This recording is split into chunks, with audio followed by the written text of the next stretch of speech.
Chapter 1791, Sixth Heaven.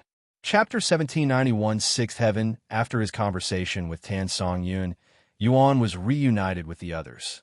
Congratulations on your breakthrough to spirit enlightenment, young master, Feng Yuxiang said after seeing his growth. Yuan smiled and said, "You've also grown much stronger yourself, Feng Feng." In just a little over 2 months, Feng Yuxiang's cultivation had soared to the peak of spirit enlightenment. Naturally, this wasn't the result of any training, but just her sealed cultivation returning over time. "Ingzi, here you go." Yuan handed the cultivation technique shadow extraction to Ingzi after seeing her. "What is this?" she asked with a nonchalant expression on her face. "It's a cultivation technique meant for humans, but given your nature, there's a small chance you might be compatible with it. If you can cultivate it, you'll be able to create a dantian and have a second cultivation like myself." "A second cultivation? I will try. Thank you." Ingzi accepted the cultivation technique. "Now then, let's head to the sixth heaven," Yuan declared shortly later. "Wait a minute." Tamer suddenly stopped them. "Master, before you head to the sixth heaven, there's something you should know. While you were in the middle of your trial, the Celestial Emperor sealed the entrance to the seventh heaven." Tamer revealed this unexpected news to him. "What?" Yuan frowned, wondering if the Celestial Emperor had somehow learned about his existence. "Does this mean I won't be able to enter the seventh heaven until he removes this seal? As the master of the stairway to heaven, you can naturally remove the seal and enter the seventh heaven. However, that would alert the Celestial Emperor. So I will have to either wait for the Celestial Emperor to remove the seal himself, or find another way to reach the seventh heaven." "Huh? No. I have to enter the seventh heaven through the stairway to heaven, because I have to do the trials." "How troublesome." "Master can still take the trials even if you already ascended through another method," she revealed. "I see. What about those who went to the lower heavens? How will they get back to the upper heavens?" Yuan looked at Tan Song-yun as he asked.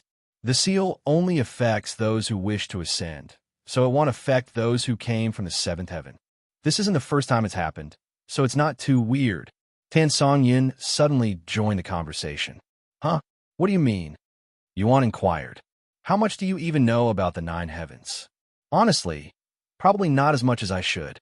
She sighed and said, "The 9 heavens is split into 3 levels: lower, middle, and upper. The first heaven to the third heaven is considered lower, and the fourth heaven to the sixth heaven is considered middle. While the first 6 heavens are relatively similar to each other, everything is vastly different in the 7th heaven and above. Many people consider the upper heavens to be the true cultivation world, the immortal realm, while anything below that is the mortal realm. And in order to not overpopulate the 7th heaven, the Celestial Emperor often places restrictions on it. The seal is one such restriction. "How long do these restrictions typically last?" Yuan then asked. "It varies. Some last only a few years, while others have lasted for decades, even centuries. The situation in the upper heavens is also an important factor. Anyway, one primary reason the Celestial Emperor enforces these restrictions is because of resources. To ensure resources remain abundant, he limits the number of people who can access them. After all, what truly differentiates the upper heavens from the lower heavens is the quality and quantity of their resources." "I see. Are you in a hurry to reach the 7th heaven?" Tan Song-yun asked. Yuan paused for a moment, contemplating her question before responding. "While it won't kill me to delay my journey there, it'll definitely become more risky the longer I wait. In any case, even if the 7th heaven wasn't sealed, I still need to take a look around the 6th heaven before I ascend. After all, there's a good chance I might find something related to my past lives there. I can figure things out when I intend to ascend. Since you came from the upper heavens, do you have any information on the 6th heaven? Any big events happening soon?" "Big events, huh?" Tan Song-yun began, pondering seriously. A few moments later, she spoke with a serious face. "Actually, there is one thing. Before I descended to the lower heavens to find you, rumors of a hidden domain being discovered in the 6th heaven were spreading. The rumors also say this hidden domain is very ancient and likely dates back to the primordial era." "Hidden domain?" Yuan repeated in a mumble. Hidden domains are essentially secret realms, concealed for a multitude of reasons. Unlike legacy tombs, which are intentionally left behind to be discovered, hidden domains were never meant to be found. They are often remnants of real places that once existed in the nine heavens, but were deliberately hidden away, sealed, or forgotten for reasons unknown. All right, then it's decided. I will take a look at this hidden domain, he declared a moment later. Tan Songyun had no objections, as she was also interested in the hidden domain and would have likely visited it if she hadn't had to find Yuan. Good luck, Master. Tianer bid them farewell before teleporting them out of the stairway to heaven. Once they entered the sixth heaven, Yuan and his group made their way to the nearest city to gather more information on the hidden domain. It didn't take long for them to gather information about the hidden domain, as it was the talk of the streets. Nearly every passerby and group they overheard were discussing it with excitement, speculation, and even caution. Did you hear? The recently discovered hidden domain turned out to be a sect from the primordial era. What was the name again? The Immortal Monastery. What? Immortal Monastery? Yuan's eyes widened with disbelief after hearing this familiar name. Chapter 1792, Hidden Domain. Chapter 1792, Hidden Domain. Did they just say Immortal Monastery? Or was I just hearing things? Yuan turned to look at Tan Songyun and asked for confirmation. They definitely said Immortal Monastery. Why? Do you recognize the place? Tan Songyun asked. Although the Immortal Monastery was once one of the most renowned sects in existence, it has not been seen since the primordial era. Its disappearance over countless millennia caused its name to fade from memory, making it unsurprising that most people in the present day were unaware of its legacy or even its existence. Yes, I recognize it. After all, I used to be a disciple there. Young master, Yu Ning suddenly called out to him. In case you don't remember, Ji Ran used to be a sect leader at the Immortal Monastery. I remember, he said. He recalled Ji Ran mentioning it during their first encounter in the Shadow Realm. Fate is really scary, Yuan muttered with a bittersweet smile on his face. Sometime later, Yuan approached some of the pedestrians to learn more about the hidden domain. After speaking to a dozen people, he learned that the hidden domain was discovered around 4 years ago, but it wasn't opened until very recently due to the powerful formations protecting it. Once the hidden domain was opened, several scouts were sent inside to investigate. According to their reports, the domain housed none other than the Immortal Monastery, one of the most ancient and powerful sects in history. The discovery sent ripples throughout the nine heavens, as the Immortal Monastery was a legendary sect that had vanished since the primordial era. Its reappearance promised untold treasures, profound techniques, and secrets long thought to be lost to time. Once news of the Immortal Monastery reached the upper heavens, it sparked a frenzy. Influential backgrounds wasted no time mobilizing their experts, sending them to the sixth heaven in droves. Prestigious sects, prominent families, powerful factions, and even hidden backgrounds emerged from the shadows, all eager to explore the legendary Immortal Monastery. According to the scouts who entered the hidden domain, the place hasn't fully opened yet, and they were only able to reach the sect's entrance before being blocked by a barrier. After gathering enough information, Yuan made his way to a private room in a nearby restaurant. The room was quiet and secluded, offering a perfect space for discussion while they relaxed. Yuan retrieved Baneful Abyss so he could speak with Ji Ran. Ji Ran, you were the sect leader of the Immortal Monastery at one point, right? Yes, I was the fourth sect leader in history. Did you know of a disciple named Tian Yang? Ji Ran pondered for a moment before responding. No, I am not familiar with that name. However, it's been countless years, so my memories may not be reliable. Then do you know what happened to the Immortal Monastery, or how it became a hidden domain? Ji Ran sighed and said, the Immortal Monastery was one of the top sects during the primordial era. While the amount of sect back then wouldn't hold a candle to the sects available today, we were much more competitive. We participated in the heavenly war of immortals and gods and went against the celestial emperor, which was the beginning of our downfall. According to what I was told by those who survived the war, the Immortal Monastery went into hiding after I was banished to the Shadow Realm, and as far as I was aware, they never emerged again. What are the chances the Immortal Monastery survived to this day? Yuan wondered out loud. 0. After all, they disappeared during the Primordial Era. How many years do you think have passed since then? A sect needs to continuously recruit disciples and earn resources to survive. Even if they try to do it in secrecy, there's no way they manage to survive this long without exposing themselves. To secretly recruit disciples and earn resources for hundreds of millions of years without exposing themselves was statistically impossible. Moreover, they were already on the verge of collapse before going into hiding, Jiran added.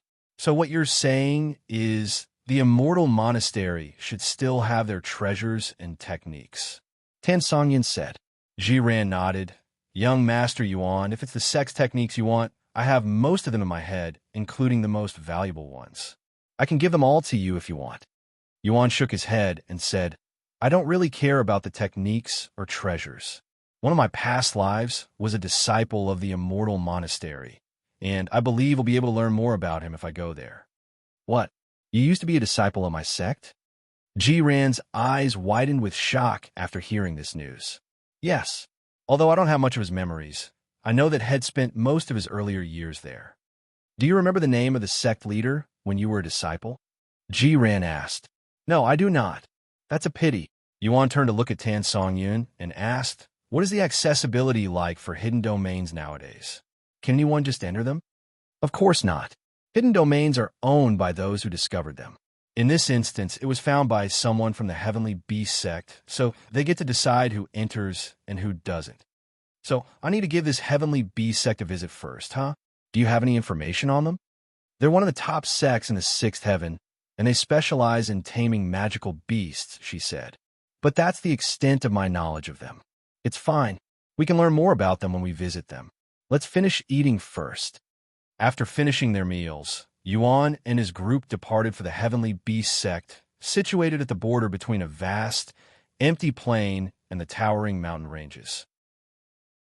The travel took several days, and when they finally arrived at the Heavenly Beast sect, they were met with the sight of a massive sea of people gathered outside the sect. Chapter 1793 Limited Slots. Chapter 1793 Limited Slots. There are so many people here. She merely swallowed, nervously. What was truly awe-inspiring about the crowd wasn't its sheer size, but the overwhelming number of experts it contained. The majority of those present hailed from powerful sects and prestigious families, each sending their most accomplished members to represent them. Not wanting to show any disrespect to the Heavenly Beast sect, these factions had ensured that only their best and brightest were in attendance. As for those from the upper heavens, most of them were directly sent inside the sect without needing to wait around. How does one receive permission to enter the hidden domain? She merely then asked. In most cases, you pay the party with ownership, said Tan Songyan. I wonder how much ITLL cost. Seeing how many are interested, and willing to bet ITLL be expensive, she merely sighed. Let's enter the line first, Yuan said a moment later. Soon, they entered the massive queue. After waiting in line for about an hour, a young woman wearing a unique uniform approached them. Hello, can you tell me your background? I am from the Heavenly Beast sect, said the young woman. We're a group. My name is Xiao Yang, and I am from the Celestial Overlords. Yuan decided to use this as his primary identity for the time being. See Celestial Overlords? The young woman exclaimed with a startled face. When those around them heard the woman's voice, they all turned to look at Yuan, who was still wearing a mask. Even Tan Songyan was staring at him with wide eyes. What are you doing? To impersonate someone from the Celestial Overlords. Are you seeking death? Tan Songyan shouted at him through voice transmission. Yuan ignored her and showed the young woman his faction symbol. Please follow me, esteemed guests. The young woman bowed to them. Tan Songyun wore a dumbfounded look on her face, as she didn't expect Yuan actually to be part of such a famous faction. Yuan looked at Tan Songyun and smiled. Is it worse than impersonating a dragon emperor? He asked her through voice transmissions. Tan Songyun could only remain speechless. Sometime later, the female disciple brought them to a luxurious building and said, "Please wait here for a moment. One of our sect elders will come to speak with you as soon as possible." After leaving Yuan's group, the female disciple immediately went to notify the sect elder responsible for receiving guests from the upper heavens. "What? Someone from the celestial overlords is here?" "That's impossible," said the sect elder. "Why is it impossible?" "That person showed me the celestial overlord's faction symbol," explained the disciple. "It's impossible because people from the celestial overlords already visited us, and there were 4 of them. Why would the celestial overlords send 2 groups separately?" "That's—" The disciple fell silent. "Whatever. I will see them myself. If he turns out to be an imposter, he'll notify the real member." The sect elder didn't wait around and immediately left. Sometime later, the sect elder arrived at Yuan's guest house and knocked on the door. "You must be the sect elder." She merely opened the door. "Yes, I'm Elder Pan. Are you the guest from the celestial overlords?" The sect elder asked in a respectful tone. Although he was suspicious of their identity, he had to remain cautious just in case it was a misunderstanding. She merely shook her head and said, "No, he's inside. I am his traveling companion." The sect elder entered the building and followed Shi Meili to the living room, where Yuan and Tan Songyun were sipping tea. "Welcome to our humble heavenly beast sect, esteemed guests. I heard from my disciple that you're from the celestial overlords.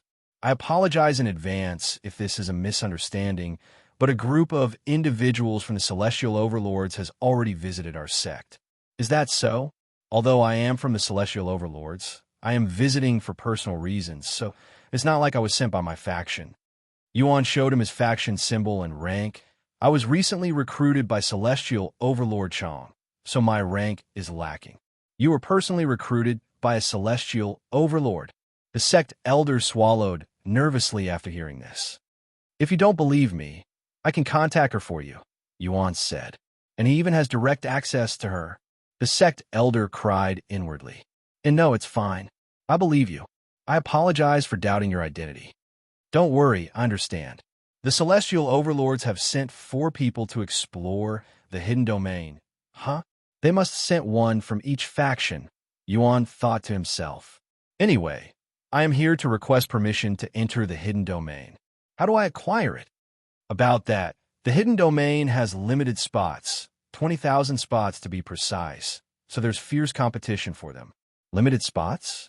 This is news to me. We just found out ourselves. Moreover, this is a rule within the hidden domain, so it's not something we made up to drive up the price. I apologize for any inconvenience." "I see. And how many slots have been taken so far?" "A little over 19,000. So there are less than 1,000 spots left, huh? So, how much does the Heavenly Beast sect want for an entry?" Although entry to the hidden domain would likely come at an exorbitant cost, Yuan wasn't overly concerned about being unable to afford it. "Unfortunately, we are unable to directly sell you a slot right now.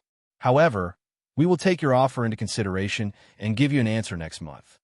"So the highest bidder wins," Yuan mumbled. He began counting the number of slots he needed. "Xiaohua, Feng Feng, Ingzi, Meili, Ying, Yuning, will those living within my soul weapons need a slot?" He turned to look at Tan Songyun and asked, "Do you also want to enter?" "Of course, but you don't need to pay for my slot. I'll handle it myself," she said. "All right, my little brother." Chapter 1794 Offers for the Slots. Chapter 1794 Offers for the Slots. Yuan looked at Elder Pan and asked, "I happen to wield a soul weapon that contains a spirit. Will that count as a slot?" "Only those who will be participating will take up a slot. So unless the spirit within your soul weapon wishes to participate, they won't take up a slot. This is true for everyone else, too. Also, you won't be able to use any treasures as a participant, including your soul weapons." "Can you elaborate? What is considered participation?" Elder Pan proceeded to explain, "According to the rules of the hidden domain, those who will become disciples are considered a participant. We don't have much information about the details since nobody has entered the hidden domain yet, but we believe the main theme of this hidden domain is roleplay, and we'll be role-playing as disciples of the Immortal Monastery. Some hidden domains are structured around a specific theme, much like the trials Yuan had encountered within the stairway to heaven. These themes often dictate the nature of the challenges within the domain, such as tests of strength, wisdom, or even teamwork. I see. In that case, Yuan mumbled. Phone, do you wish to participate? He asked her.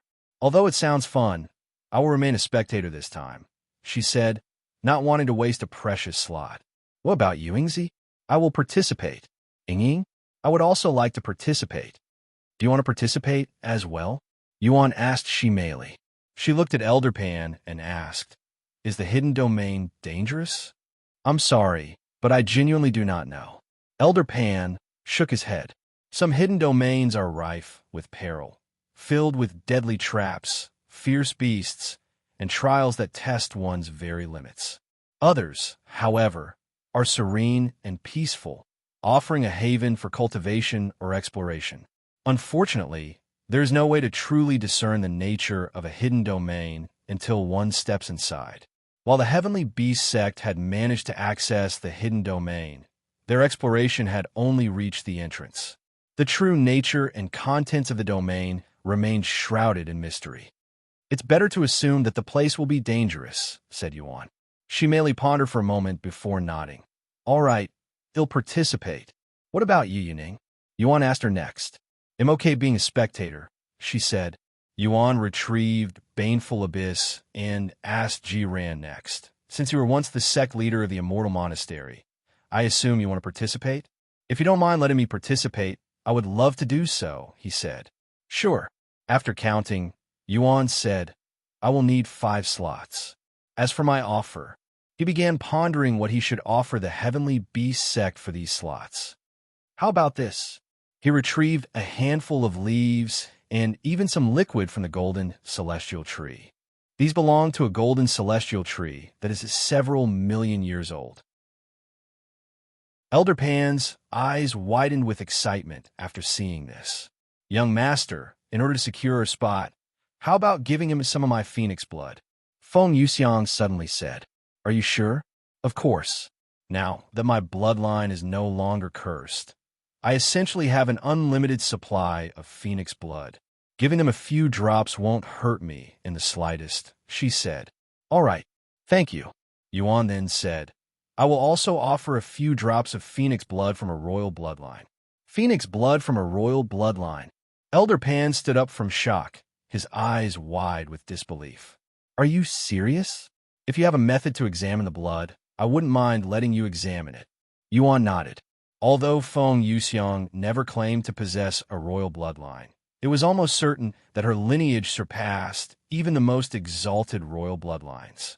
As a direct descendant of the primordial phoenix, she carried the purest and most ancient phoenix bloodline.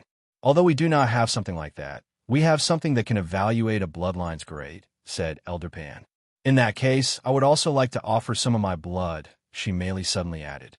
I'm actually a dragon with a royal bloodline, and am willing to add some of my blood to the offer. Shimeili had hidden her horns and tail to appear less conspicuous, so Elder Pan did not know she was a dragon until it was mentioned. Why you're a dragon? Elder Pan fell back down from shock. To prove her identity, Shimeili partially transformed, revealing her horns, tail, and scales. Please wait a minute. I will contact our sect leader right now. He'll be able to guarantee you those slots. Take your time. Yuan nodded with a smile. Elder Pan left the guest house and rushed to the sect leader's side to notify him of Yuan's offer. In addition to leaves and liquid from a golden celestial tree that is several million years old, he's also offering the blood of a dragon and phoenix, ones with a royal bloodline. The sect leader of the Heavenly Beast Sect almost couldn't believe his ears after hearing such a generous offer. Are you sure you heard him properly? I swear it'll skin you alive if it turns out to be a misunderstanding. I swear on my life. Elder Pan reassured. Bring me to him. I must speak with this individual myself. Elder Pan hurriedly returned to Yuan's guest house with the sect leader following behind. My name is Bao Shuya, and I am the current sect leader of the Heavenly Beast Sect. It's a pleasure to meet you, esteemed guests. Regarding your offer, once we confirm the Phoenix Blood and Dragon Blood's quality, we will immediately give you 5 slots for the hidden domain. Sure thing.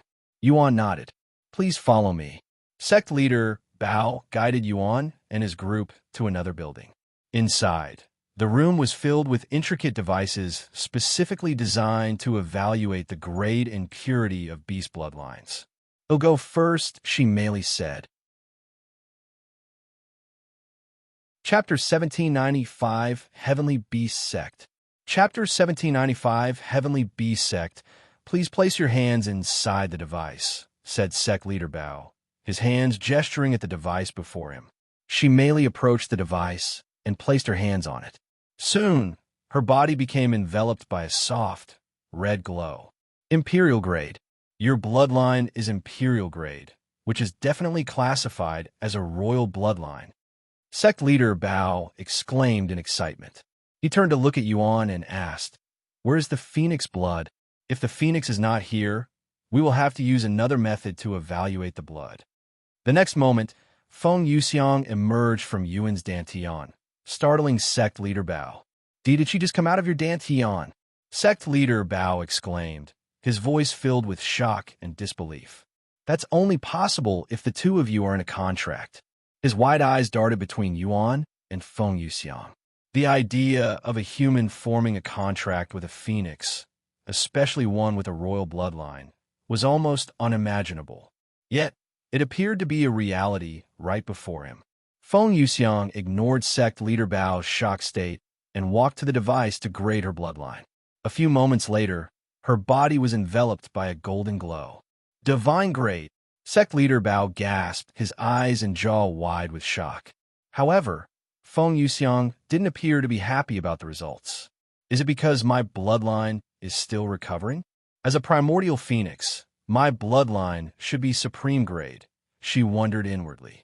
After snapping out of his daze, Sect leader Bao swallowed nervously before asking, how many drops of blood will you be offering for the slots?" Feng Yuxiang narrowed her eyes at Sect leader Bao, her gaze sharp and calculating. After a moment of tense silence, she raised her hand, holding up 2 fingers. She merely then spoke, "I will offer 3 drops." Sect leader Bao pondered with a serious expression on his face before responding, "I would like to request another drop of your phoenix blood. In exchange, I will no longer ask for the leaves and liquid from the golden celestial tree." Feng Yuxiang's blood was far more valuable and beneficial to the Heavenly Beast Sect than the golden celestial tree, so Sect leader Bao's request was very natural. "What do you think, young master?" Feng Yuxiang asked for Yuan's advice. "He'll let you decide. It's your blood, after all." "Then I'll accept your offer." Feng Yuxiang retrieved an empty vial and filled it with 3 drops of her blood. She merely did the same. "Thank you very much, esteemed guests. This is your proof of entry to the hidden domain. Please do not lose it, because we want to be able to replace it." Sect leader Bao handed Yuan 5 wooden badges with the words Immortal Monastery engraved onto them, as well as a communication Jade slip. They were found by the entrance to the Immortal Monastery, hence how we figured out there would only be 20,000 available slots, he added. "Thanks." Yuan accepted the badges and tossed them into his spatial ring. "When will we be able to enter the hidden domain?" Yuan then asked. "Once we fill up the slots by the end of the month, we will notify you through the communication Jade slip. Currently, we intend to enter the hidden domain within 3 months. 3 months, huh? That's quite long. If you'd like, you can stay in the Heavenly Beast Sect as our guest in the meantime." Yuan nodded. "That would be great since we don't really have a place to stay at this moment." Then it's settled. Just a heads up, there are other participants living in this area, and we do not tolerate any fights between participants. You don't need to worry. We don't know anyone, so we have no reason to cause any trouble. Sect leader Bao nodded. He proceeded to guide them back to their living quarters. "Then I'll leave you alone for now. If you need anything, we have servants on standby outside." He gestured toward the individuals wearing a specific uniform walking around the place. "Wait, I also want to give you an offer for a slot. Tan Songyun suddenly stopped him. What? Sect leader Bao looked at her with raised eyebrows and a puzzled expression. Although we're traveling together, I am going to pay for my own slot, she explained. Is that so? Since I'm already here, I will listen to your offer. Tan Songyun proceeded to retrieve a scroll from her spatial ring and handed it to him. Sect leader Bao didn't think much of it and opened it. However, when he read the contents of the scroll, his eyes widened with shock and disbelief. This is this real? Tan Songyun remained calm and said, What would I gain from lying to you? She showed her faction symbol, revealing her background. Vengeful fairies. He began contemplating shortly later. After a moment of heavy silence, he finally made his decision. Reaching into his robe, he retrieved another wooden badge and extended it toward Tan Songyun. He'll accept your offer. Thank you. Tan Songyun casually accepted the badge. Sect leader Bao shook his head. No, I should be thanking you. He quickly stored the scroll inside his spatial ring, even looking around to make sure nobody else saw it. After he left, Yuan asked Tan Songyun in a curious tone, What did you offer him? Let's just say it will benefit the Heavenly Beast Sect greatly if they are able to acquire it. Yuan raised an eyebrow and guessed. A treasure map? Good guess, but you're wrong. Are you really going to keep a secret? Does it annoy you? I can't say that I'm not curious, but I won't lose any sleep not knowing. Is that so? Tan Songyun didn't say anything else and returned to the building. Yuan could only shake his head inwardly and follow her inside. 3 months, huh? What should we do in the meantime? She merely asked once they were inside. If you find any errors, ads pop up, ads redirect, broken links, non-standard content, etc. Chapter 1796 Heavenly Beast Sect 2. Chapter 1796 Heavenly Beast Sect 2. You guys can do whatever. I'm going to cultivate, said Tan Songyun. She pointed to a certain room and continued, You'll be staying in there. Don't bother me unless it's an emergency. After saying that, Tan Songyun entered the room she picked. It's not easy getting along with her, she merely sighed. I'm sure she'll open her heart more as she comes to trust us, Yuan said with a calm and reassuring tone. Anyway, it's only 3 months. I don't really have anything in mind, so it'll probably just cultivate. When Yuan mentioned he would cultivate, he wasn't referring to increasing his cultivation, but rather to strengthening his soul strength. While his soul cultivation technique passively enhanced his soul strength over time, actively cultivating it allowed for much greater and faster progress. In that case, we'll take a look around the Heavenly Beast Sect. This is my first time visiting a human sect, much less one that focuses on taming magical beasts, said she merely. Have fun, and try not to cause any trouble. We'll go with her. Feng Yuxiang suddenly emerged from his dantian and said, All right, are we going now? Feng Yuxiang asked she merely a moment later. Yes. Wait, I also want to come. Lan Yingying suddenly appeared and said, The more the merrier. She merely chuckled. Thus, Feng Yuxiang, Lan Yingying, and she merely left the building to explore the Heavenly Beast Sect. Once they left, Yingzi appeared and said, I'm going to try to cultivate with the cultivation technique you gave me. Sure. If there is anything you don't understand about the technique, let me know. Yingzi nodded, and she sat on the ground with the cultivation technique in her grasp. While Yuan cultivated his soul strength, and Yingzi started learning the cultivation technique, she merely and her group approached one of the Heavenly Beast Sect servants. Excuse me, we would like to take a look around the Heavenly Beast Sect. Would that be fine? She merely asked the young servant. Of course. However, you'll need a sect elder to accompany you at all times. Do you see the tall building there? You can find someone to accompany you there. The servant pointed at the pagoda not too far in the distance. I see it. Thank you. Sometime later, she merely and the others entered the pagoda. Inside, several individuals with a powerful presence were present, and they were all speaking with a sect elder of the Heavenly Beast Sect. Noticing she melee's group, a female sect elder approached them and asked, Hello, are you here for a guide? Yes, we'd like to take a look around the sect. Understand. Please follow me. The sect elder brought them to a nearby empty desk.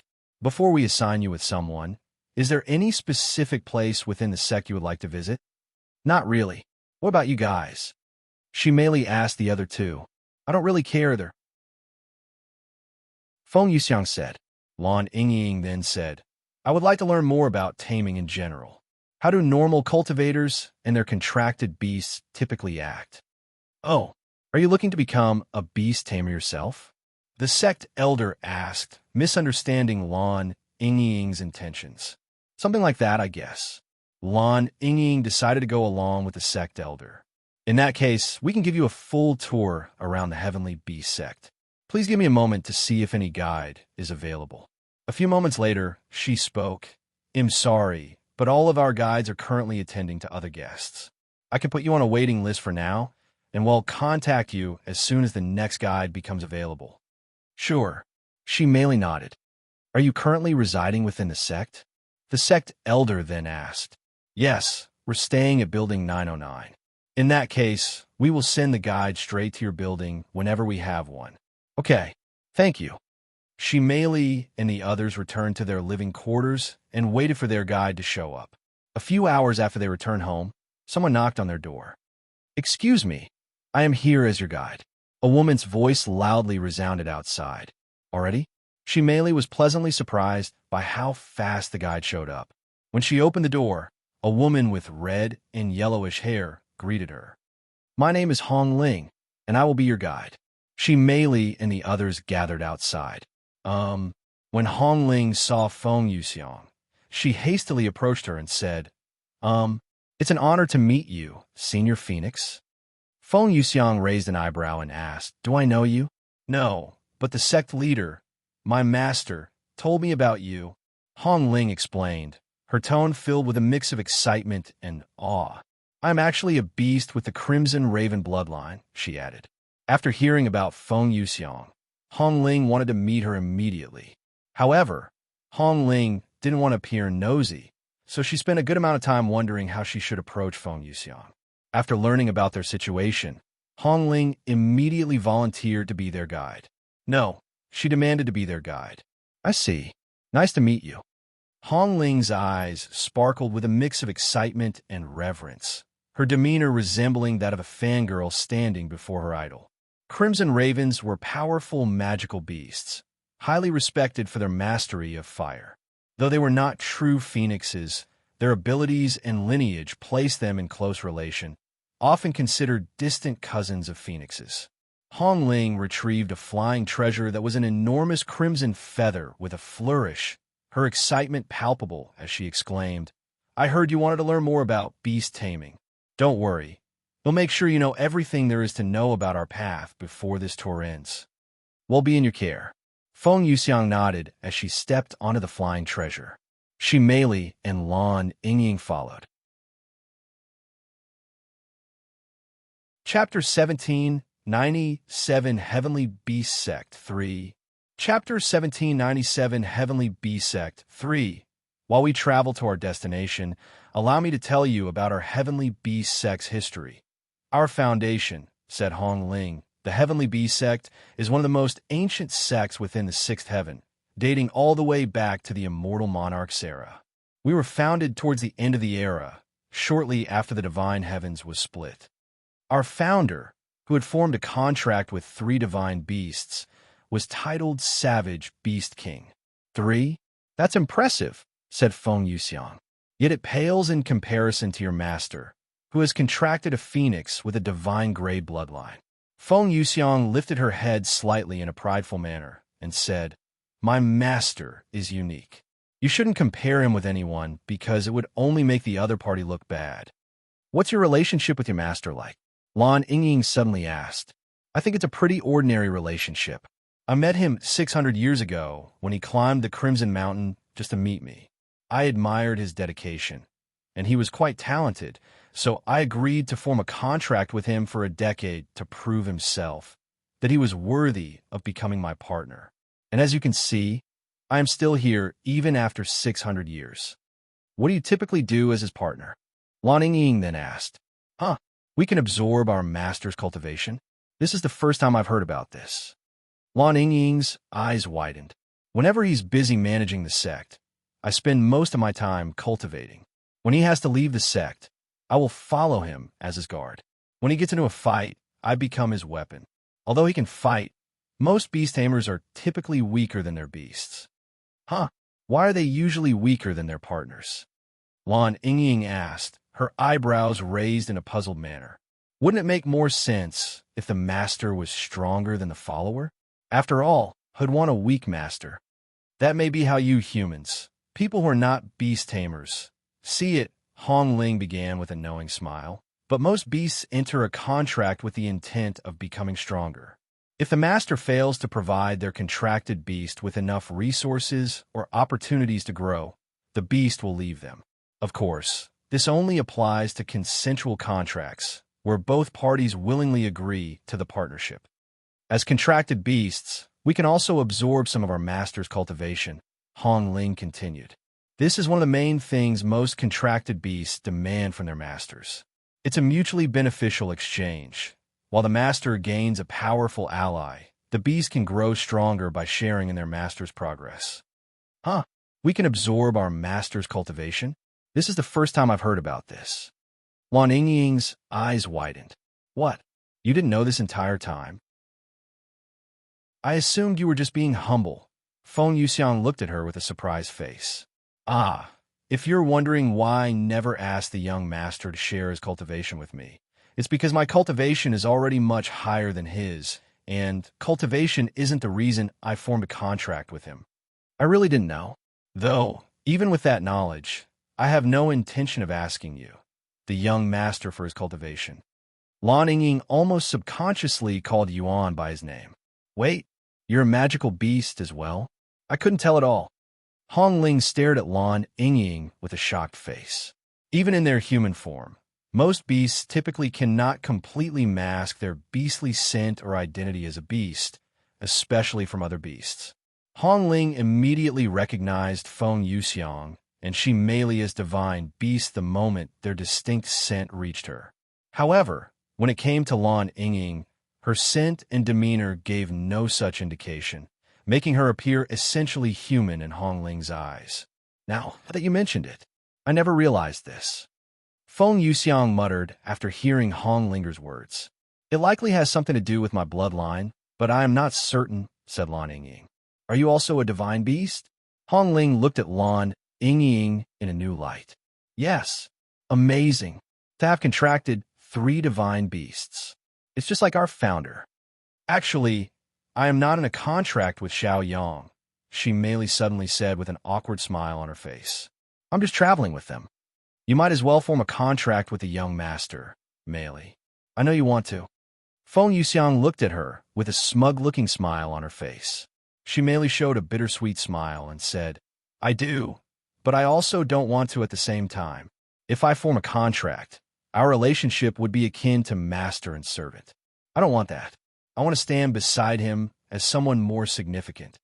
Feng Yuxiang raised an eyebrow and commented, You mean like his Dao companion? Meili's face immediately flushed with redness. While it's true that our contract defines us as master and servant, what truly matters is how you and your master perceive your relationship, Hong Ling explained with a warm smile. For example, my master and I are like best friends. I don't feel like a servant at all.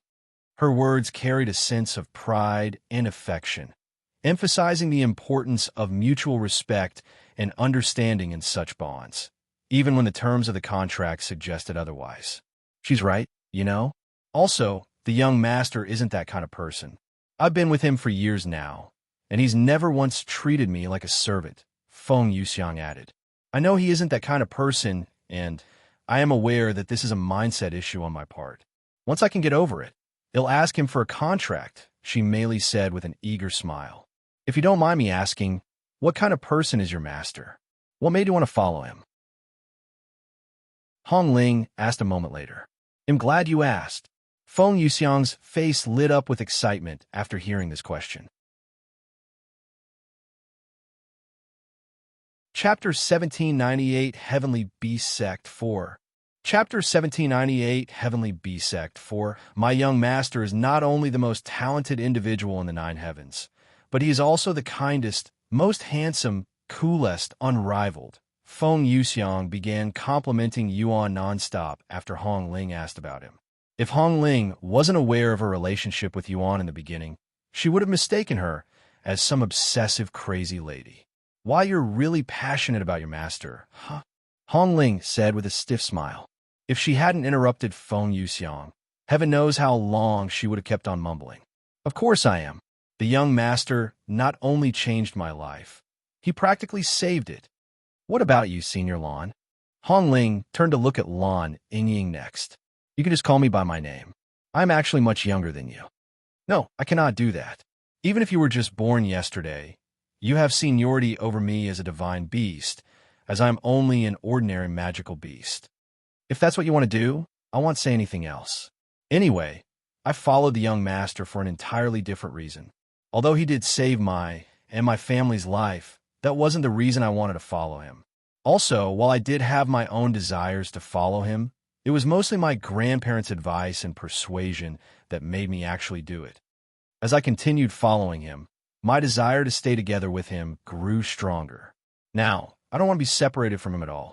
Most importantly, I'm going to be giving birth to his child in the future. What? You're bearing your master's child? Hong Ling cried out loud, nearly falling off the flying treasure from shock. She opened her mouth again, but no words came out. She was going to question Lan Yingying's reasoning for bearing a human child, but she refrained herself, realizing it would be disrespectful. Once I fully regain my strength, and is worth more to the young master, I will also ask to bear his child. Feng Yuxiang declared with a determined look on her face. What? But you're of royal bloodline. Are you even allowed to conceive with a human? Won't that significantly degrade your bloodline? Hong Ling couldn't stay silent after hearing Feng Yuxiang's outrageous declaration. In their world, royal bloodlines are considered sacred and are strictly protected and regulated by the royal families of their respective races. Degrading or defiling a royal bloodline is regarded as an unforgivable act of blasphemy, often punishable by death. I don't care about that. It's not like I am associated with the royal families. I will conceive with whoever I want, regardless of what anyone says. If anyone dares to try and stop me, I will simply kill them all. Feng Yuxiang sneered. Hong Ling shuddered in fear when she sensed Feng Yuxiang's killing intent from her narrowed eyes. It suddenly became dead silent, and it stayed like that for the remainder of the ride. Fortunately, they were already almost at their destination by then, so it was only a few minutes of silence. Okay, we have arrived at our first destination, our Heavenly Beast Sect's magical beast breeding ground, Hong Ling said, gesturing toward the massive expanse of land before them. This is where the sect breeds and nurtures magical beasts for its disciples. While it's not a requirement to have a contracted beast to join the sect, all disciples are expected to form a contract with a beast within 10 years of enrollment. The area resembled sprawling farms, each section dedicated to breeding and raising various types of magical beasts. The air was filled with the sounds of creatures, and the energy in the atmosphere was vibrant. Our disciples are encouraged to explore the world and form a contract with a wild magical beast. If they're unable to do that, they can try to form a contract with a beast here. We have over 1,000 different species of magical beast, including some rare ones like the obsidian bull, jade rabbit, and the red-horned wasp. However, Hong Ling continued, these magical beasts are not free, nor are they available to every disciple. Only those who demonstrate promise and earn enough points are allowed to form a contract with the beasts here. Points can be earned by completing sect missions or through accomplishments that enhance the sect's reputation. It's a way to ensure that only the most dedicated and capable disciples gain access to these valuable resources. As for the beasts, we either capture them directly from the wild or purchase beast eggs from the market. Capturing wild beasts isn't too difficult, but the real challenge lies in training them to be obedient. She paused for a moment before continuing. As for beast eggs, they're a different story. They're incredibly rare and not always available for purchase, even if you have the resources. This place took countless resources and an unfathomable amount of time and effort to become what it is today, Hong Ling said, her voice brimming with pride. "Can we take a look around this place?" Feng Yuxiang asked, her tone curious. Hong Ling immediately offered an apologetic smile and said, "About that, normally would allow it, but because of your bloodlines, I'm afraid your scent would terrify the beasts. It could cause a panic, and that would be disastrous."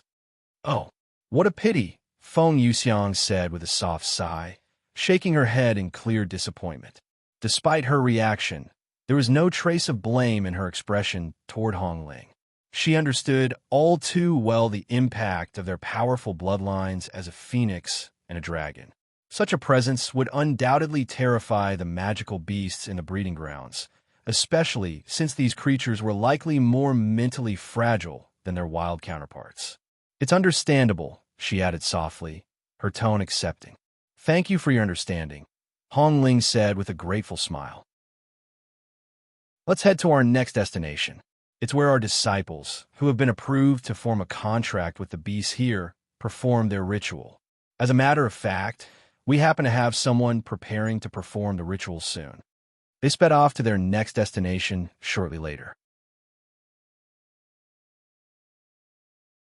Chapter 1799, Heavenly Beast Sect 5.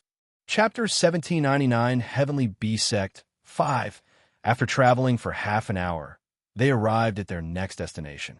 Hong Ling made the flying treasure descend before saying to the others, "You can follow me." Lan Yingying and the other two followed Hong Ling into the large square building that only had a single floor before them. "Greetings, Senior Hong." The guards standing by the entrance greeted with lowered heads as they opened the door for them. "Good work," she said to them. The interior of the building was stark and empty, its design emphasizing functionality over aesthetics. The walls were crafted from a durable metal commonly used in the creation of treasures, giving the space an aura of resilience and strength. Additionally, several intricate formations were embedded into the walls and floor, their faint glow indicating their activation. "HM, if it isn't Senior Hong, what brought you here today?" A sect elder there noticed her and asked.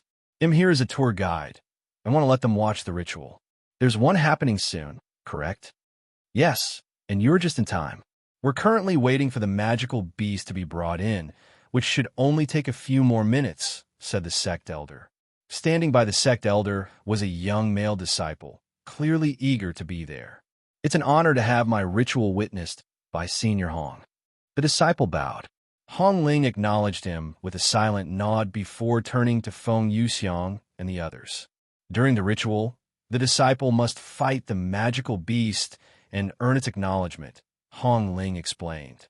"Most magical beasts that lack the capability to speak or think like us must be defeated in battle to earn their acknowledgement," she continued.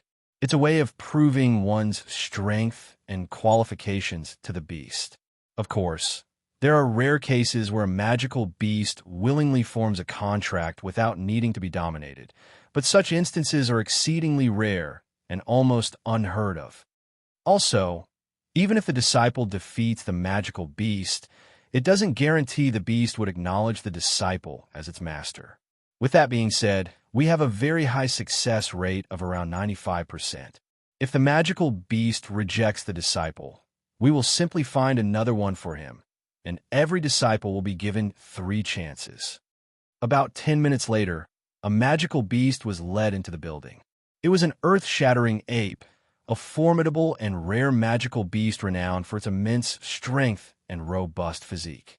With a height of 4 meters, its muscular frame radiated power, and its deep, glowing eyes scanned the room with a mix of curiosity and wariness. Feng Yuxiang and the others had to move to a separate area before the earth-shattering ape arrived because of their bloodline, and they were currently watching everything behind a glass wall in a sealed spectator's room, ensuring that the ritual couldn't be disturbed in any manner. "The ritual will begin once I remove its shackles," the sect elder said to the disciple, who nodded with a nervous smile on his face. A few moments later, the shackles were removed from the earth-shattering ape. Yet, it didn't immediately move and turned to look at the sect elder. Seeing this, the sect elder turned to the disciple and pointed at him. "Is he worthy to be your master?" "Go find out," she said firmly. As if it understood her words, the earth-shattering ape nodded slightly before locking its gaze on the disciple. Without hesitation, the beast leaped toward him, its robust frame cutting through the air with incredible force. The ritual had officially begun. The disciple immediately poured every ounce of his strength and focus into the battle, determined to prove himself worthy. He fought the earth-shattering ape with the intensity of a life-or-death struggle, dodging its crushing blows and counterattacking with his own martial techniques. Despite the fierce exchange, the disciple carefully avoided striking the beast's vitals to avoid killing it by accident.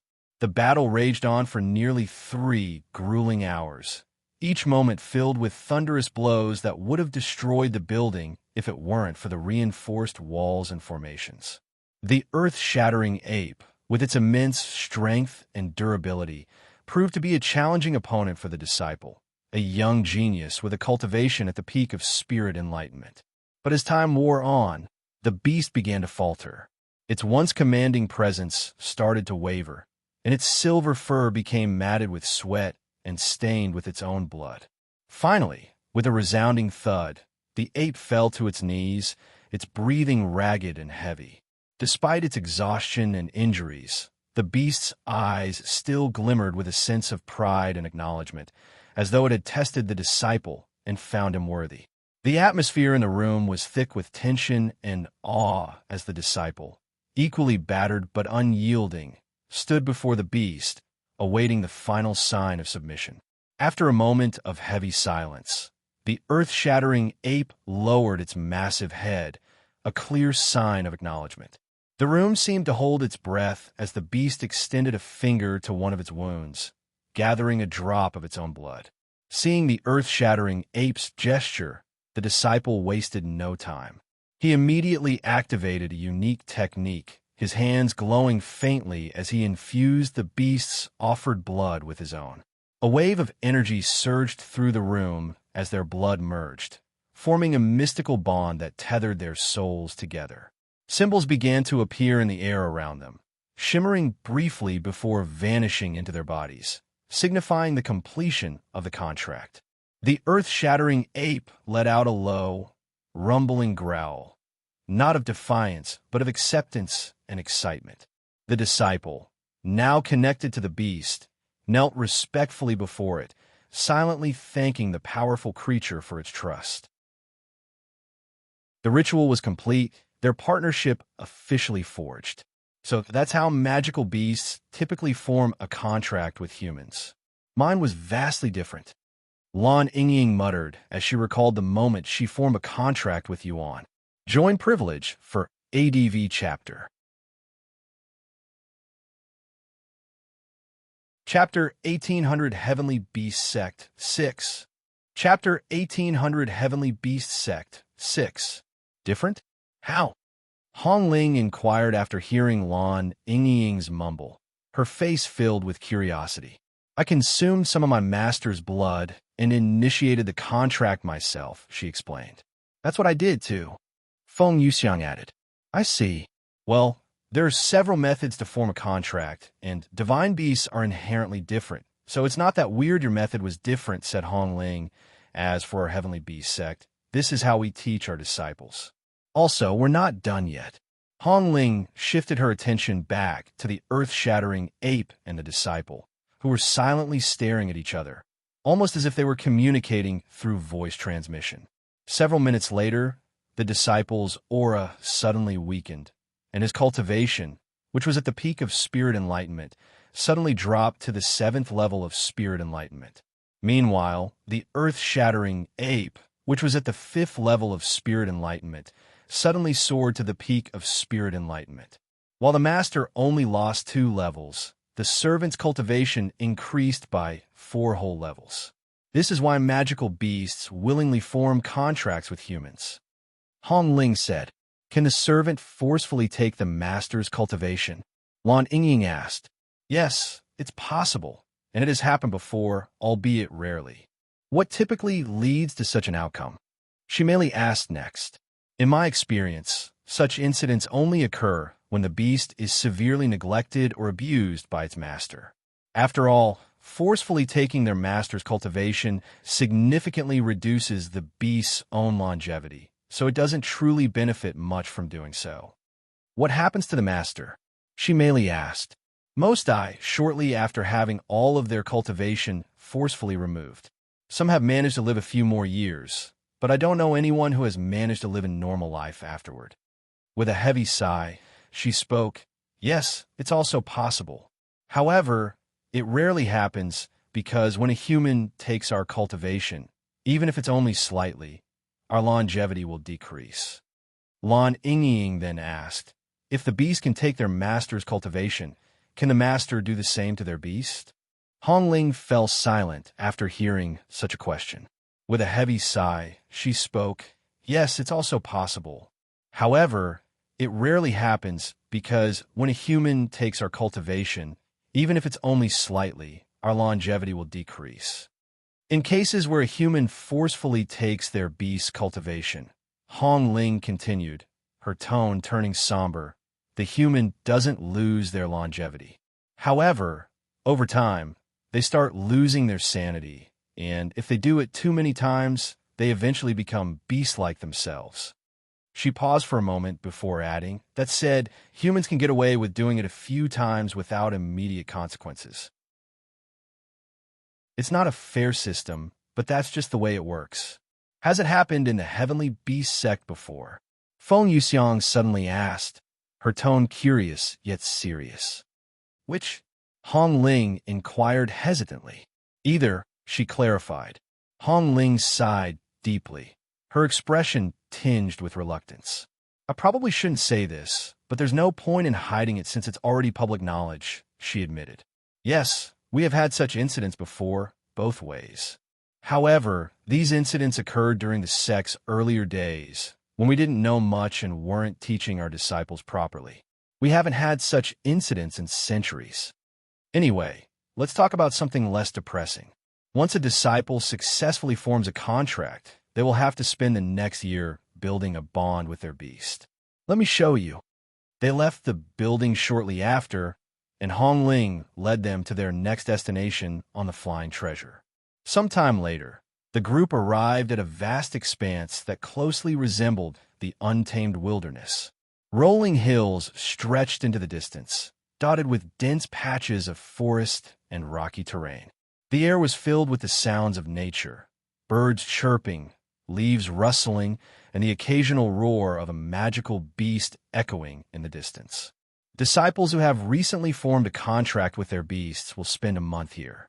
During that time, they'll do whatever is necessary to strengthen their bond with their partner, whether it's casually strolling together to build trust or engaging in battles with other magical beasts to grow stronger together, Hong Ling explained. While the goal is to strengthen their bond, there's always a chance the opposite might occur. For instance, the disciple might come to realize that the beast is incompatible with them, or they may notice issues that weren't immediately apparent at first. This actually happens quite often. When they do, it's up to the disciple and the sect to decide the next steps, whether it's continuing the partnership or seeking a more suitable match. Building a bond isn't just about strength. It's about compatibility and mutual growth. I must say, I'm very impressed with the Heavenly Beast Sect. I've been to several sects that focus on beast taming before, but none of them are as organized and dedicated as you guys, Feng Yuxiang said. Hong Ling's face brightened at her compliment. "Thank you very much. You have no idea how much that means to me. And the sect. This isn't even half of our sect. Come, let me show you more." She eagerly led them to the next destination.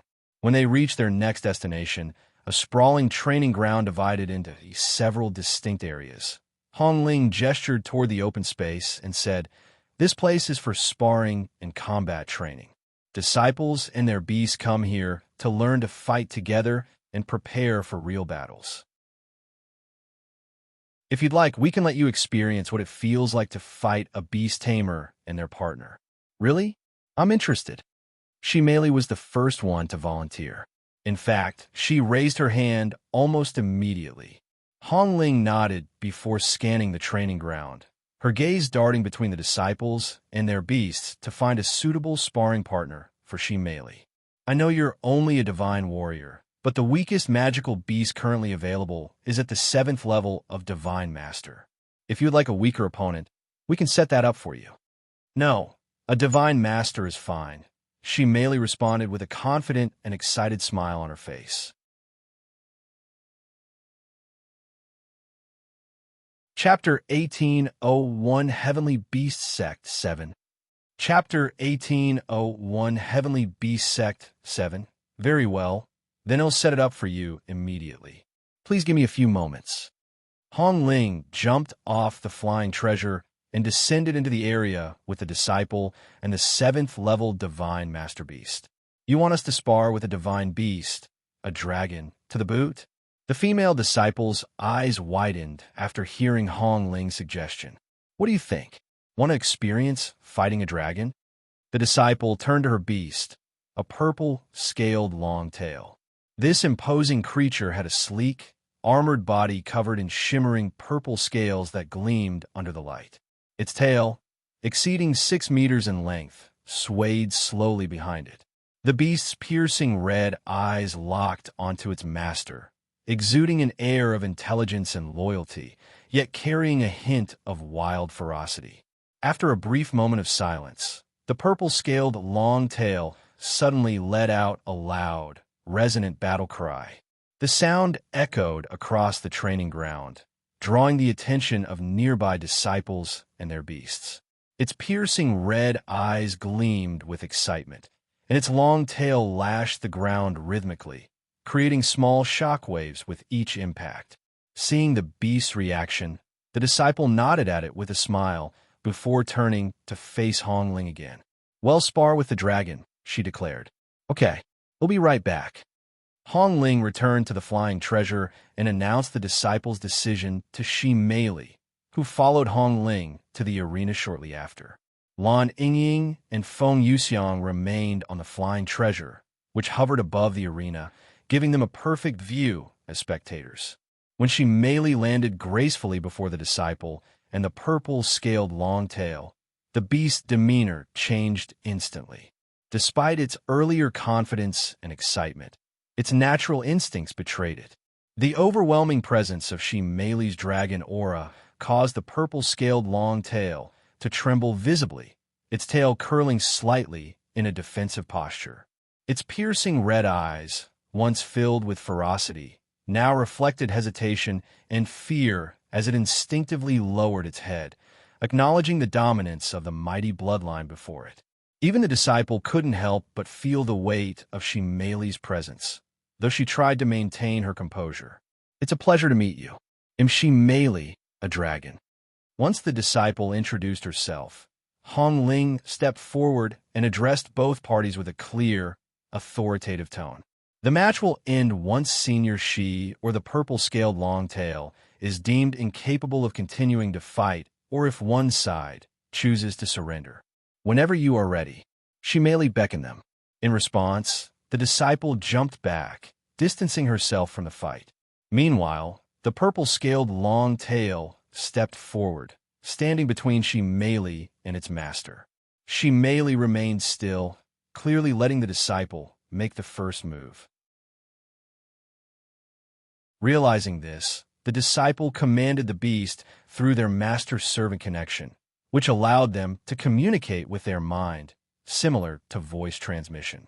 But unlike voice transmission, their conversations could not be intercepted, making it impossible for one to eavesdrop. Upon receiving its master's command, the purple-scaled long tail immediately sprang into action. Its long, powerful tail whipped forward with precision like a mighty spear. The beast jabbed repeatedly at Shi Meili from a distance, skillfully utilizing the tail's impressive length to keep her at bay while maintaining a safe range. Shi Meili casually dodged the purple-scaled long tail's relentless strikes, her movements minimal yet precise, as though she were merely toying with her opponent. Noticing her beast's attacks were ineffective, the disciple's eyes narrowed. Unexpectedly, she began to draw array symbols in the air. Within moments, the sky above them filled with glowing level 2 array symbols, forming an intricate formation. The disciple wasted no time and activated the array, directing it toward Shimeli's feet. Golden chains emerged from the ground, their shimmering surfaces radiating power as they wrapped tightly around Shimeli's ankles.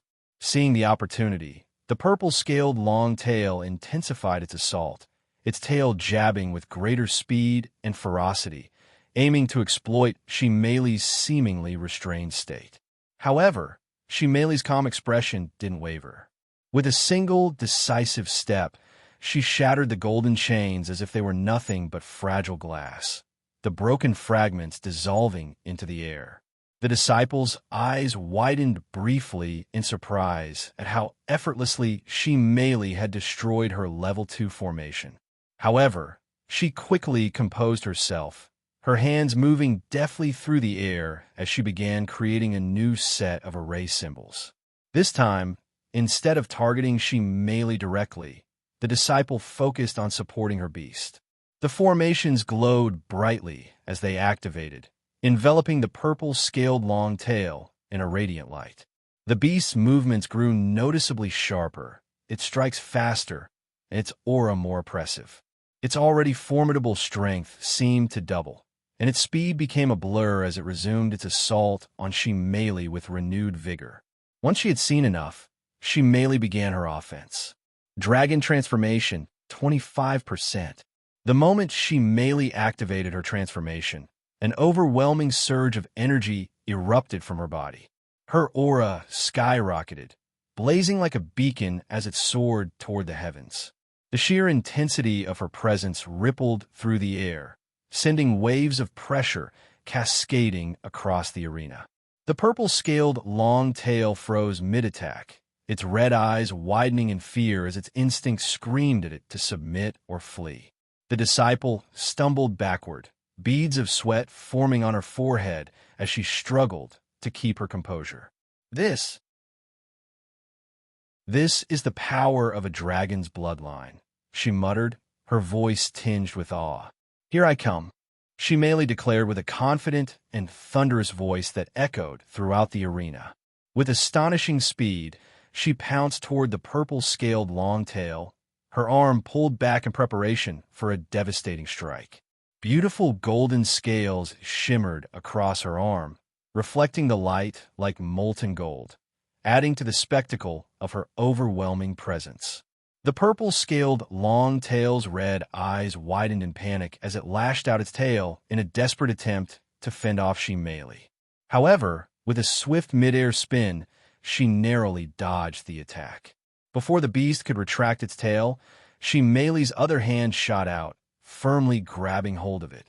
Using the momentum of the tail's motion, she propelled herself forward like a missile, closing the gap between her and the beast in an instant. Shimeli's fist connected with the purple-scaled long tail's back with a thunderous crack that echoed across the arena. The sheer force of the impact sent shockwaves rippling through the air, and the ground beneath the beast shattered from the intensity. The purple-scaled long tail let out a pained cry as its massive body slammed into the ground, creating a small crater where it landed. Dust and debris rose into the air, obscuring the scene momentarily, but the beast's anguished roar made it clear how devastating the blow had been. The disciple, frozen in place, could only watch in shock and disbelief. The sight of her beast, a creature known for its durability and strength, crumpling under Shimeli's single strike, left her utterly speechless. Chapter 1802 Heavenly Beast Sect 8. Chapter 1802 Heavenly Beast Sect 8. After delivering her powerful strike, Shimeli gracefully leaped backward, creating some distance between herself and the purple-scaled long tail. Although her attack had undoubtedly dealt a significant blow, Shimeli knew it wasn't enough to defeat the beast.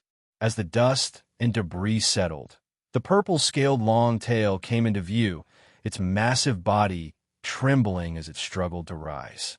Its purple scales glistened with sweat and blood, and a large, jagged crack marred its back. Despite its injuries, the beast let out a low, guttural growl, its red eyes burning with determination.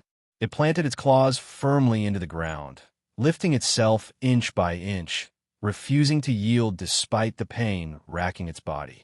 Hearing the purple-scaled long-tail's determined cry, the disciple clenched her fists tightly and quickly snapped out of her daze. "It's not over yet," she shouted. Without hesitation, the disciple began gathering her spiritual energy, the air around her rippling with power. Her hands glowed faintly as she focused her energy, directing it toward her beast. Threads of spiritual energy, vibrant and pulsing with life, flowed from her body to the purple-scaled long tail, wrapping around it like shimmering ribbons. The beast roared as it absorbed the energy, its cracked scales starting to shimmer faintly with a new vitality. Its injuries didn't fully heal, but its movements grew steadier, and its aura surged as it stood tall once more, defiance burning in its crimson eyes. "No, this isn't enough." The disciple gritted her teeth and continued to channel almost all of her spiritual energy into the beast, causing its aura to soar even further, surpassing its original strength. However, after giving most of her spiritual energy to her beast, the disciple fell to her knees from exhaustion. "Oh, you could do something like that? How interesting," she merely muttered in a somewhat surprised tone. This was her first time fighting a beast tamer, so she was still unfamiliar with their methods. Despite her exhaustion, the disciple pushed herself to continue as she instructed the purple-scaled long tail for their next move. The beast let out a thunderous roar before leaping high into the sky. As it reached the peak of its jump, its crimson eyes locked onto Shimeli. Without hesitation, the purple-scaled long tail opened its massive jaws, releasing a barrage of shimmering projectiles. Each projectile radiated with a faint, fiery glow, crackling with explosive energy as they rained down toward Shimeli in rapid succession. As the barrage of projectiles descended upon her, Shimeli remained unfazed, standing her ground with unwavering confidence.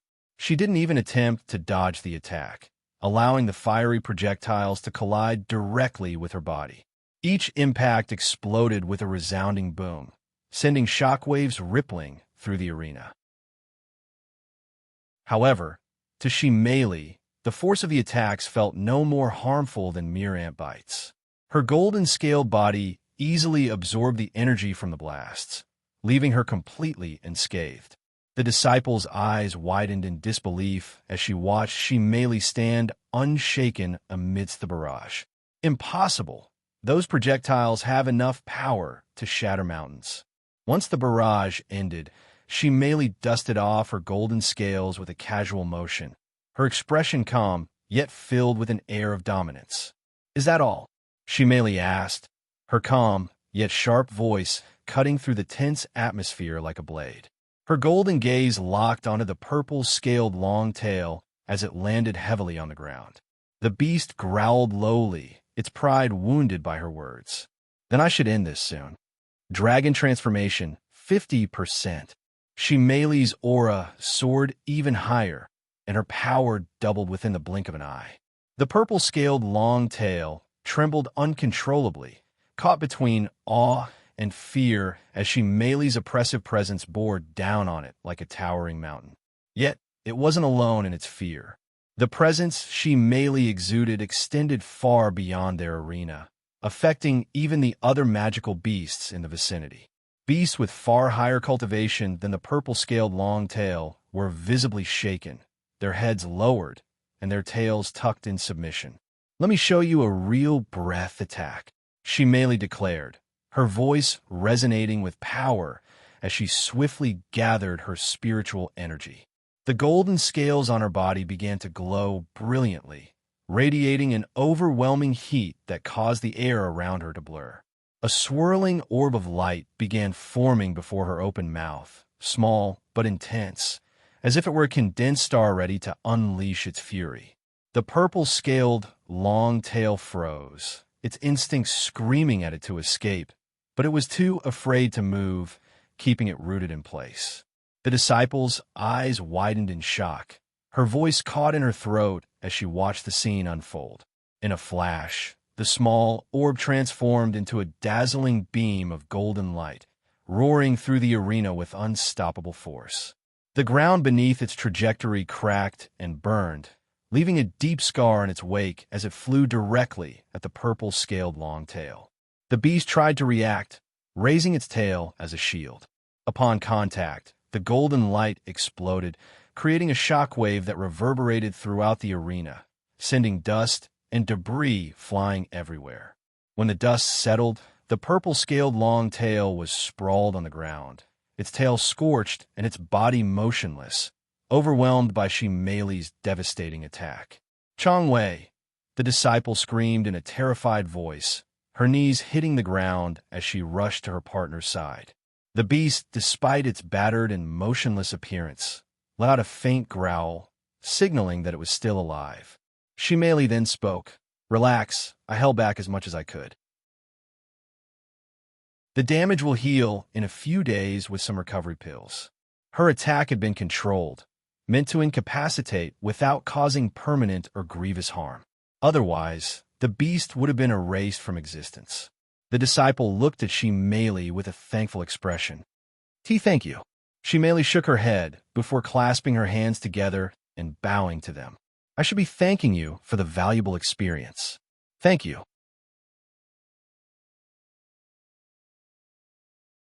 Chapter 1803 Heavenly Beast Sect 9. Chapter 1803 Heavenly Beast Sect 9. That was a great match. Shortly after the match ended, Hong Ling entered the stage and clapped with a satisfied smile. "Disciple Dong, your strategy wasn't bad, and you used your beast advantage correctly. Unfortunately, your opponent was too overwhelming, so don't kick yourself over this defeat." "I want." The disciple nodded. "Here, take this pill to recover your spiritual energy. The other pill is for your partner." Hong Ling handed 2 pills to the disciple. "Thank you, Senior Hong." The disciple accepted the pill and consumed one, feeding the other to her beast. The pill was incredibly effective, and within moments the beast could stand again. "Senior Shi, I apologize for underestimating you," Hong Ling said a moment later, bowing deeply to Shimeli with an expression of both awe and humility. "With your prowess, you could probably fight 2, maybe even 3 realms above your own cultivation.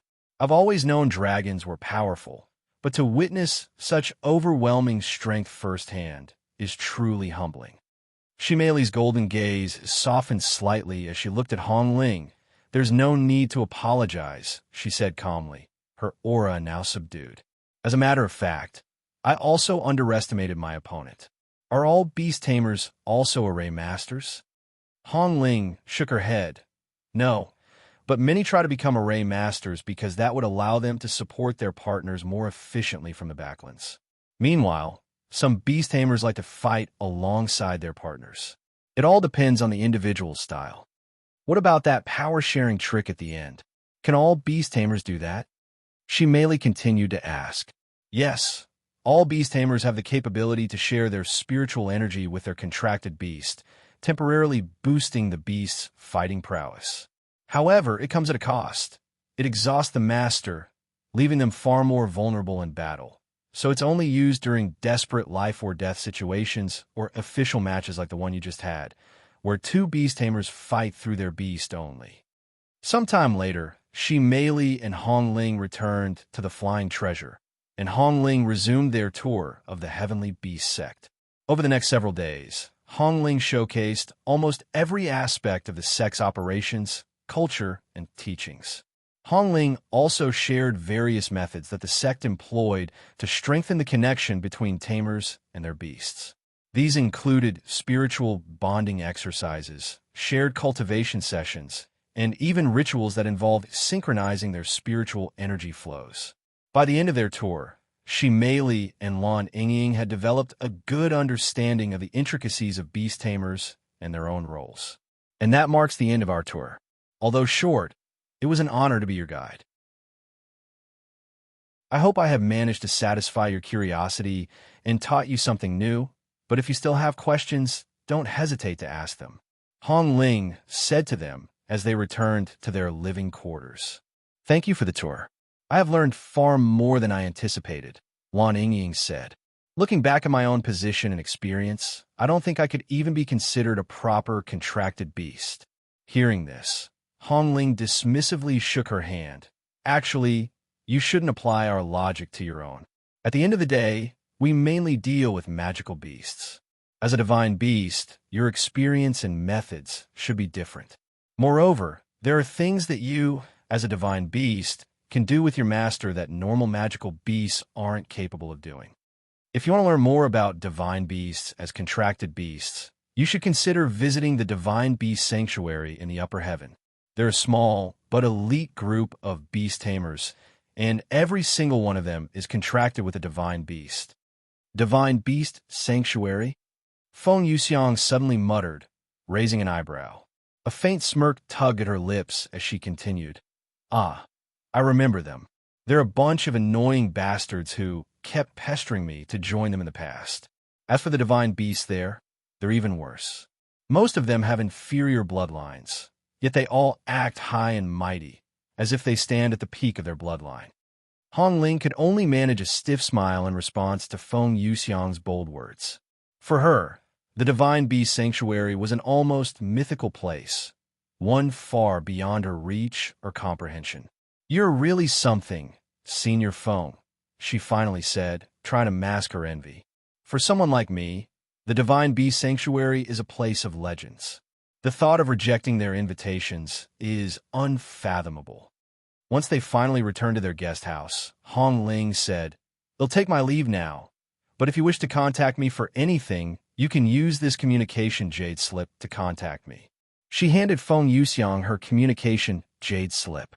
Okay, once again, thanks for the tour. Feng Yuxiang accepted the Jade slip with a smile. After Hong Ling left, they entered the building. Welcome back. Yuan, who was cultivating in the living room, said to them, Young master, I missed you. Feng Yuxiang had the desire to leap onto him after being separated for a few days. How was your tour around the Heavenly Beast Sect, he asked. We learned a lot about beast tamers, Wan Yingying said. There was so much I didn't know about my role as your contracted beast that I feel ashamed. Yuan chuckled and replied, There's no need to worry about your role. Contracted beast or not, you're a precious companion of mine. Just keep being yourself. I knew you'd say something like that, but I want to support you properly, Wan Yingying sighed. Despite following you for years, I haven't really done anything befitting of my role. Not wanting to dismiss her feelings, Yuan asked gently, Then what do you want to do? Let me hear it. Wan Yingying wore a perplexed expression on her face, and she responded with a defeated sigh. Honestly, I don't know. You're so much stronger than me, strong enough to overwhelm opponents that could easily kill me. I don't know how I can fulfill my role as your contracted beast properly.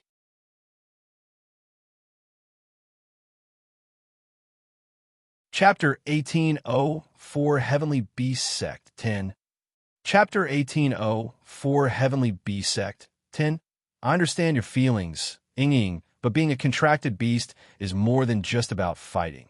Yuan spoke after hearing Wan Yingying out. When I was the Immortal Monarch, the 9 Divine Supremes barely stood in the front lines, and I fought most of my enemies on my own, but that didn't mean they were useless or didn't fulfill their role. Everyone has their own role. For example, the Shadow Dweller rarely fought, but specialized in information gathering. The Celestial Turtle spent most of its time serving as my flying treasure and living quarters as we traveled the starry sky. The Divine Yin-Yang Crane, the laziest of all, spent most of its time sleeping.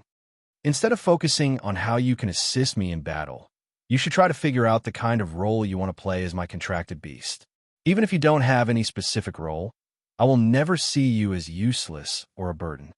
My own role, Wan Yingying muttered with a contemplating expression on her face. That's right. Feng Yuxiang suddenly joined the conversation. In my case, I see myself as our group's finance expert and wallet. If you ever need money, you can always come to me. Yuan raised an eyebrow at her words and asked, Our wallet? Since when? I decided that just now, she proudly announced. Doing business was just a hobby, something to pass the time while I figure out how to remove my curse, and I have more money than I ever need, so I might as well put it to good use. Although Feng Yuxiang certainly had enough wealth to serve as the group's financier, Yuan wasn't lacking either, with piles of treasures and precious materials at his disposal. Although I don't know how I feel about using you as a wallet, there is something I would like you to do for me, using your expertise as a business expert, Yuan said a moment later. Can you help me sell all of these treasures and materials that I have been collecting? He showed all of the treasures he had collected over time, from treasures he looted from his enemies to materials he found in the primal expanse. Wow, there's enough to open a store. Feng Yuxiang swallowed nervously after seeing the massive pile of treasures before her. Are you in a hurry to sell them? She then asked. No, you can take your time selling them. If it's too much, you could just sell the most valuable treasures, he said. No, this is something you entrusted me to do.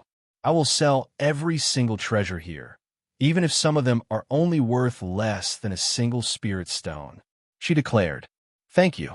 Since we still have plenty of time before the hidden domain is accessible, they'll start selling the treasures now. Feng Yuxiang said. How do you intend on doing that? She merely asked out of curiosity. I can easily hand off most of these treasures to auction houses and sell them that way. But that would be too easy, and we won't be getting the full value of these treasures. In that case, I'll open a store and sell them myself. Opening a store?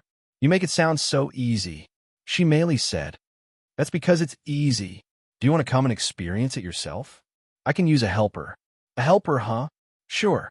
She merely nodded after pondering for a moment. What about you? Feng Yuxiang looked at Lan Yingying. I'll stay in the Heavenly Beast Sect to study more about beast tamers, she said. Just to be safe, I'll have Yin or Yang follow you, Yuan said a moment later. Feng Yuxiang smiled and said, You don't need to worry too much, young master. We're not going out to play. Most marketplaces have strict rules and are well guarded. A few days later, once all preparations were done, Feng Yuxiang and she merely set out for their business endeavor, leaving the Heavenly Beast Sect. Yin, are you here? I am here. Like a ghost, Yin responded to his call through voice transmission. Can you follow Feng and Meili and watch over them? If anything happens, contact me immediately. As you command. After leaving the Heavenly Beast Sect, Feng Yuxiang and she Meili traveled to the nearest business city to open a store. Thanks to Feng Yuxiang's experience, the process went incredibly smoothly, and within just 3 days, they had their store up and running. How can you tell a treasure's worth? I can't tell at all, she Meili said as she helped Feng Yuxiang place the treasures inside their display case. Experience, experience, and experience. I have been selling treasures for centuries, after all. What made you choose this kind of work? She Meili then asked. I honestly don't know. It was the first thing that came to my mind when I thought about what I wanted to do. I didn't question it, either. Sometime later, their store had its first customer. What kind of material is this? Where did you acquire it? The customer was shocked after seeing an unknown material that Yuan had acquired from the primal expanse. Feng Yuxiang calmly smiled and said, I'll tell you if you purchase a treasure. The customer swallowed nervously. Any treasure? Yes. After some contemplating, the customer purchased one of the cheaper treasures in the store, paying several hundred spirit stones just to learn more about the material. This material was acquired from a hidden domain, Feng Yuxiang said. A hidden domain? Is it still available? I'm sorry, but I cannot say more. Moreover, I am not the owner of this material, and I am merely helping the owner sell it. How much for this material? This is a one-of-kind material, so I cannot sell it immediately. However, you're more than welcome to leave an offer for the owner. In that case, I will be back later with some experts, said the customer. As you wish. Chapter 18051 of a kind material. Chapter 1805 one of kind material. Once the customer left, she merely asked, should we really be selling this material when we don't know its worth? Feng Yuxiang showed a cunning smile after hearing this question before responding. Of course not. This is just there to attract customers. That said, if the offer is enticing enough, I will consider selling it for real. That's genius. Shi Meili couldn't help but look at Feng Yuxiang in a new light. A few hours later, the customer returned with several experts, most of them being blacksmiths. Heavens, what a mythical material. I have never seen anything like this before. I can sense a very chaotic but powerful energy residing within the material. This can easily become the core material of a celestial-grade treasure. Madam, may we hold the material and inspect it in more detail? One of the blacksmiths asked. Feng Yuxiang shook her head and said, I'm sorry, but by the owner's orders, I am not allowed to do so. Then, can you tell us the identity of the owner? We'd like to speak with him. The owner of the material wanted me to sell it for them for a reason. They do not wish for their identity to be disclosed. The blacksmiths quickly gave up after hearing this, and they began debating about their offer for the material. As the core material for a celestial-grade treasure, this material is worth at least 1 billion spirit stones. Its rarity as a one-of-kind material increases its value. However, since its properties are unknown, it's extremely hard to put a price on it. Moreover, we cannot examine the treasure, so we won't know its true value until we get our hands on it. This is basically one huge gamble. After pondering for many minutes, the customer eventually gave Feng Yuxiang an offer. I'd like to offer 3 billion spirit stones. Feng Yuxiang nodded and proceeded to place a sign above the display case that read, Current offer, 3 billion spirit stones. If someone outbids you, I will change the price. If nobody outbids you in a month, I will contact the owner to see if he'd like to take your offer. The customer nodded. They'll come back every few days to check on the offer. The customer left shortly after, but the blacksmiths lingered in the store to examine the material a little longer. Soon, news of a one-of-kind material being sold spread throughout the city before quickly spreading to the rest of the sixth heaven. Blacksmiths and collectors swiftly gathered at Feng Yuxiang's store when they heard about it. Wow, what a beautiful and mysterious treasure. I cannot imagine what kind of environment could breed this kind of material. I really want to touch it. Dozens of people crowded around the display case, their eyes sparkling with excitement, much like kids at an amusement park. Meanwhile, the highest offer for the material had reached an eye-watering 7 billion spirit stones. Eventually, people from the upper heavens started showing up at the store. I am from the sacred furnace, and I would like to speak with the owner of this material. A middle-aged man approached Feng Yuxiang and spoke in a demanding tone. The owner does not wish to have their identity disclosed. Feng Yuxiang declined for the 10th time that day. Do you know who we, the sacred furnace, are? The middle-aged man did not give up. I don't know, nor do I care who you are. I have a reputation to uphold, and I am not going to destroy it for you. Feng Yuxiang calmly responded. I am from the upper heavens. You're just a mere store manager. Feng Yuxiang sneered in disdain. So what if you're from the upper heavens? Do you think you can get whatever you want if you come from there? I also happen to be from the upper heavens, and I demand you leave my store before I have someone escort you out. The middle-aged man trembled in anger, his face flushed with embarrassment after being called out. You think you can force me to leave? Let me see who dares to escort me out. The man released some pressure from his cultivation. However, that pressure was quickly canceled out by someone else. I see the sacred furnace is being as unsightly as usual, another voice resounded. Which bastard dares to mock us?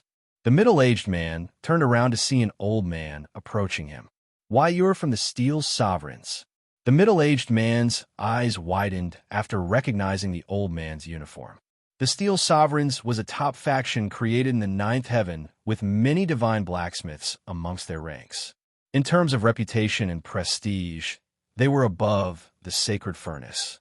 How can you call yourself a blacksmith when you act so rudely before such a divine material? Get out of here before I drag you out myself. The old man continued with a cold expression. The man for divine furnace knew he couldn't offend the old man, so he could only swallow this humiliation and leave the store. Once peace returned to the store, the old man acted as if nothing had happened and approached the display case with the material, his eyes filled with awe and interest. Only 7 billion spirit stones? What a joke. Inexperienced brats. The old man scoffed, his voice booming with confidence. 50 billion. I will offer 50 billion for this material. Gasps rippled through the crowd, their astonishment palpable at the staggering leap in price. Yet, Feng Yuxiang remained unfazed by the offer. With a serene smile, she quietly removed the old sign and replaced it with the updated offer. The old man lingered in the store for a few more minutes, his gaze fixed on the material as though memorizing its every detail before finally departing. In the days that followed, similar scenes unfolded repeatedly. One by one, the treasures Yuan had entrusted to Feng Yuxiang found eager buyers until only a handful of the priciest items and the one-of-kind material remained. Chapter 18061 of A Kind Material 2. Chapter 18061 One-of-Kind Material 2. Nearly a month had passed since Feng Yuxiang had opened her store. During this time, tens of thousands of experts, including many from the upper heavens, had visited to marvel at the treasures on display. Yet, only a select few dared to make an offer for the one-of-kind material. The reason was simple. The price had soared to a staggering 75 billion spirit stones. This astronomical sum could easily buy an entire celestial-grade treasure, or even two, making it seem almost absurd for a single piece of material. However, its unparalleled rarity and enigmatic origins made it a prized target for collectors who were willing to pay a premium for the chance to own it. When Yuan heard about the offers, he was elated. In his eyes, the material wasn't worth more than 10 billion spirit stones at most. Yet, to his astonishment, it had fetched over 7 times that amount. In the end, the material was sold for a staggering 81 billion spirit stones, and the one who won the bid was the old man from Steel Sovereigns. Congratulations, the owner of the material has agreed to sell it to you, Feng Yuxiang announced with a graceful smile after receiving Yuan's approval. The old man's face lit up with elation, knowing he had secured the prized material. Yet, beneath his joy, a twinge of pain lingered in his heart as he handed over the spirit stones. He was fully aware that he had overpaid, but to him, the material's rarity and potential were worth the sacrifice. With a deep breath, he accepted the bittersweet victory. Feng Yuxiang handed the material to the old man after confirming the payment. Oh, finally, I've been dreaming of this moment since I first laid eyes on it. The old man muttered, his voice quivering with emotion. His hands trembled as he held the material, running his fingers over its surface, savoring the texture as if trying to etch every sensation into memory. I'm glad to see you're pleased with your purchase, Feng Yuxiang said with a warm smile. Then, her voice took on a more commanding tone as she added, Now, I have another announcement. Her words immediately captured the attention of everyone in the store. The shop was packed tighter than ever, bustling with onlookers eager to witness the winner of the auction. Many hoped for just a closer glimpse of the material, and a few even harbored dreams of touching it. The crowd fell silent, their anticipation palpable as they waited to hear what Feng Yuxiang would reveal next.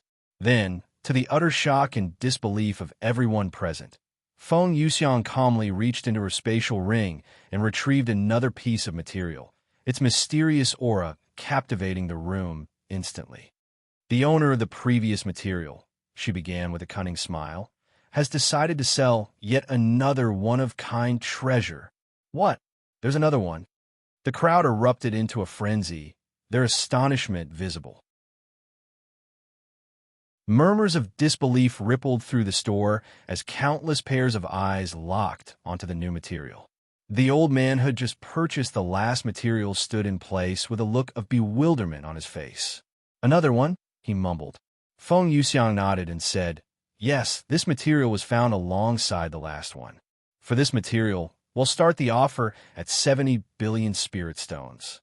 After putting the material into the display case, Feng Yuxiang stepped back to allow the crowd to examine it more closely. Although the material is entirely different, it has the same chaotic energy, so it was definitely found within the same place. The energy it's emitting is even stronger than the last one. After closely examining the new material, The old man from Steel Sovereign clenched his jaw, his expression a mixture of frustration and resolve.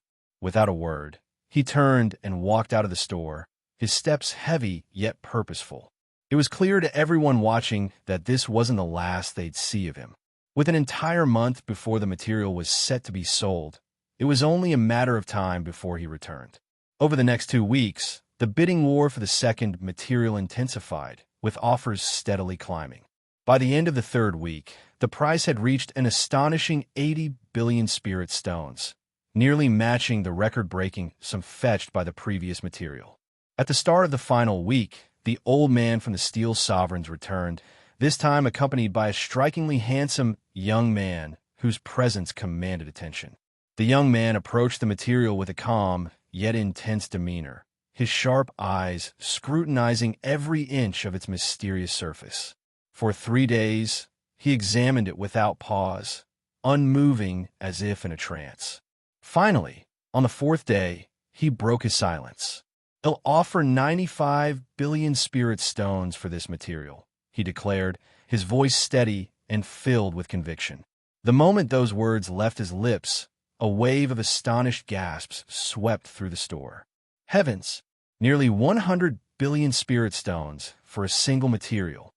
If this material were sold in the 9th heaven, it'd probably fetch for far more. Most of the astonished reactions came from individuals of the 6th heaven, for whom such an astronomical price was nearly unfathomable. On the other hand, those from the upper heavens remained relatively composed. They had witnessed treasures sold for even greater sums in their realms and regarded the 95 billion spirit stone offer as impressive, but not unprecedented. Who is that young man, anyway? He's the Steel Sovereign's leader's son. He's probably buying that material for his father, who is currently collecting rare treasures for his lifelong masterpiece. In the end, the young man won the material for 95 billion spirit stones. After selling the material, Feng Yuxiang closed the shop and returned to the Heavenly Beast Sect with Shimeli. "Young master, guess how much money we've earned?" Feng Yuxiang approached him with a prideful smile. 200 billion spirit stones, he guessed. Close. We earned a grand total of 207 billion spirit stones, she declared.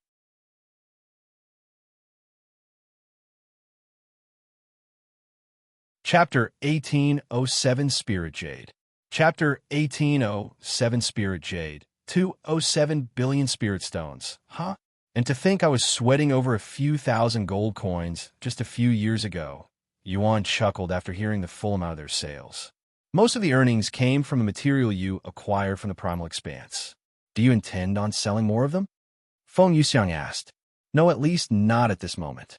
We'll think about it once we need money again. Any news on the Hidden Domains opening? Shimeli asked a moment later. The sect leader said that he'd be making an announcement about it soon, probably within this week.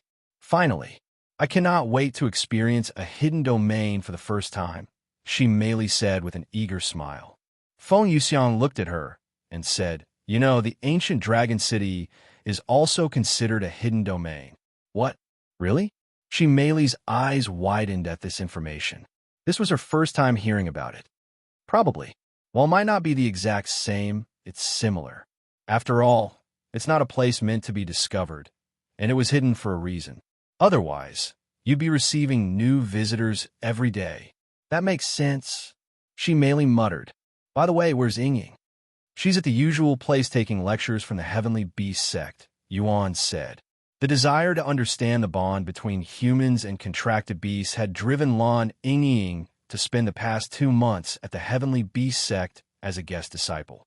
Just like an ordinary disciple, she attended lectures by the sect elders, joined training exercises, and even sparred with the disciples. Is she doing this alone? Shimeli asked.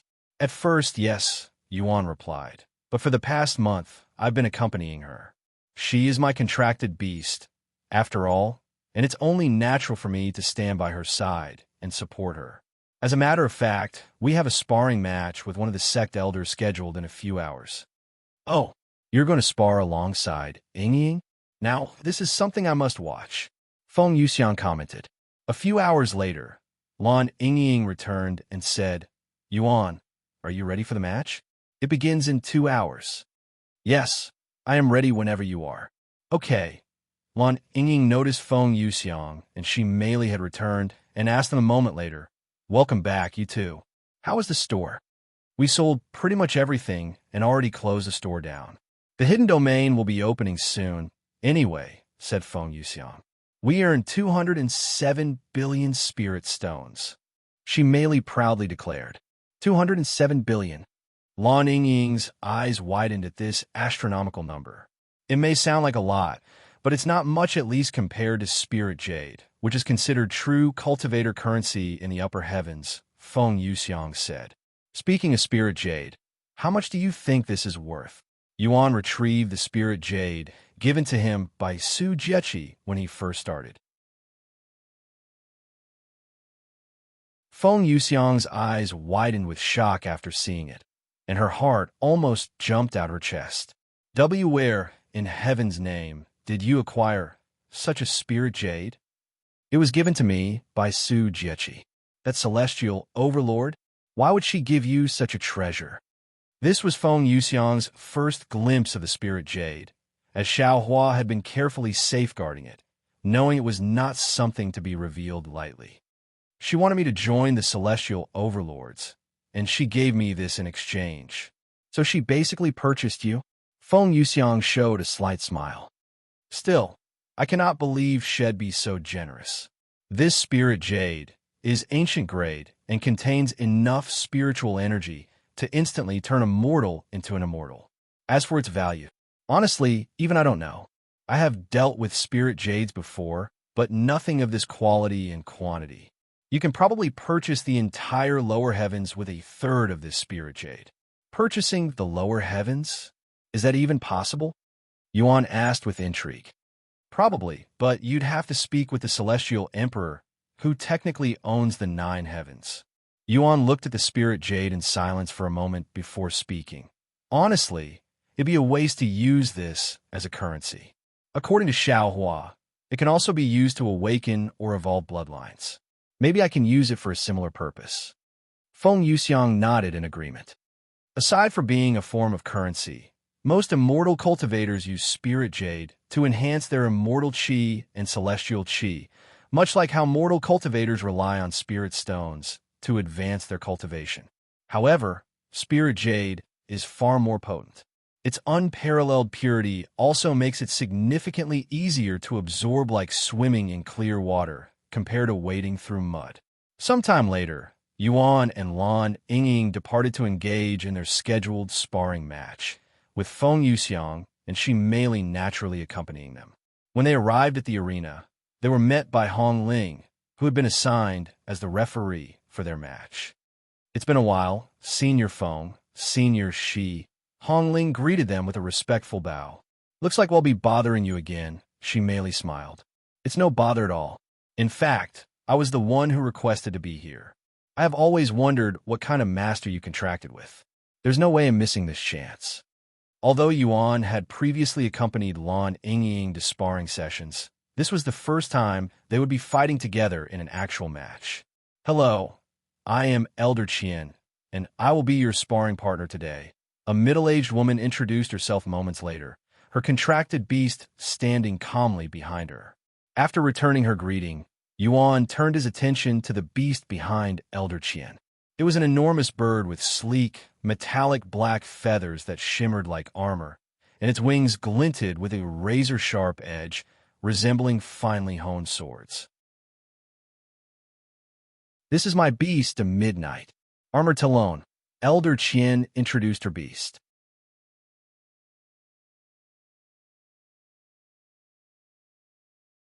Chapter 1808 Fighting Like a Beast Tamer. Chapter 1808 Fighting Like a Beast Tamer. This is my partner, Yingying. Yuan introduced Lan Yingying not as his beast, but as his partner. This little detail made Hong Ling smile. Lan Yingying continued, I am a divine beast, a divine serpent. Thank you for giving us this opportunity. Elder Qian shook her head and said, No, I should be thanking you for this opportunity. We have never fought a divine beast before. However, I'm a little worried about your cultivation. Yuan was only at the first level of spirit enlightenment, and Lan Yingying's cultivation wasn't much better, being only at the 9th level of spirit enlightenment. Meanwhile, Elder Qian's cultivation was at the peak of Divine Emperor, and her beast was at the 3rd level of Divine Sovereign. Don't worry, we're stronger than we appear, Yuan said reassuringly, but it didn't clear any doubt at all. No matter how talented you are, there's no way you can overcome the difference of 7 entire realms.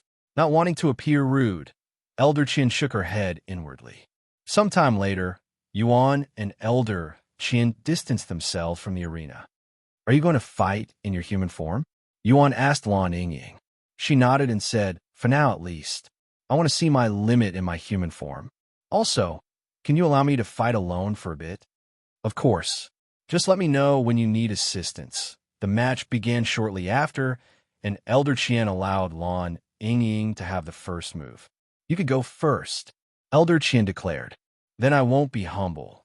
Lan Yingying responded swiftly, preparing her first attack. As she gathered her spiritual energy, a striking transformation began. Her flowing black hair shifted to a radiant white, and her azure eyes shimmered as they turned a vivid pink. Fiery Lotus! With a graceful motion, she unleashed one of the first martial techniques she had ever mastered.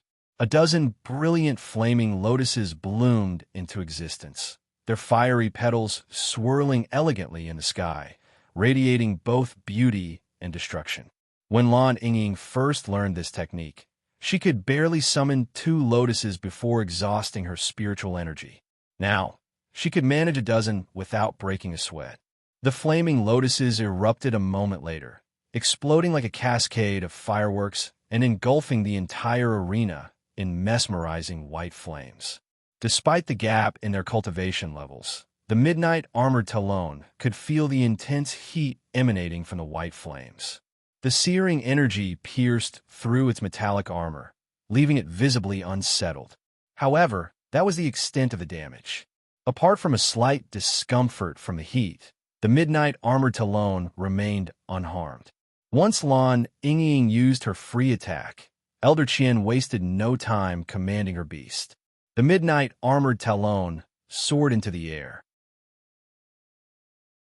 Once airborne, it began fanning its massive wings, sending razor-sharp wind blades hurtling toward Lan Yingying with incredible force. Fearing the possibility of accidentally harming Lan Yingying, Elder Qian instructed the Midnight Armored Talon to hold back its full strength. However, when the dust settled and Lan Yingying's figure emerged, Elder Qian was taken aback. Lan Yingying stood there nearly unscathed, with only a few scratches on her arms. However, even those minor wounds vanished in the blink of an eye. I appreciate you holding back for me, but you really don't need to, Lan Yingying said as she made her next move. Sacred Fire.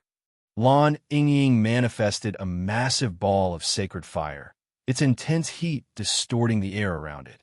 With a swift motion, she molded it into the shape of a spear and hurled it toward the flying beast. The flaming spear tore through the sky like a blazing comet, leaving a trail of scorching heat in its wake as it surged toward its target. The Midnight Armored Talon instinctively tried to evade the incoming spear. However, it quickly realized that the spear was no ordinary attack. It adjusted its trajectory mid-flight, seemingly locked onto the beast with an uncanny homing capability. Realizing it could not evade the attack, the Midnight Armored Talon resolved to confront it head-on. Channeling its full cultivation, the beast unleashed a thunderous cry, its power so immense that it created visible ripples in the air. When the flaming spear met the force of the ripple, the two clashed violently for a split second before the flaming spear was extinguished. So this is my limit in my human form? Huh? Lan Yingying sighed inwardly. In the very next moment, Lan Yingying decided to reveal her true form. With a surge of energy, she transformed into a stunning white snake, her scales gleaming with a radiant purity that captivated all who watched. So this is a divine serpent, Elder Qian exclaimed, her voice trembling with a mix of excitement and awe as she took in the majesty of Lan Yingying's true form. Her eyes sparkled with reverence, unable to look away from the radiant white serpent before her. After transforming, Lan Yingying's aura surged dramatically, radiating an overwhelming pressure. Upon closer inspection, her white scales shimmered faintly with sacred fire, adding a divine and imposing brilliance to her presence. In the next moment, Lan Yingying leaped into the air, soaring toward the midnight armored Talon with newfound ferocity. Her sacred flames, now amplified several times by her transformation, burned brighter and hotter than ever. However, despite the increase in power, the gap in their cultivation levels remained insurmountable, leaving her attacks unable to fully penetrate the beast's defenses. Before long, Lan Yingying's pristine white body was marred by streaks of her own blood, her scales torn and glistening with large, sword-like wounds. Yuan watched the entire fight with a calm expression on his face, seemingly unaffected by how badly Lan Yingying was losing. "Are you ready for my assistance?" Yuan asked her through voice transmission. After a brief pause, Lan Yingying nodded silently.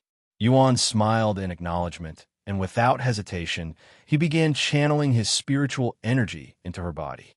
Her wounds closed almost instantly, and her aura intensified even more.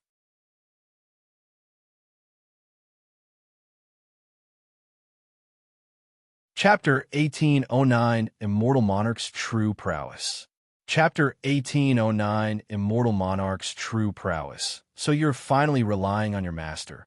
Elder Qian smiled after seeing Yuan share his spiritual energy with Lan Yingying. "Unfortunately, it won't help you defeat my nightmare armored Talon." At the end of the day, Yuan's cultivation remained weaker than Lan Yingying's, and even with his support, Lan Yingying lacked the extraordinary talent required to bridge the gap of 7 major cultivation realms. After all, Yuan's assistance was limited to sharing his spiritual energy, replenishing her depleted reserves, and healing her injuries. It provided much-needed sustenance, but it wasn't enough to significantly enhance her overall strength or tip the scales in her favor. Yuan agreed with Elder Qian, but he remained silent, allowing Lan Yingying to fight as she pleased. With Yuan's near-limitless spiritual energy sustaining her, Lan Yingying wielded her martial techniques without worrying about exhaustion, pushing them to their full potential and relentlessly unleashing them in rapid succession, essentially spamming her attacks. Though her individual strikes lacked the power to inflict significant damage on their own, the overwhelming volume and ceaseless barrage left the midnight armored Talon visibly dumbfounded. Heavens, just where is she getting this much spiritual energy? There's no way her master has this much spiritual energy at the first level of spirit enlightenment. Elder Qian was shocked when she realized Lan Yingying was not exhausting her spiritual energy despite the spam. She looked at Yuan, who was confidently and calmly sharing his spiritual energy with Lan Yingying, looking like he was just a spectator. "Let's see how long you'll be able to keep this up." Elder Qian commanded her beast to focus entirely on defense. With the vast disparity in their cultivation levels, the midnight armored Talon could afford to endure Lan Yingying's relentless attacks for hours, sustaining only minimal damage at most. For the next hour, Lan Yingying unleashed an endless barrage of attacks, trying to break the nightmare armored Talon's defenses, her sacred fire consuming the entire arena. The once orderly battleground was transformed into an infernal landscape, resembling the 9 levels of hell in the Eternal Phoenix domain. However, despite her endless assault, the midnight armored Talon's defenses remained steadfast, showing no signs of yielding. Eventually, Lan Yingying recognized the futility of her efforts and ceased her attacks. Looks like she's finally out of spiritual energy, but heavens, what a monstrous amount of spiritual energy her master has. Elder Qian thought to herself, her back soaked in cold sweat as she marveled at the Yuan's frightening amount of spiritual energy. "I guess this is it," Elder Qian said, a hint of admiration in her tone. "Although you weren't able to defeat my midnight armored Talon, your potential is undeniable." I can't begin to imagine how terrifyingly powerful you'll be once your cultivation improves further. She spoke with confidence, already declaring her victory. However, Yuan responded in a slow but confident tone, "This is far from over, Elder Qian." Elder Qian frowned and said, "You should know when to give up. Even if you have unlimited spiritual energy, your beast lacks the prowess to break through my beast defenses. Also, we've only used half of our strength." Yuan did not respond to Elder Qian. Instead, he asked Lan Yingying, "What do you think?" Lan Yingying lowered her head and sighed in a defeated tone. "Elder Qian is correct. No matter how much spiritual energy you share with me, I do not possess the same talent as you. I don't have what it takes to defeat them in my current state." Yuan nodded and responded, "Under normal circumstances, you are correct. No matter how much spiritual energy I share with you, it won't increase your talents or give you supernatural strength. However, have you forgotten who your master, I am?" Lan Yingying raised an eyebrow at Yuan's words, her expression reflecting a mix of confusion and curiosity, as though she struggled to fully grasp the meaning behind the statement. Yuan chuckled and continued speaking to her through voice transmission. "I am not your ordinary beast tamer. I am the Immortal Monarch. Let me show you what it means to be the Immortal Monarch's contracted beast, the Immortal Monarch's true prowess." After recovering the majority of the Immortal Monarch's memories, Yuan also inherited the entirety of his beast-taming techniques. However, Yuan continued, his tone calm but firm, "Before I can use the Immortal Monarch's powers on you, you must first accept the Immortal Monarch seal. It's a unique bond distinct from our existing contract, and it allows me to have complete control over your life. If I want you to die, I can do so with a thought. Also, the seal can only be removed with my death. Even knowing that, are you willing to accept my seal?" Yingying? Without hesitation, Lan Yingying nodded. "I accept." After receiving Lan Yingying's approval, Yuan began to draw a complex symbol in the air with precise, fluid motions. Though it bore a superficial resemblance to array symbols, its essence was entirely different. This symbol radiated an otherworldly energy, its power stemming directly from Yuan's soul, pulsating with a profound and ancient aura. What are you doing?" Elder Qian muttered in a daze. Meanwhile, Hongling Feng Yuxiang, Shi Mei Li, and every beast in the heavenly bee sect could sense the profound aura emanating from the symbol. The energy it radiated was so overwhelming and majestic that it stirred something primal within them, compelling a powerful and natural urge to bow in reverence, as if they were standing in the presence of a divine force. Once Yuan completed the seal, he made a graceful gesture, sending it soaring toward Lan Yingying. The seal entered her body effortlessly, merging with her very being. Moments later, the words "Immortal Monarch" manifested on her skin, forming an elegant symbol that radiated a subtle yet profound aura. After accepting the supreme seal, Lan Yingying felt an unfamiliar sensation coursing through her body, as though something profound had awakened within her. However, the nature of this change eluded her for now.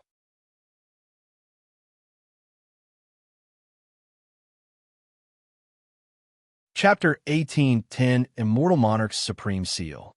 Chapter 1810 Immortal Monarch's Supreme Seal. Immortal Monarch's Supreme Seal. Rank: Celestial, Mastery Level. Max. Description: bestow a supreme seal onto a beast.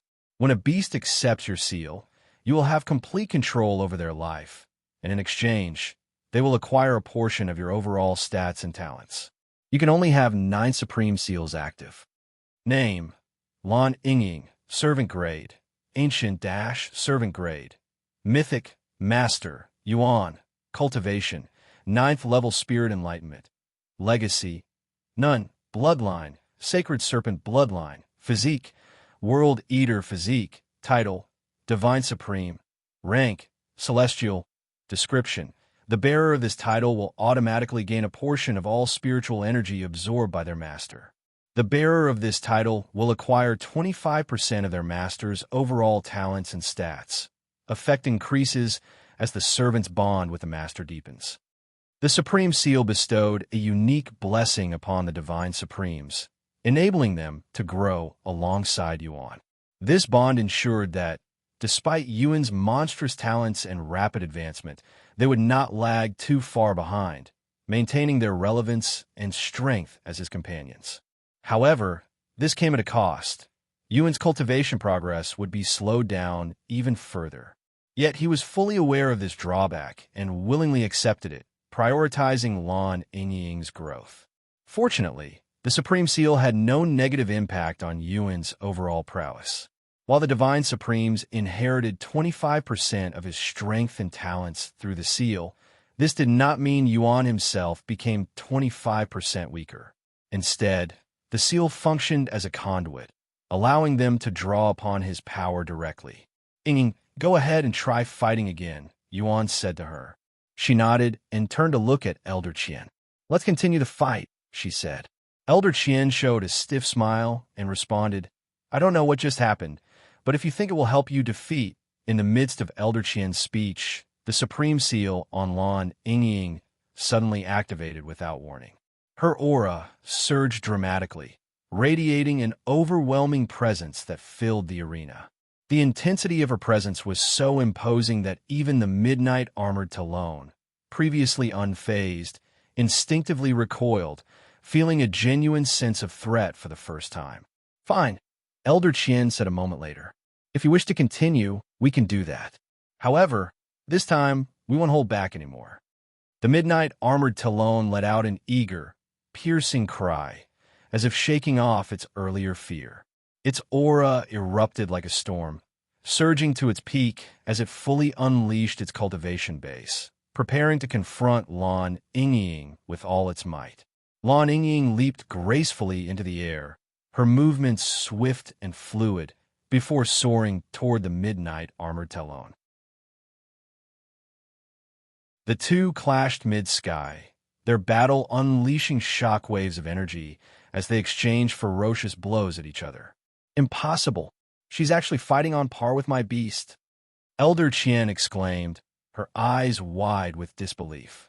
Despite the surge in her aura and presence, Lan Yingying's cultivation level hadn't changed. It remained at the peak of spirit enlightenment. Yet, she was somehow able to hold her ground against the midnight armored Talon, a beast operating at the full power of the 7th level of Divine Sovereign. Moreover, Lan Yingying's prowess seemed to intensify with each passing moment, her attacks becoming more powerful and deadly. The sight defied logic, leaving Elder Qian struggling to comprehend the reality unfolding before her. What is this overwhelming power? Lan Yingying thought, feeling just as astonished as Elder Qian, if not even more so. I see. This is Yuan's power, Lan Yingying quickly realized, and I can feel it growing stronger as my body adapts to it. As Yuan's energy coursed through her entire being, it felt warm and reassuring, almost like she was being embraced by him, and she couldn't help but feel a profound sense of unity with him. The moment the Supreme Seal strengthened, Lan Yingying's aura surged to an even greater height, and to everyone's astonishment, a pair of magnificent wings composed entirely of white flames emerged from her back, their ethereal glow illuminating the battlefield and exuding a divine presence that left onlookers breathless. Amazing, she merely muttered unconsciously, her eyes wide with wonder as she felt her breath stolen by the sheer beauty and power of Lan Yingying's transformation. After her transformation, Lan Yingying's attacks grew exponentially more powerful.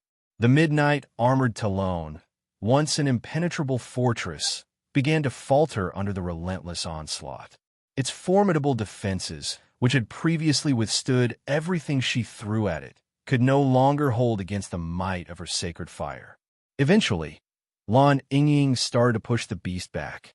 Seeing her beast being overwhelmed, Elder Qian quickly began transferring her spiritual energy to the midnight armored Talon.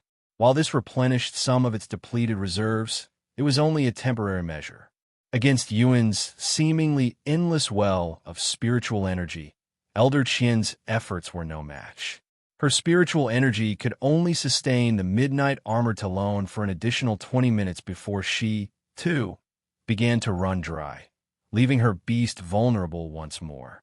Once her spiritual energy had been exhausted, the midnight armored talon could no longer defend against Lan Yingying's sacred fire and became engulfed in it.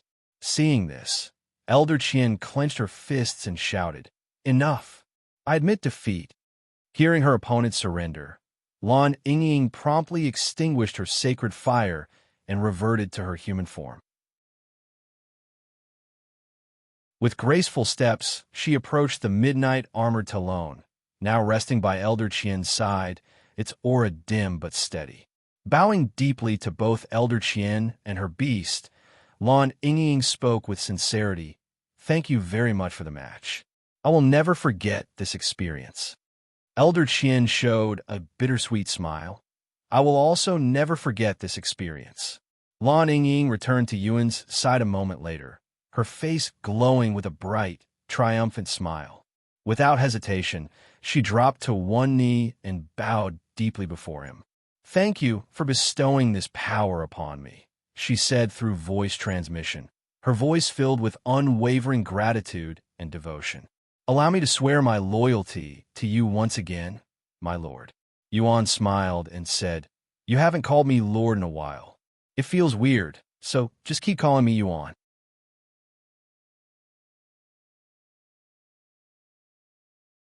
Chapter 1811 Immortal Monarch's Supreme Seal 2.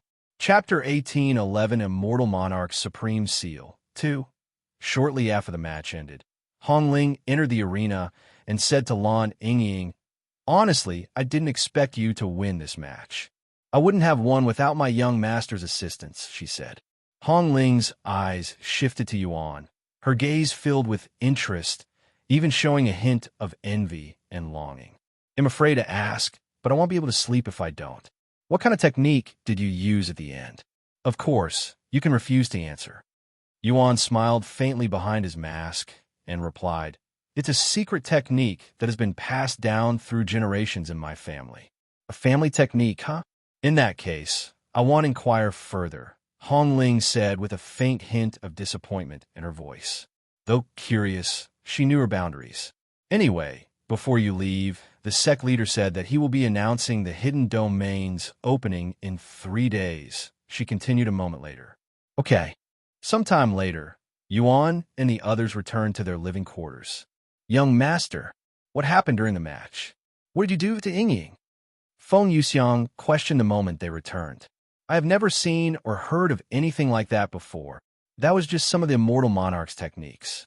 I gave Yingying the Immortal Monarch's Supreme Seal, making her one of the Divine Supremes. In exchange for her loyalty, she will be able to use some of my strength as if it were her own." "What? One of the Divine Supremes? What about me? I was your first servant, excluding Xiao Hua since she is human."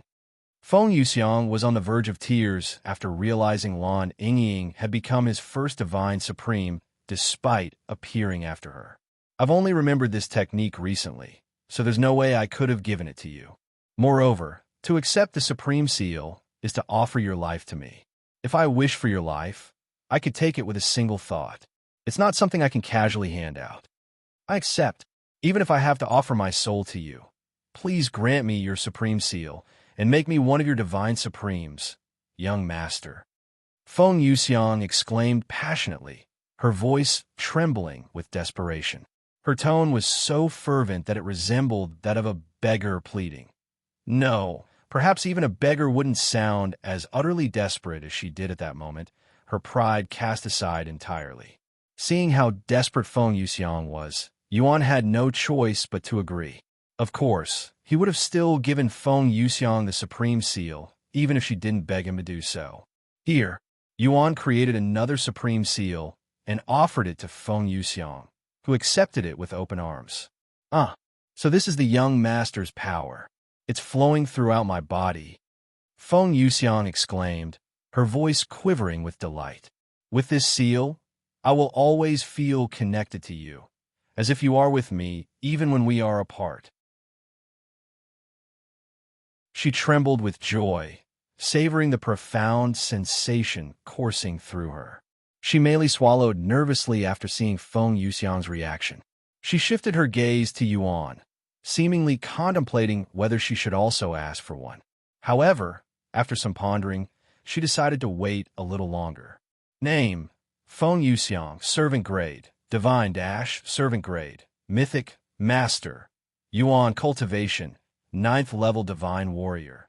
Legacy: None. Bloodline: Ancient Phoenix Bloodline - Bloodline, Primordial Phoenix Bloodline. Physique: Inextinguishable Immortal Fire. In the last 2 months, Feng Yuxiang's cultivation increased even further, reaching the peak of Divine Warrior. After accepting Yuan's Supreme Seal, the words Immortal Monarch manifested near Feng Yuxiang's chest in the form of a symbol directly over her heart. For Lan Yingying, once she reverted to her human form, the symbol appeared on her stomach, slightly below her belly button. The markings were subtle, barely visible under normal circumstances. However, they'd quickly become prominent when they channeled the powers bestowed by the seal. What was that energy just now? Shortly after Feng Yuxiang accepted the Supreme Seal, Yingzi appeared out of thin air and asked.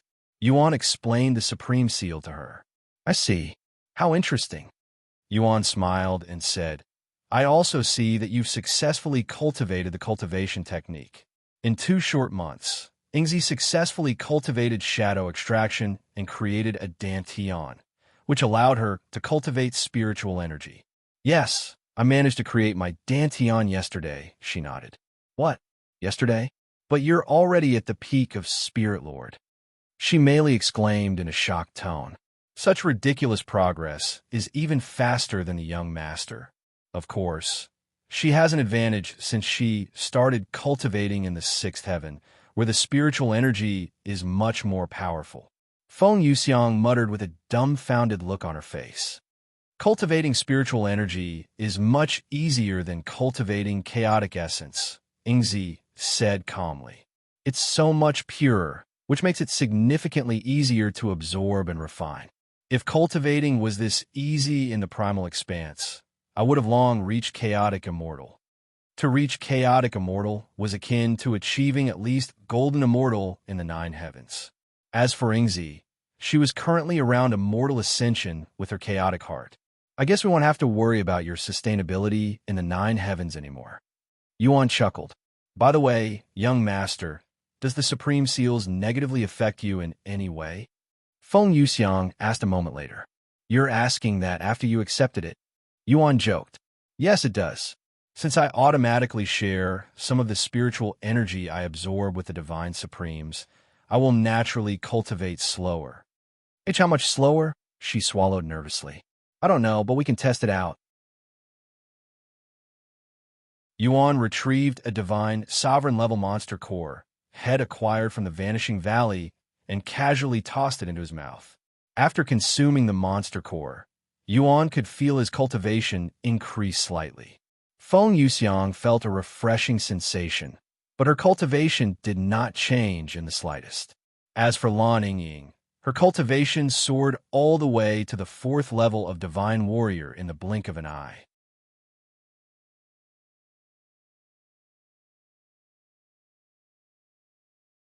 Chapter 1812 Heading to the Hidden Domain.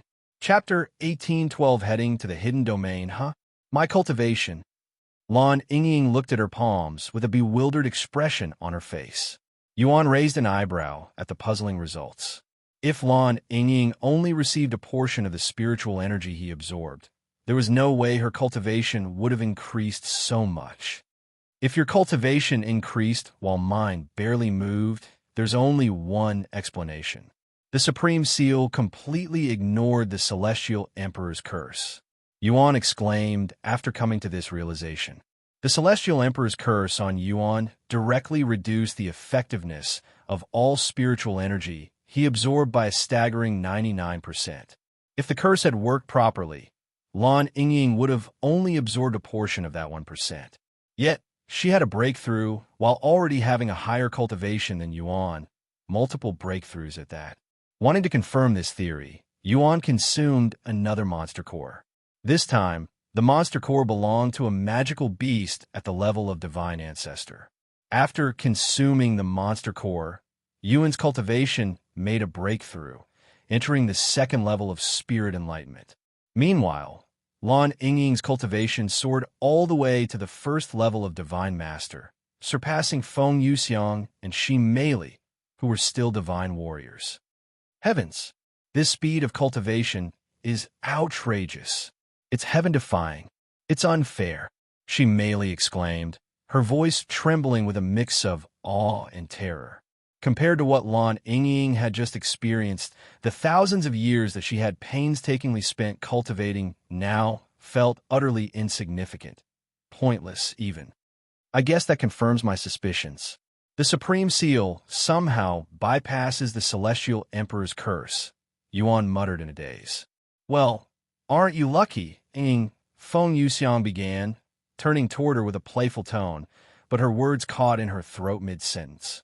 Ying, are you okay? Feng Yuxiang asked, her expression shifting to one of concern as she noticed Yingying's pale complexion and unsteady stance. Lan Yingying nodded slightly, her movements slow and unsteady. I suddenly feel a little nauseous, she admitted, her voice soft. I think it's because my cultivation increased so much so quickly. My body's struggling to adjust. Oh, yeah, that's actually quite normal, Feng Yuxiang said. Really? I've never experienced anything like that, Yuan casually remarked. Feng Yuxiang shook her head with a slight smile. How can you compare yourself to us, young master? There's a reason most people take the time to adapt to their new cultivation after a breakthrough. If we rush cultivation like a madman, it would actually harm us instead. What about Yingzi? Shi Meili asked. Her body is already adapted since this isn't her first time reaching that level. That makes sense. Sorry, Yingying, this is my fault. Yuan apologized to her. No, it's fine. I just need some time to adapt. After saying that, Lan Yingying sat on the ground and began to circulate her dantian to speed up the process. Even though I can increase their cultivation rapidly through the Supreme Seal, I shouldn't be too extreme or hasty, Yuan muttered softly, almost as if he were reminding himself. Over the next 3 days, Lan Yingying spent all of her time adjusting to her new cultivation. Meanwhile, Yingzi continued to increase her cultivation, reaching the peak of Spirit King. After 3 days had passed, Sect leader Bao made his long-awaited announcement through the communication Jade slip he gave to everyone with a slot. The time has come, he declared in a clear voice. In precisely 14 days from now, the hidden domain to the Immortal Monastery will be open. If you have a slot, please gather at the hidden domain with your entry token before then. I will send the location of the hidden domain to everyone through the communication Jade slipped shortly after this announcement. The announcement was short but straight to the point. 14 days, huh? Yuan mumbled. Shortly after the announcement ended, Yuan received the location of the hidden domain. It's quite far from here, so we should start making our way there as soon as possible, Yuan said after memorizing the location. Okay. Feng Yuxiang and Lan Yingying entered his dantian while Yingzi returned to his shadow. When Tan Songyun emerged from her room a few hours later, Yuan asked, Do you know where to go? She nodded. Are we leaving now? We can. Before we leave, I should warn you to be careful, Tan Songyun suddenly said. Careful? Of what? Yuan asked. There are only 20,000 slots, nowhere near enough to satisfy everyone. There's a good chance some people will attempt to steal our slots while we make our way to the hidden domain, she explained. Oh, I can see that happening. Don't worry. Nobody will be able to steal from us. Humph, she coldly snorted. You say that now, but no matter how talented you are, you'll be helpless once you encounter someone who can use immortal chi. Yuan didn't comment on that remark and merely smiled in silence. Sometime later, Yuan, Tan Songyun, and Shi Meili departed from the Heavenly Beast Sect, setting off on their journey to the hidden domain. As they made their way, they noticed a steady stream of others also leaving the sect and heading in the same direction. To minimize the risk of encountering thieves, Yuan's group decided to travel with a larger crowd, until they reached the nearest city equipped with a teleportation device. Yuan hoped to remain with the group until they reached the hidden domain, but after using the teleportation device to reach the city closest to the hidden domain, the group began to disperse. It became clear that the cultivators were purposefully going their separate ways, likely to avoid competition or unnecessary trouble as they approached the hidden domain. Everyone must be wary of each other, since we don't know who has a slot, Tan Songyun said after seeing the group scatter. What should we do now? She merely asked. There's nothing we can do except head to the hidden domain ourselves. Yuan shrugged. That said, we shouldn't head there immediately. Let's wait a few more days before we do so.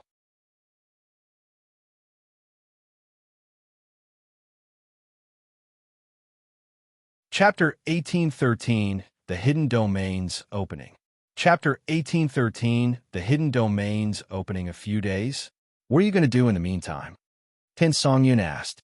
Yuan smiled and said, Look around you at this city. There are plenty of things to do. I haven't had a good meal in a while, so we'll be spending my time in restaurants. Tan Songyun raised an eyebrow and remarked, Food? Cultivators don't need to eat, and that stuff will only dirty your body with impurities. Most cultivators avoided eating food or even drinking water for precisely this reason. The impurities in ordinary meals, even spiritual food, were considered detrimental to their refined bodies and cultivation progress. Instead, they sustained themselves by absorbing spiritual energy, whether through diligent cultivation or by utilizing spirit stones, which provided a pure and efficient source of nourishment. Can you even call yourself human if you stop eating food entirely? So what if it contains a little impurity? You can easily cleanse it. Yuan shook his head. Tan Songyun fell silent after hearing his response. Sometime later, they went to a nearby restaurant and filled their table with food, with Ingzi joining them at their feast.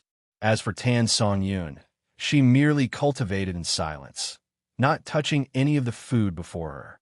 After finishing their meal at one restaurant, they moved on to another, indulging in a variety of dishes.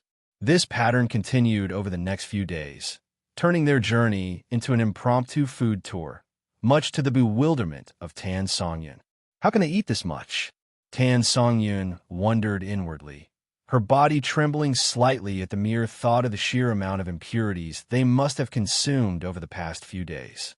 Unbeknownst to Tan Songyun, Yuan possessed an untainted body, a physique that automatically cleansed any impurities he consumed, rendering them completely harmless.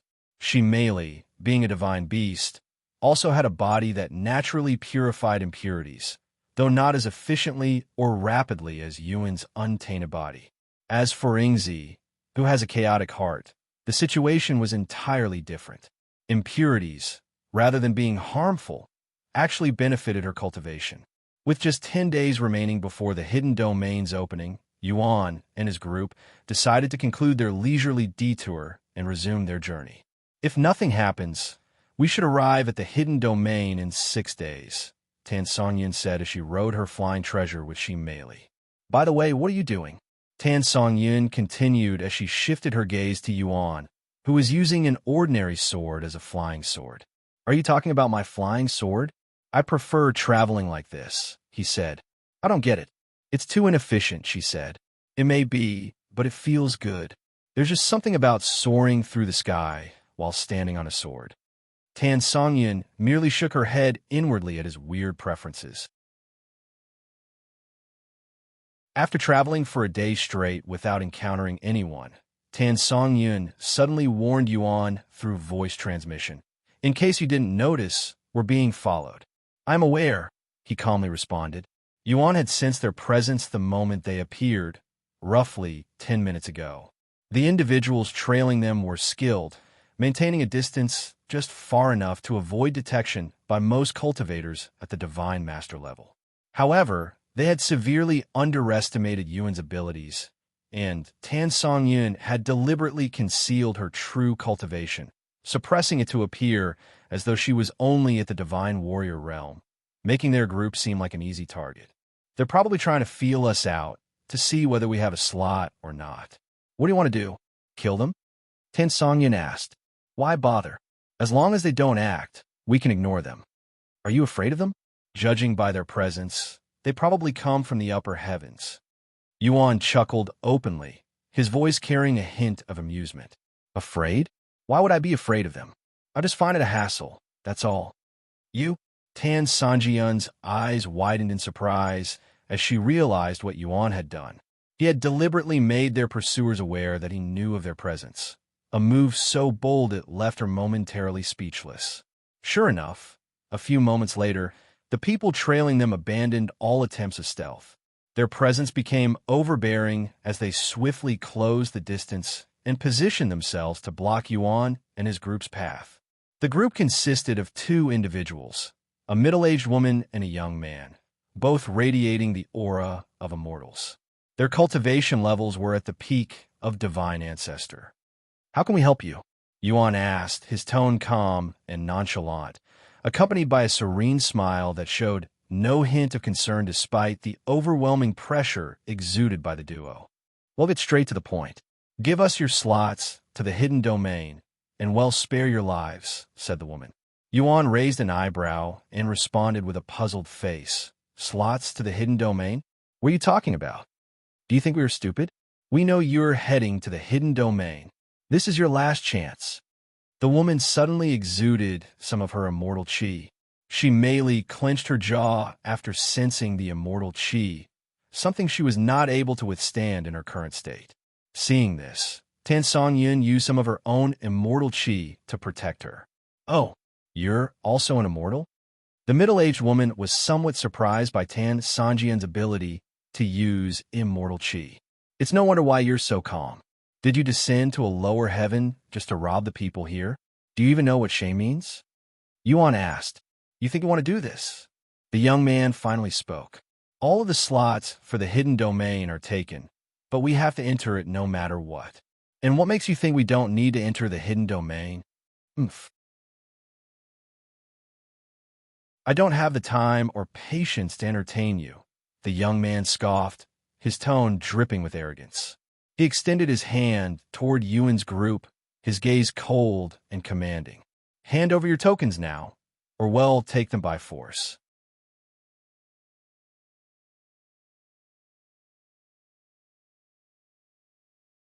Chapter 1814, The Hidden Domains Opening 2. Chapter 1814, The Hidden Domains Opening 2. Sorry, but that's not happening, Yuan calmly replied, a sneer of disdain spreading across his face. If you want our tokens, you'll have to take them from our corpses. However, I don't think you have the capabilities to make that happen. Then you can die, the young man roared, his patience snapping. Immortal chi erupted from his body in a brilliant surge, the air around him trembling under the sheer force of his power as he prepared to strike. Seeing the young man's aggressive move, Tan Songyun instinctively prepared to counter. However, before she could act, the middle-aged woman beside him intercepted. You can deal with me, she shouted, her voice echoing with confidence as she unleashed a powerful blast of immortal chi toward Tan Songyun and Shi Meili. Tan Songyun was forced to go into the defense because of Shi Meili, who would not be able to endure the immortal chi as a mortal. Meanwhile, the young man launched his assault on Yuan, his immortal chi surging forward like a tidal wave. The overwhelming force of his attack distorted the air around it, crackling with destructive energy as it barreled toward Yuan with tyrannical intensity. In response, Yuan calmly summoned his incomplete immortal chi. With a swift motion, he sliced through the young man's immortal chi as if it were nothing more than a thin veil. What? The young man exclaimed, his voice filled with shock and disbelief. He stared wide-eyed at Yuan. What did you do just now? Sorry, but I don't have time to entertain you. Yuan calmly retrieved Baneful Abyss, its dark blade gleaming ominously in his hand. Activating true dragon transformation, his aura erupted with overwhelming force, surging to an intensity that momentarily stunned the young man, freezing him in place with sheer pressure and astonishment. Seizing the opportunity, Yuan moved with lightning speed, closing the distance in an instant. With the baneful abyss in hand, he launched a swift and precise strike aimed directly at the young man, the blade cutting through the air with a menacing hum as it bore down on its target. The young man instinctively reacted to the incoming attack, his body moving just in time to avoid a fatal blow to his neck. However, his evasive maneuver was not perfect, and the baneful abyss grazed his cheek, leaving a shallow but stinging cut. Afterward, Yuan calmly put away baneful abyss, an action that immediately puzzled his opponent. "What do you think you're—" The young man began to speak, but his words were abruptly cut off. His face contorted in excruciating pain as the baneful abyss poison began coursing through his body, melting him from the inside. The young man's screams echoed as he staggered, clutching his body in desperation. "Young master!" The middle-aged woman abruptly stopped her clash with Tan Songyun, her attention snapping toward the young man as his screams of agony filled the air. "Did nobody teach you to never look away in the middle of a battle?" Tan Songyun remarked coldly, a sharp edge in her tone. Without hesitation, she seized the opportunity created by the woman's distraction, unleashing a decisive and fatal strike. The attack caught the woman off guard, sealing her fate. As for the young man, he also perished shortly after. Tan Songyun glanced at the young man's corpse and swallowed nervously. What kind of poison is powerful enough to kill an immortal in seconds? She wondered inwardly. Shortly afterward, Yuan searched their bodies and acquired their spatial rings. "Radiant Sky Hall. Have you heard of them?" Yuan asked as he examined the medallion he had retrieved from their spatial ring. "Radiant Sky Hall. They're a prominent sect within the seventh heaven," Tan Songyun said with a slight frown on her face. "Let me see that medallion." Yuan handed the medallion to her, and she examined it more intently. A moment later, Tan Songyun rubbed her eyes and sighed. "That young man you killed was the Radiant Sky Hall's prime disciple. He's essentially their sect leader's direct disciple." "So what? Are you saying I shouldn't have killed him?" "That would have definitely been better. But since you already killed him, there's nothing we can do. Even if I killed him, there are no witnesses, so there's no way for the Radiant Sky Hall to know that I killed him," Yuan said. "Actually, it's quite common for sects and families in the upper heavens to place trackers on their most valuable members," Tan Songyun revealed, her tone serious. "If anything happens to them, the sect or family would know immediately. The more advanced and expensive trackers can even identify and locate the individuals responsible for their deaths. Though they're extremely rare and expensive, so I doubt the Radiant Sky Hall would use that for a mere disciple. Even if that's the case, what's done has been done. Also, they were in the wrong for trying to rob us in the first place. Unless the Radiant Sky Hall is shameless enough to come after us, who are the victims, we should be fine." Tan Songyun nodded in agreement. "Sorry for being in your way, and thank you for protecting me just now," she merely said to Tan Songyun as they resumed their journey. "Don't worry about it. Mortals are no match for immortals, anyway." Tan Songyun looked at Yuan as she spoke, pondering about the incomplete immortal chi he used during his fight. Although it wasn't true immortal chi, it was very similar, and it even had the capability to fight true immortal chi. To use such a power when he's only at spirit enlightenment. What a monster, she sighed inwardly. If he's already this powerful at spirit enlightenment, I cannot imagine how powerful hell become once he becomes an immortal. After traveling for several hours without any interruptions, Yuan and his group had to stop again when another group of individuals blocked them. "You lot must be going to the hidden domain. Hand over your tokens, and well spare your lives," the leader of this group demanded.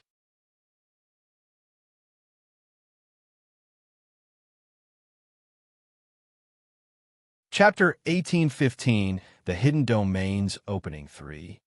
Chapter 1815, The Hidden Domains Opening 3. This new group of thieves was significantly larger than the previous one, numbering over 100 individuals. However, despite their overwhelming numbers, their cultivation levels ranged only from Divine Warrior to Divine Lord. "Young Master, let me deal with them for you. I also want to use this opportunity to test out the Supreme Seal." Feng Yuxiang suddenly declared with an eager voice. Yuan nodded without hesitation. Sure, he'll leave them to you. A moment later, Feng Yuxiang emerged from Yuan's dantian in a blaze of fiery elegance, and without offering the cultivators so much as a word, she unleashed her flames upon them, her phoenix fire sweeping across the battlefield. The flames consumed the group in an instant, reducing them to ashes before they had the chance to react. Unable to contain her excitement, Feng Yuxiang laughed merrily. Ha ha ha! So this is the young master's power. It's marvelous. After the brief delay, Yuan and his group resumed their journey. Unfortunately, their troubles were far from over. Over the next several days, they faced numerous interruptions as more groups of opportunistic cultivators attempted to steal their tokens. Meanwhile, Feng Yuxiang and Lan Yingying would take turns removing the thieves. Are these people just stopping everyone heading to the hidden domain? She merely sighed out loud after their 20th encounter with thieves. Seems like it. Yuan shrugged. Despite Yuan and his group's repeated assertions that they weren't headed to the hidden domain or didn't possess any entry slots, none of the thieves believed them. In fact, it only made them more aggressive. It reached the point that they stopped trying to avoid a fight and would just deal with the thieves on the spot without any talking. After 7 days of arduous traveling, Yuan and his group finally reached the location of the hidden domain. Nestled deep within the wilderness, the entrance was concealed behind a massive, roaring waterfall that cascaded down with breathtaking force. The sound of rushing water filled the air, and the misty spray created a mystical aura around the area. The area around the hidden domain was bustling with activity, packed with cultivators of all levels. Most of them, however, did not possess an entry token. Despite the Heavenly Bee Sect's best efforts to keep the hidden domain's details a secret, the information had inevitably leaked to the public, drawing a massive crowd eager to try their luck or profit from the chaos. Unwilling to trade a mythic-grade treasure for a single slot, he'll offer 2 ancient-rank martial techniques for a slot. The area resembled a bustling open market, with people shouting their offers for an entry slot to the hidden domain. Whenever a new face appeared, the entire crowd's attention would inevitably shift, their eyes filled with suspicion, curiosity, or greed. The moment Yuan's group arrived, countless gazes locked onto them, evaluating their strength, identity, and most importantly, whether they might be carrying entry tokens. Yuan's group paid no attention to the stairs and headed directly to the entrance of the hidden domain, a shimmering portal hidden behind the massive waterfall and protected by several powerful formations. The sect leader of the Heavenly Bee Sect was guarding the entrance with several other experts. Of course, Hongling was there too. Welcome to the hidden domain, esteemed guests. Sect leader Bao smiled upon seeing them. So we can only enter with an entry token? Yuan asked. No, anyone can enter since this isn't the only entrance you have to go through to enter the Immortal Monastery. That said, we cannot allow just anyone to enter. Currently, we're only allowing those with a verified identity or trustworthy background to enter, as we don't want any unnecessary troublemakers. I see. Would you like to enter now? Yes. Sect leader Bao opened the formation, allowing Yuan and his group to enter. They'll show them around. Hong Ling suddenly said. Okay. Sect leader Bao nodded. Follow me. Following Hong Ling, Yuan and his companions stepped through the portal. On the other side, they found themselves in a sprawling, seemingly bustling city. The architecture was grand and vibrant, exuding an air of ancient sophistication. However, it quickly became apparent that something was amiss. Despite the city's appearance, none of the stores were open for business. The shops stood eerily empty, their interiors devoid of any goods or signs of activity. Not a single vendor or resident could be found, giving the city an unsettling, lifeless quality. The only people present were fellow visitors to the hidden domain, cultivators who had entered through the portal, their curious gazes sweeping over the strange, deserted cityscape. However, as Yuan's eyes scanned the city, An unexpected feeling washed over him. It was a sense of nostalgia, almost as if he had been to this place before. This is the city of Radiance. Yuan subconsciously muttered as he recalled Tian Yang's memories of visiting this city before. Huh, you know this place? Hong Ling asked, her eyes widening in disbelief. The Heavenly Beast Sect had spent years trying to uncover information about the city, yet their efforts yielded little to nothing. He nodded calmly. This city existed near the borders of the Immortal Monastery. It was a popular hangout spot for the disciples. How do you know this? Hong Ling inquired. My family has records of the Immortal Monastery. I see. Yuan retrieved the baneful abyss and wore it around his waist so Ji Ran could see the scenery. This is City of Radiance. Ji Ran immediately recognized the place.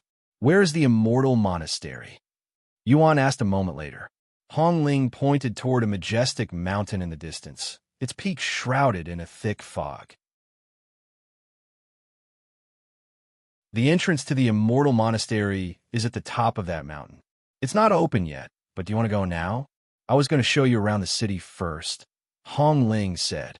Yuan shook his head and said, No, let's take a look around the city first. Understood, she acknowledged.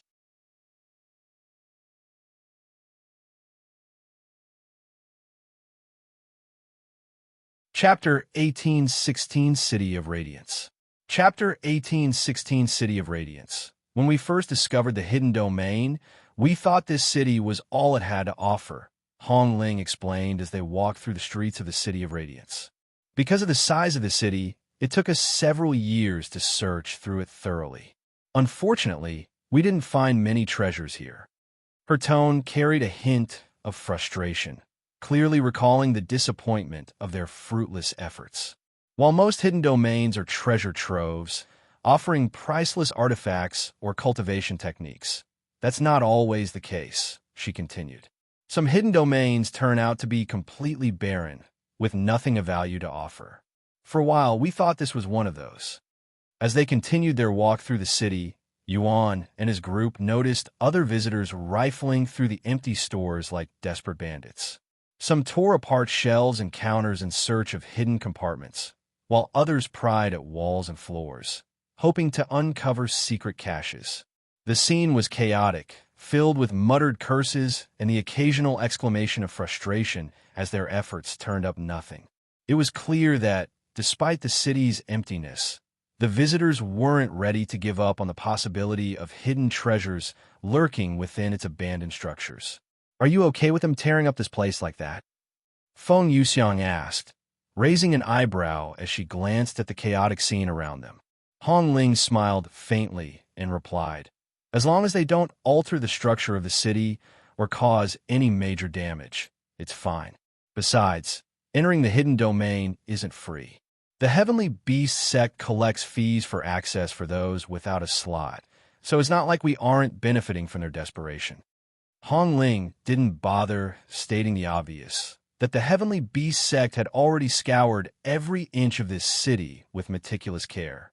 They had left no stone unturned, no hidden compartment unchecked. As they ventured deeper into the city, Yuan's sense of nostalgia grew increasingly profound. Every detail, the architecture, the layout of the streets, and even the faint traces of energy lingering in the air, stirred something deep within him. That noodle store belonged to Granny Mai, Yuan thought, his gaze lingering on a small, dirty, and run-down store nestled between two much larger and more luxurious establishments. A faint smile touched his lips as memories stirred within him. She would always give me a free meal whenever I visited, even when I insisted on paying. A few blocks down, Yuan's gaze landed on an old smithy, its structure dusty and abandoned. Uncle Dong, Yuan thought, a wave of nostalgia washing over him. The memory of the reliable blacksmith surfaced clearly in his mind. Uncle Dong had always been there to help, fixing Tian Yang swords whenever they became too worn or damaged from rigorous use. Eventually, Yuan and his group reached the outer area of the city, where the shops and bustling streets gave way to rows of residential buildings. The houses varied in size and design, but most shared an elegant simplicity, showcasing the same ancient craftsmanship as the rest of the city. However, like the rest of the city, these homes were eerily empty, their windows dark and lifeless, as though the residents had vanished without a trace. "This is the residential area. There's not much to see here," Hong Ling said, her tone casual as she began to turn, clearly intending to lead them elsewhere. "Wait," Yuan interjected, his voice calm but firm. "There's a place I want to visit." "Huh, sure," Hong Ling replied, nodding despite the puzzled expression on her face. She followed Yuan, clearly curious about what he was looking for. Without another word, Yuan stepped forward and began leading the group deeper into the residential area. His movements were confident, as if he knew exactly where he was going. Seeing this, Hong Ling wondered inwardly. This should be his first time here, but why does it feel like he's very familiar with this place?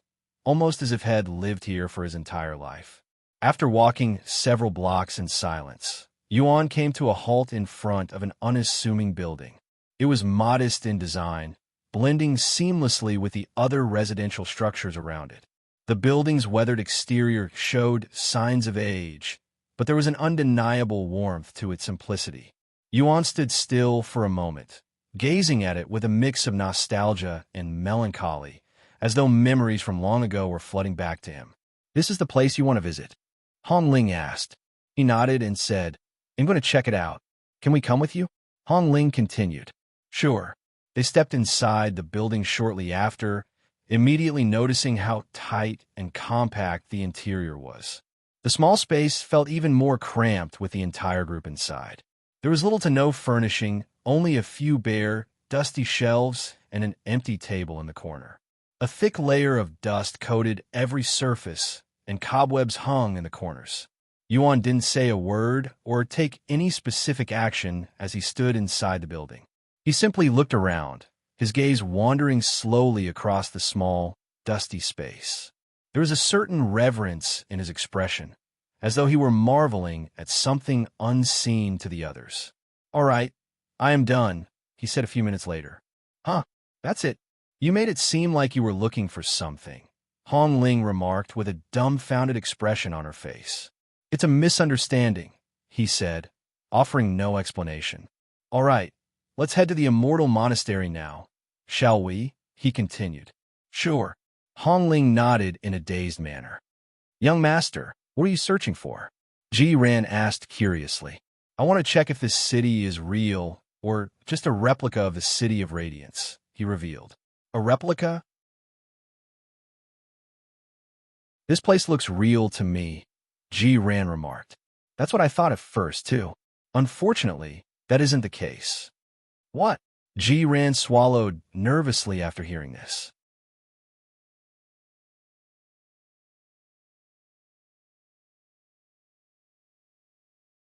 Chapter 18-17 City of Radiance 2. Chapter 18-17 City of Radiance 2. This City of Radiance is a replica? So it's fake? For what purpose? Jiran questioned, his brow furrowed in confusion as he tried to make sense of Yuan's revelation. "I don't know," Yuan replied thoughtfully. "But whoever made this place definitely invested an immense amount of energy and effort to ensure it was as realistic and detailed as possible." "What about the Immortal Monastery? Are you saying that it's also fake?" "Possibly, but we won't know for certain until we see it." Although Yuan claimed he didn't know why anyone would go to such lengths to create a replica of the City of Radiance, several possibilities crossed his mind. One plausible explanation was that this hidden domain could be a trap, a meticulously crafted lure designed to draw people in for some unknown purpose. Hidden domains always attracted attention, drawing cultivators from far and wide with the promise of treasures and opportunities. It wasn't unheard of for such places to be disguised traps, crafted to exploit the greed and curiosity of those who entered. Another possibility was that the City of Radiance had been replicated simply to serve as a replacement for the original, which may have long since perished. In this case, the replica might not hold any sinister purpose or hidden agenda. Instead, it could be nothing more than a decorative tribute, a way to preserve the memory of a once glorious city.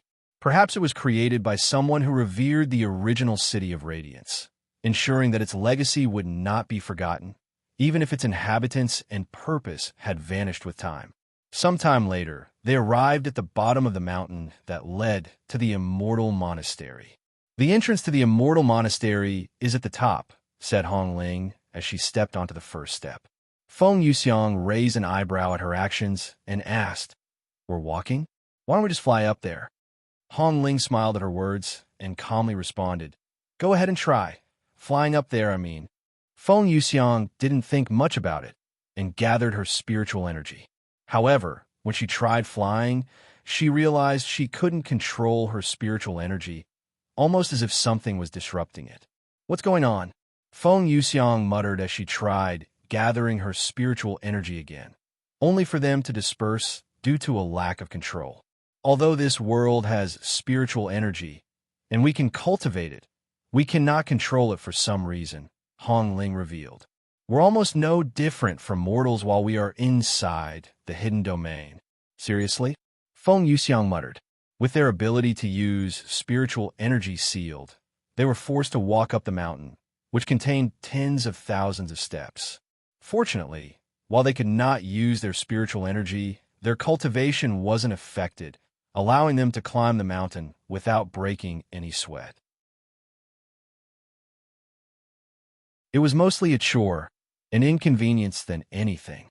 Upon reaching the peak of the mountain, they found themselves on a spacious flat surface, its layout eerily reminiscent of the peak of the Dragon Spiral Mountain. In the distance, near the edge of the mountain, stood a massive open gate colored in gold. Above it, a grand sign displayed the words Immortal Monastery in bold, majestic script, exuding an aura of authority and timelessness. "I never thought I would see the Immortal Gates again," Jade commented in a teary voice as he stared at the gates. "That's the Immortal Monastery? Where's the rest of the sect?" She merely asked. "That gate is also a teleporter. It'll lead us to the Immortal Monastery once it opens," Yuan said. Hong Ling nodded and said, "Indeed, and only those with a token will be able to enter the Immortal Monastery. Everyone else will have to stay here." "There's so much more than 20,000 people here," she merely remarked after scanning the area with her gaze.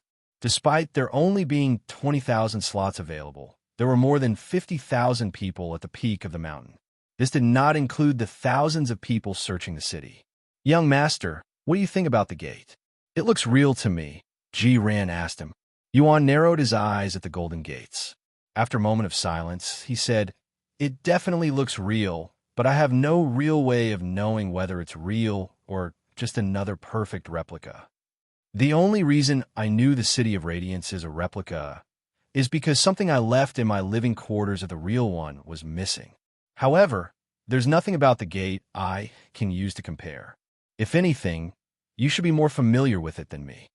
Ran sighed. "Unfortunately, I really can't tell. I haven't seen the Immortal Monastery since the Primordial Era, so my memories of it are not reliable at all. Honestly, even if my memory was perfect, I don't think I'd be able to tell. I guess we'll only be certain once we go inside. It's extremely risky, but there's a reason why I am here," Yuan said. "Well then, you guys can do whatever you want until the Immortal Monastery opens. I'll head back to my master now," Hong Ling said a moment later. "All right, thanks for the tour," Feng Yuxiang said. Once Hong Ling left, Feng Yuxiang returned to Yuan's Dantian to rest. "He'll be back," Tan Songyun suddenly said. "You see your friends?" Yuan guessed. "Something like that." Tan Songyun didn't explain further and walked away. Yuan then watched as she approached two beautiful ladies in the crowd. "Hello, Senior Sister Li, Senior Sister Zhang," Tan Songyun greeted them. "Oh, if it isn't Junior Sister Tan, what are you doing here?" asked one of the ladies, who was wearing a bright red robe. "I'm here to participate in the hidden domain. Are you also here as participants?" Tan Songyun asked, her tone polite and refined.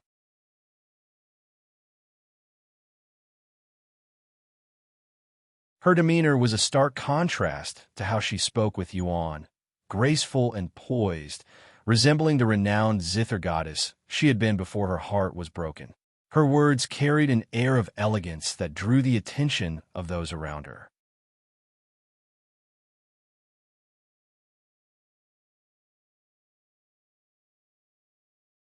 Chapter 1818 Immortal Monastery.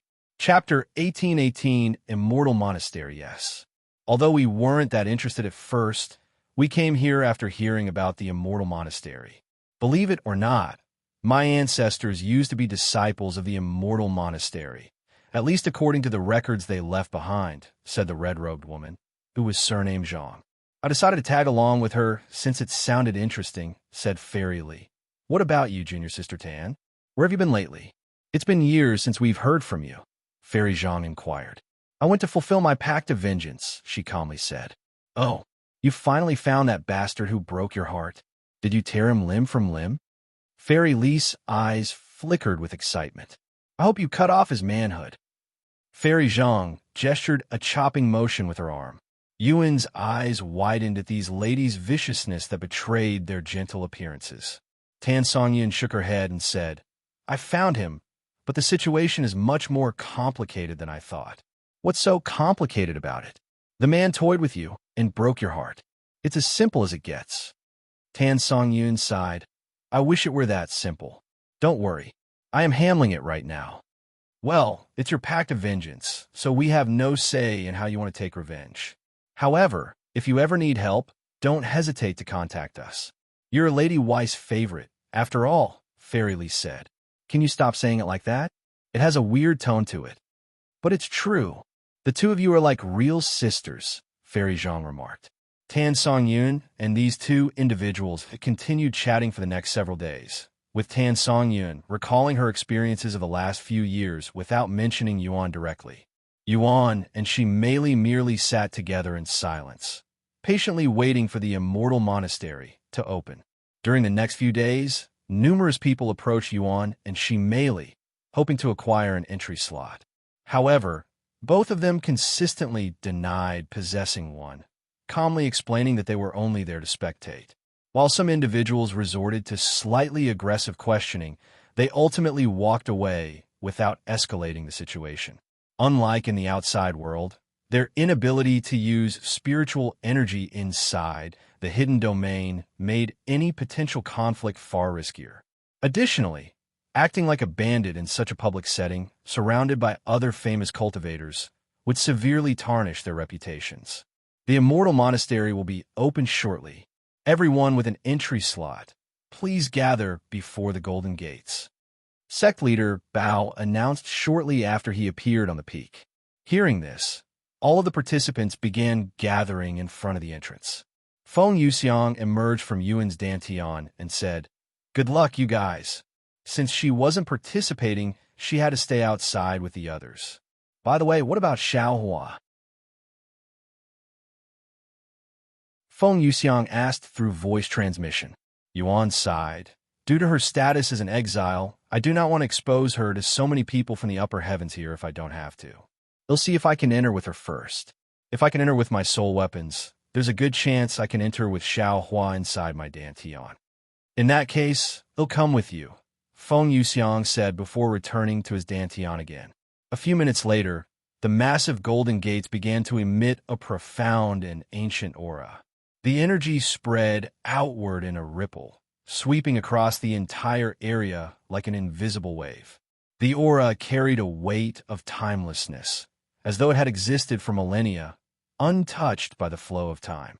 Those present could feel its immense power, leaving many in awe and silence as they braced themselves for what was about to unfold. The aura continued to surge forth like a broken dam, each ripple growing increasingly powerful as it radiated across the area. The sheer intensity of the energy made the air feel heavier with every wave, pressing down on everyone present. Some cultivators instinctively took a step back, their faces pale as they struggled to withstand the overwhelming force. This is immortal chi. A mere gate is exuding immortal chi? I cannot imagine what the rest of the Immortal Monastery will look like. The participants trembled with excitement. Sometime later, the aura ceased its outward expansion, but continued to radiate power around the Golden Gate. Then a deep, ancient voice echoed across the area, its tone imbued with an overwhelming sense of authority and timelessness. Each word resonated deeply, causing the souls of those present to tremble in reverence, as if they were before God. Welcome to the Immortal Monastery. My surname is Xian, and I was once called the Ancient Immortal. Ancient Immortal. Ren exclaimed in shock after hearing this name. That's the Immortal Monastery's founder. However, this makes no sense. The ancestor died long before the sect collapsed. Why would he create a place like this? Hearing this, Yuan said, he could be an imposter for all we know. That's true. Even I don't know what the founder's voice sounds like, so this could very well be a fake. The voice continued, its tone unwavering and solemn. I created this place shortly before my death, as a safeguard in the event that the Immortal Monastery is ever destroyed or ceases to exist, as pessimistic as that might sound. If the Immortal Monastery still stands to this very day, consider this an opportunity to glimpse what life was like during its earliest days. You will also have the chance to earn rewards, powerful martial techniques, cultivation methods, treasures, and rare herbs that were available during the primordial era. However, do not think these rewards will come easily. Only by passing the trials I have created will you be deemed worthy of acquiring them. If you somehow manage to pass all of my trials, I will even allow you to inherit my legacy, which includes the Immortal Monastery. The moment these words echoed through the air, the crowd's collective breath hitched. Many swallowed hard, their eyes flickering with unmistakable greed and desire.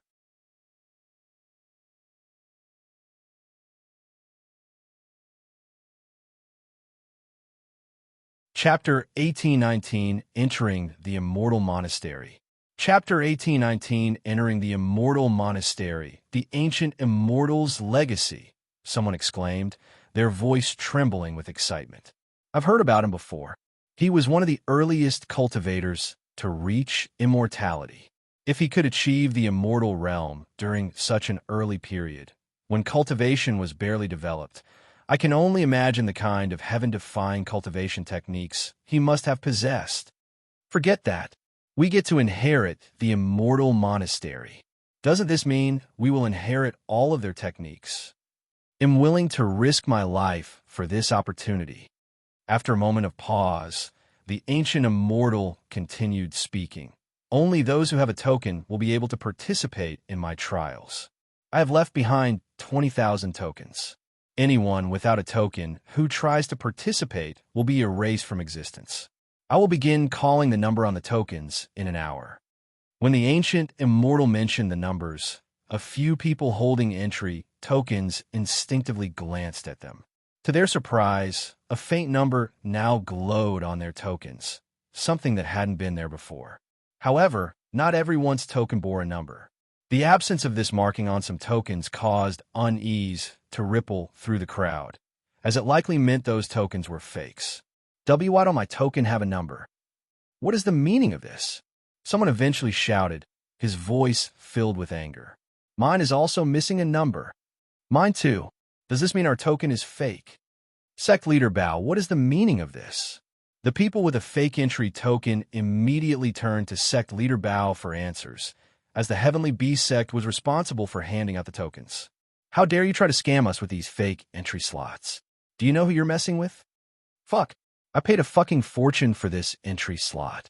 I demand an answer, Heavenly Beast Sect. Did you really think you'd get away scamming us? I'll burn down the Heavenly Beast Sect myself, if that's the case. Sect leader Bao appeared genuinely shocked and confused by the sudden revelation about the tokens. However, his daze was short-lived as the situation quickly escalated. When people began directing their anger and threats toward the Heavenly Beast Sect, his expression hardened. With so many powerful cultivators and influential figures from the upper heavens present, the sect could not afford to offend them. Doing so would undoubtedly spell disaster and potentially lead to the destruction of the Heavenly Beast Sect. Sect leader Bao straightened his posture, his voice steady but tinged with urgency as he addressed the crowd. Everybody, please calm down and listen to me. The tokens my Heavenly Beast Sect handed out are definitely real. Every single one was acquired directly from this place, so it's extremely unlikely they are fake. He paused, his gaze sharp as he swept across the crowd. Now, I have a question for those of you with a fake token, he continued, his tone demanding yet composed. Did you acquire the token directly from my sect, or did you obtain it through another source? If you did not acquire a token directly through my Heavenly Beast Sect, there's a good chance you were scammed. In such a case, it is not my Heavenly Beast Sect's responsibility to compensate you. The area grew quiet, and those with fake tokens stood dumbfounded as they realized they had been scammed. The others, after hearing Sect leader Bao's explanation, couldn't find a reason to blame the Heavenly Beast Sect and mostly sided with him. If someone had purchased a token from outside the Heavenly Beast Sect, it was their responsibility to do their due diligence to ensure they weren't buying a fake token. Scams like these were not uncommon, especially when dealing with something as valuable as entry tokens to a hidden domain. Eventually, someone broke the silence. I got my token directly from the Heavenly Beast Sect. That's right. I got my token from the Heavenly Beast Sect, too. Or are you calling us liars? That's exactly what I am calling you. Sect leader Bao roared. I don't care if you're from the upper heavens or not. I have registered the identity of everyone who received a token from our sect. If you claim to have gotten your token from us, you should be willing to give us your name so that we can verify it. One sect leader, Bao, mentioned a list of verified token holders. Those who had been shouting moments ago fell instantly silent. The atmosphere grew still, and the area became quiet once again. Meanwhile, everyone took out their token to verify they had the real ones. Yuan also did the same, and sure enough, all 5 of his tokens had a number on them. Here, after verifying the tokens, Yuan handed token number 11,923 to Shimeli, 7,129 to Lan Yingying, and 17,441 to Ingzi, leaving numbers 7,688 and 2,025 to himself and Jiran. Is anyone willing to sell their real token to me? They'll pay any amount. One of the individuals with a fake token shouted, their voice brimming with desperation. Others in the same predicament quickly joined in, their frantic pleas echoing through the area as they scrambled to secure a legitimate token, willing to offer anything to enter the Immortal Monastery. A few individuals holding real tokens seized the opportunity to secure an immediate and guaranteed profit. Despite setting exorbitant prices, the desperation of those with fake tokens ensured that the real tokens were purchased almost instantly. An hour later, the ancient Immortal's voice resounded once more, echoing across the area. The Immortal Monastery will now open. Those with numbers 1 to 1,000 may enter the Immortal Gates and begin their trial. You have 3 minutes to do so, or you'll lose your chance to enter. As soon as the announcement ended, a wave of movement erupted. People rushed toward the gates where a massive portal shimmered, eager to visit the Immortal Monastery. However, even at a glance, it was obvious that far more than 1,000 individuals were rushing toward the gates. The moment those without a real token, or any token at all, attempted to step into the portal, a terrifying sight unfolded. Their bodies and souls were instantly vaporized by an unseen force, leaving nothing behind. This shocked everyone, momentarily halting their movements.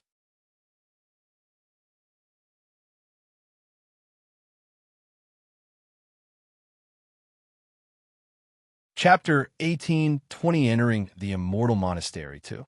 Chapter 18:20 Entering the Immortal Monastery 2. When those who thought about sneaking inside the Immortal Monastery despite the ancient Immortal's warning saw the brutal deaths of the first few deaths, they instantly changed their minds. However, the ancient Immortal had different plans.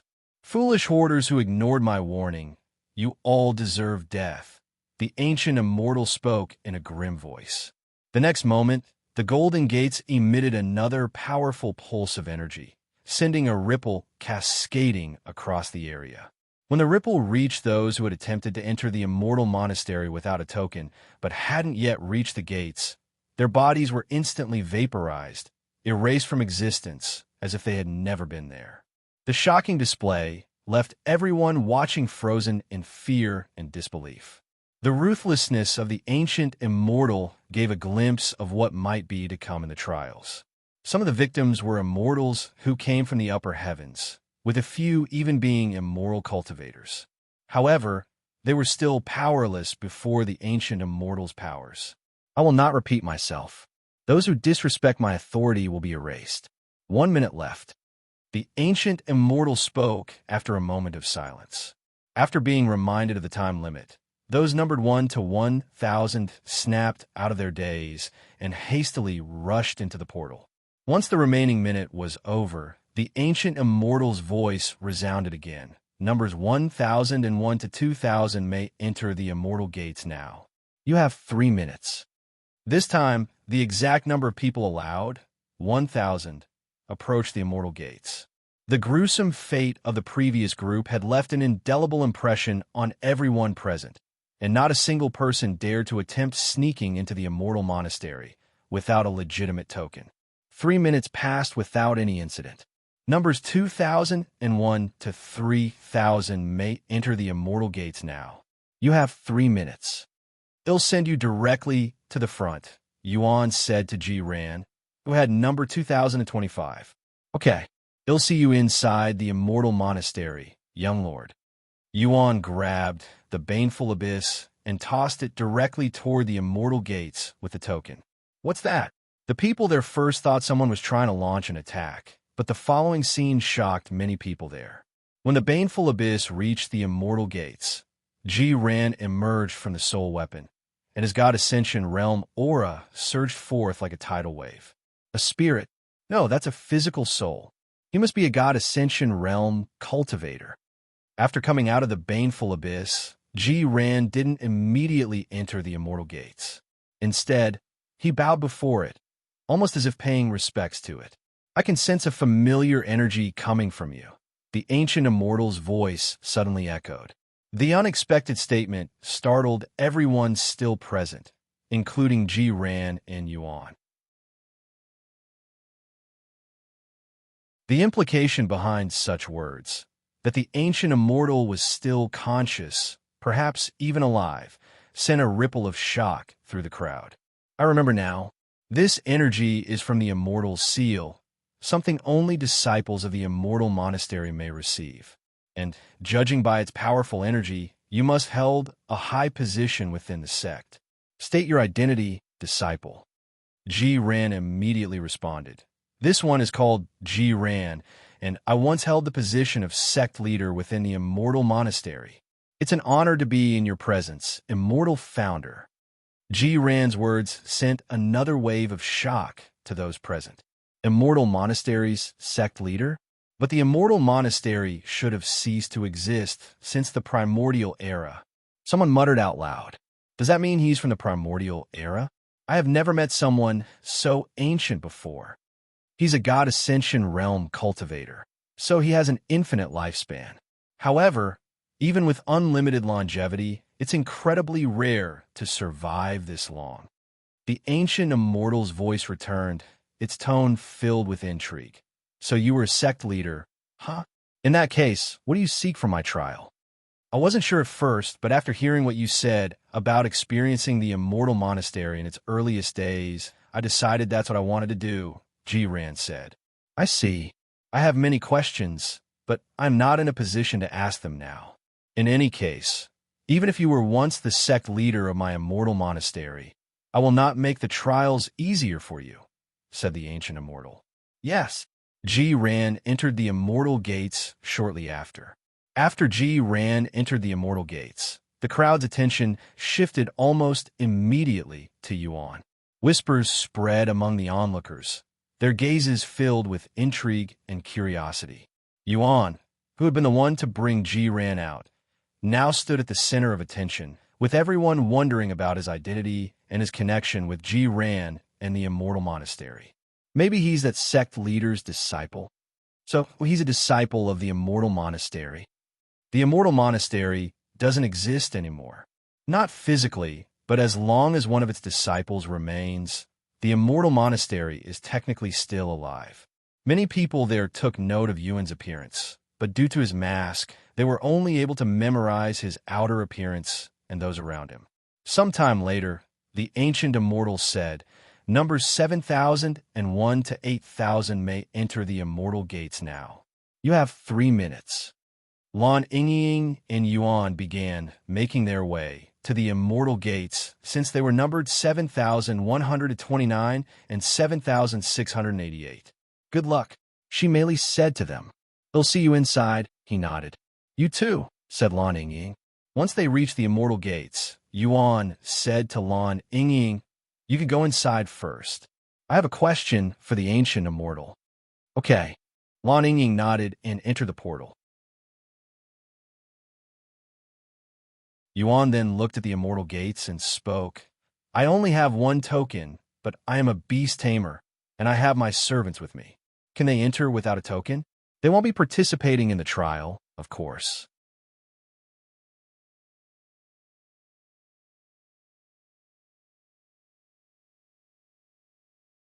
Chapter 1821, Entering the Immortal Monastery 3. Chapter 1821, Entering the Immortal Monastery 3. A beast tamer. Huh? Indeed. I can sense several presences within you. The ancient Immortal responded shortly after. You were with the Immortal Monastery's sect leader. What is your connection with the Immortal Monastery and the sect leader? Instead of giving a response, the ancient Immortal questioned Yuan. Hearing this, Yuan decided to answer truthfully with some minor lies mixed within. "I helped the sect leader escape the Shadow Realm, a place where souls are damned to wander for eternity. In exchange for helping him, sect leader Ji agreed to make me his disciple and the successor of the Immortal Monastery." The Shadow Realm. The spectators present gasped in shock after hearing about this ominous place. He actually released someone from the Shadow Realm? Does he not fear offending the heavens? The Celestial Emperor? Why would it offend the Celestial Emperor? It's not as if our current Celestial Emperor was responsible for what happened during the heavenly war of immortals or gods. No, but if the Celestial Emperor wanted to, he could easily free those in the Shadow Realm at any point. The fact he hasn't means he doesn't want them to leave for whatever reason. There were 2 main reasons why nobody dared to assist those within the Shadow Realm. First, the place was incredibly dangerous. The majority of the souls dwelling there had long lost their rationality, their souls corrupted over time. They were no different from malevolent spirits, driven by pure instinct and malice, making it perilous for anyone to venture near them. The second reason was that nobody wanted to offend the Celestial Emperor. Just like a certain individual had mentioned, the Celestial Emperor had the power and authority to release the souls within the Shadow Realm, but he hasn't for whatever reason. So you save the sect leader. Very well. I shall make this a special occasion and allow you to enter with those residing within you despite having only a single token. However, they will not be able to participate in the trial, nor will you be able to contact them until you are finished with the trial, the ancient Immortal finally said. Yuan bowed to the ancient Immortal. Thank you, Senior. Since you are now part of the Immortal Monastery, you should address me as Founder. Yes, Founder. Now get going. You have less than 10 seconds to enter. Yes, Founder. Now get going. You have less than 10 seconds to enter. Yuan nodded and entered the portal with just 2 seconds left. As Yuan stepped through the Immortal Gates, his vision momentarily blanked, and an unsettling sensation washed over him. It didn't take long for him to notice a profound change within his body, and it was not a good one. His strength faded away, his talent sealed, and, most disturbingly, his cultivation had completely vanished. At this moment, Yuan realized he was no different from a mortal, stripped of all the power and talents he had. When Yuan's vision returned, he found himself standing in a serene courtyard nestled in the heart of a bamboo forest. The gentle rustling of the bamboo leaves in the wind contrasted starkly with the unsettling changes he had just experienced. Around him were the other participants, all with tokens numbered 7,001 to 8,000. They stood scattered throughout the courtyard, their expressions varying between confusion, wariness, and curiosity as they took in their surroundings. "Where the hell are we? This doesn't look like the Immortal Monastery," someone exclaimed. "Fuck, my entire cultivation is gone. I also cannot sense my physique or talents. What's happening? Did we get tricked?" The participants began to panic as they realized their powers had completely vanished, leaving them as vulnerable as mortals. Murmurs of confusion and fear spread through the group, their voices rising as they struggled to understand the puzzling situation. While the others were consumed by their panic, Yuan stood quietly, his expression calm. His gaze wandered over the courtyard and bamboo forest with a nostalgic glint. "This place is the Bamboo Garden," Yuan thought to himself. "The very first trial where one must prove their worth before being allowed to even step foot into the Immortal Monastery as a disciple." Tian Yang's memories inside this place began to resurface again, but he didn't have the time to reminisce. Yuan began inspecting his body. Sure enough, he was no different than a mortal. As for his connection with Feng Yuxiang and the others, he couldn't even sense them, almost as if his connection to them was completely cut off. A few minutes later, a middle-aged man wearing the Immortal Monastery's uniform appeared before the group and spoke in a commanding and authoritative tone. "Shut up and listen up, you greenhorns. My surname is Zhou, and you will all address me as Senior Zhou for as long as you are here. You are currently in the Bamboo Garden, where you take your first steps to become a proud disciple of the Immortal Monastery.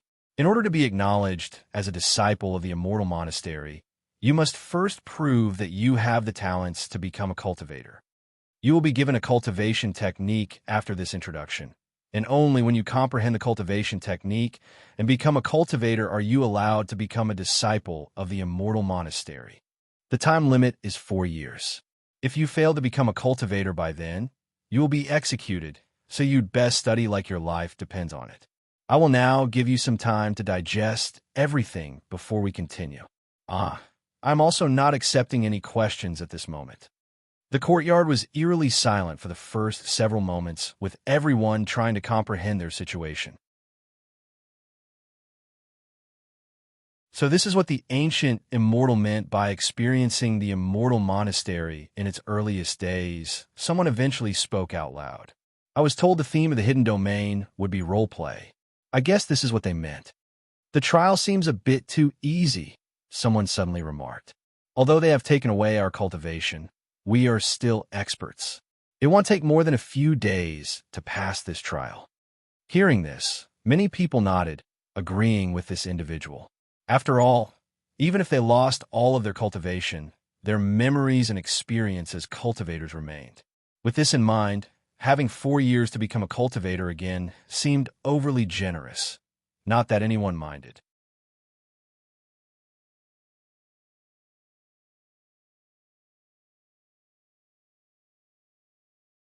Chapter 1822 Bamboo Garden. Chapter 1822 Bamboo Garden. All right, enough chattering. Follow me. I will show you around the bamboo forest first, said Senior Zhou a few moments later. The group began following Senior Zhou around the bamboo garden. They started from the nearest facility, the cafeteria. "This is your dining area. It will only be open 2 times a day for breakfast and dinner. In addition to studying your cultivation technique, everyone here will have a weekly quota to fill, and if you fail to meet your quota, you will be punished." "What sort of quota?" someone asked. "What do you think?" Senior Zhou replied with a faint smirk. "You're no different from servants in your current position, so you'll naturally do what servants do, from chopping and collecting bamboo to gathering water. That's the quota you'll be fulfilling." Although it sounded tedious and pointless, nobody there really paid any mind to the quota, since they were confident they would earn the qualification to leave his bamboo garden very soon, with many of them aiming to become a cultivator in less than a day. The next area Senior Zhou brought them was the bamboo stream. where the servants go to wash their clothes. You'll be washing your clothes here, Senior Zhou continued, his tone nonchalant. If you're still hungry, even after visiting the cafeteria, you can catch your own food a little further upstream, where fish are available. The participants stared at him, utterly dumbfounded. The thought of washing their own clothes was unthinkable. Most of them had servants who handled such mundane tasks, and others simply bought new clothes, discarding the old ones whenever they got dirty. As cultivators, none of them could imagine stooping to such laborious tasks. However, once again, they quickly reassured themselves, believing they would regain their cultivation within a day. With this confidence, they dismissed the need to concern themselves with such menial tasks. Right next to the bamboo stream stood the training hall, a modest structure where the servants would go to train their bodies. However, the training conducted here was far from the rigorous cultivation regimens the participants were accustomed to. Instead, it consisted of basic exercises designed for mortals, intended solely to strengthen the body without the aid of spiritual energy or cultivation techniques. To the participants, this hall seemed almost laughable, a stark contrast to the grand training grounds they were used to as cultivators. The training hall is open all day. Cultivation is not all about spiritual energy. You also need to strengthen your body. The foundation, Senior Zhou spoke with a profound expression on his face. A few minutes later, they arrived at a spacious area filled with neatly stacked piles of bamboo. The scent of freshly cut wood lingered in the air, mingling with the rustle of leaves from the surrounding forest. This is where you'll hand over your quota, Senior Zhou said, gesturing to the piles. Once you've fulfilled your quota, head to that building over there for confirmation. He pointed to a modest structure nearby, its simple design blending seamlessly with the surroundings. Senior Zhou continued the tour of the bamboo garden, a process that stretched nearly the entire day. By the time they finished, the sun was already dipping below the horizon, casting long shadows over the bamboo garden. At the very end, he brought the group to their living quarters and said, "The men's living quarters are to the right, and the women's living quarters are to the left. Although you'll be working and training with each other, you're strictly prohibited from entering each other's living quarters. This will conclude the tour. Once I dismiss you, go ahead and pick your living quarters. They're all the same, so don't waste time looking for the best or most spacious one. Once you've chosen, write your name on the door and take your keys. As for your cultivation technique, you'll find it inside your living quarter. You're only given one for free, so try not to lose it." He paused, his gaze sweeping over the group to ensure they were paying attention. "Tomorrow at sunrise, everyone will gather here. If you fail to show up, you will be considered to have deserted, which is punishable by death. If you have any questions, save them for tomorrow." With that, he gestured for the group to disperse before turning around and quickly disappearing from the place. While most people left to secure their living quarters, some stayed behind to chat with each other. "Yua, young master." A familiar voice called out to Yuan, who stayed behind. Yuan turned around to see a beautiful young lady approaching him. "Ying," he smiled after seeing her pretty face. "Let's go somewhere more private." He pointed at an empty area in the distance. Lan Ying nodded and followed him. Once alone, Yuan asked, "How are you feeling?" "Very weird. With my cultivation and powers gone, it doesn't feel like I am in my own body," she said. "Can you transform?" Yuan asked. "No," she shook her head. "I also cannot feel our connection despite being beside each other. It's almost as if our connection no longer exists. I also cannot feel Feng or the other's presence despite entering the Immortal Monastery with them. I have a feeling these bodies were created solely for the trial, and our real bodies are elsewhere," Yuan explained as he looked at his palm. "What should we do now?" Lan Ying asked after digesting the situation. "The goal of this trial is still unclear, but if we take the ancient immortal's words at face value, we should just follow the flow and act like we're really servants trying to join the Immortal Monastery. So learn the cultivation technique and become a cultivator?" Yuan nodded.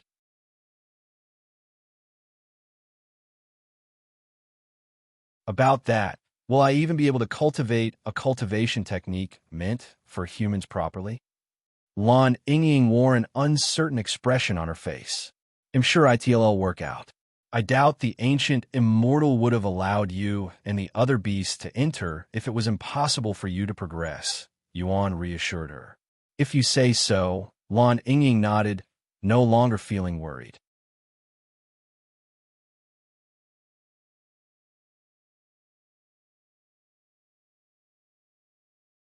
Chapter 1823 Bamboo Garden 2. Chapter 1823 Bamboo Garden 2. Then I'll see you tomorrow, Lan Yingying said with a light smile before heading toward the women's living quarters. Yuan nodded briefly and didn't linger either. He made his way to the men's side, his steps deliberate as he passed by every living quarter, including numerous empty ones. He continued without pause until he reached Building 423.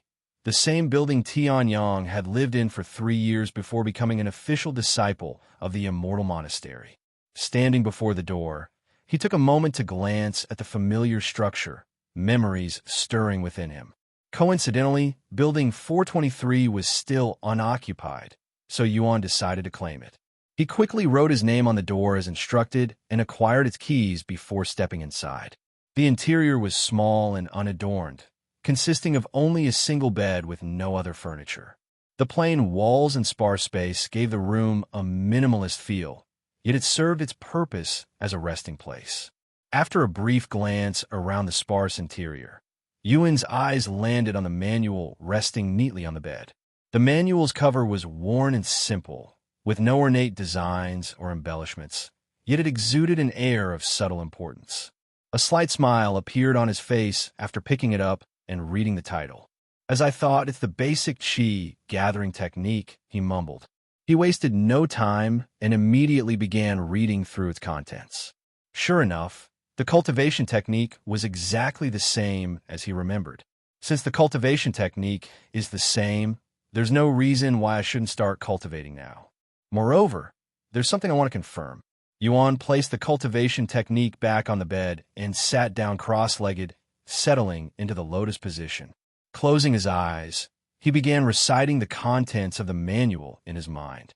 Since he had already cultivated and mastered the basic chi gathering technique in the past, it required almost no effort, and everything felt as natural as breathing. His breathing perfectly synced with the rhythm of the technique, and he effortlessly entered a trance-like state. Within moments, the spiritual energy around Yuan began converging toward his body, entering through his pores and gathering inside his dantian. However, he quickly noticed a problem. While the spiritual energy was gathering as expected, the speed was unbearably slow. What's more, his capacity to contain the energy seemed drastically limited, and he could only retain a minuscule amount of the spiritual energy he managed to draw in. Compared to his usual cultivation speed, his current progress was abysmally slow, worse than trash, bordering on crippled. This confirmed his theory that the body he was using wasn't his real one, but a temporary construct specifically designed for the trial. Its severe limitations were likely a deliberate part of the challenge, forcing participants to cultivate from the ground up under the harshest conditions imaginable. Despite this realization, Yuan remained calm and continued to cultivate as normal. Meanwhile, the other participants were still struggling with the first step, memorizing the cultivation technique. Unlike Yuan, who had already memorized the cultivation technique before entering the hidden domain, they were encountering an entirely different issue. Despite their experience and powerful memorization as cultivators, they found it unnaturally difficult to retain the contents of the technique. The words seemed to slip from their minds as soon as they read them, and the more they tried to focus, the harder it became to comprehend. What the fuck is going on? This cultivation technique should only be a mortal rank technique, earth rank at best. Why am I having trouble memorizing it when I can memorize and comprehend divine rank techniques with ease? This must be the hidden domain's doing. I knew the trial seemed too easy a glance. Fuck. As time went on, more and more participants began to grasp the reality of their situation. that this trial was far more complex than it initially seemed. Many found themselves growing frustrated and even embarrassed as they struggled to memorize a mere mortal rank cultivation technique, something they would typically consider beneath them. Time passed in the blink of an eye, and the night gave way to dawn. Despite spending the entire night trying, not a single one of the 1,000 participants in the bamboo garden had managed to become a cultivator. Out of the entire group, only Yuan comprehended the cultivation technique well enough to even begin the process of cultivation. The participants, many of whom had initially dismissed the trial as overly simple, now found themselves humbled and increasingly frustrated. The harsh reality of the challenge was beginning to set in, and the atmosphere within the bamboo forest grew heavier. As the first light of sunrise illuminated the bamboo garden, the participants gathered at the appointed area. The atmosphere was tense, with many looking weary and frustrated from the night struggles. Senior Zhou stood waiting for them, his posture relaxed but his sharp gaze sweeping over the group, taking note of their expressions and demeanor. He smiled and let out a chuckle, his tone laced with amusement. Judging by your expressions, it's clear you're all struggling with the cultivation technique. Did you think becoming a cultivator would be easy? What a naive and foolish notion. Don't worry, you have plenty of time, 4 years to be exact. In any case, Senior Zhou continued in a serious tone, it's time to begin your quotas. Since you're all new, well, start small. Consider it an adjustment period. As you spend more time in this place, your quotas will increase, so it would be in your best interest to leave this place as soon as possible. For this week, everyone will be required to chop down 20 bamboo stalks and fill 2 water pots. You'll find the tools you need at the tool shed near the training hall. He glanced over the group before continuing. How you fulfill your quota is entirely up to you. You can spread it out over the course of the week or complete everything in a single day. The only thing that matters is that your quota is fulfilled by the end of the week. Those who fail to fulfill their quotas will be punished.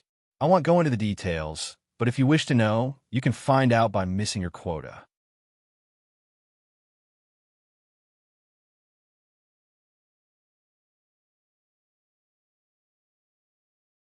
Chapter 1824 Bamboo Garden 3. Chapter 1824 Bamboo Garden 3. If you have any questions, now is the time to ask, Senior Zhou said as his gaze swept the crowd before him. Nothing? Good. Then you can start your new life in the bamboo garden. If you have any problems, you know where to find me.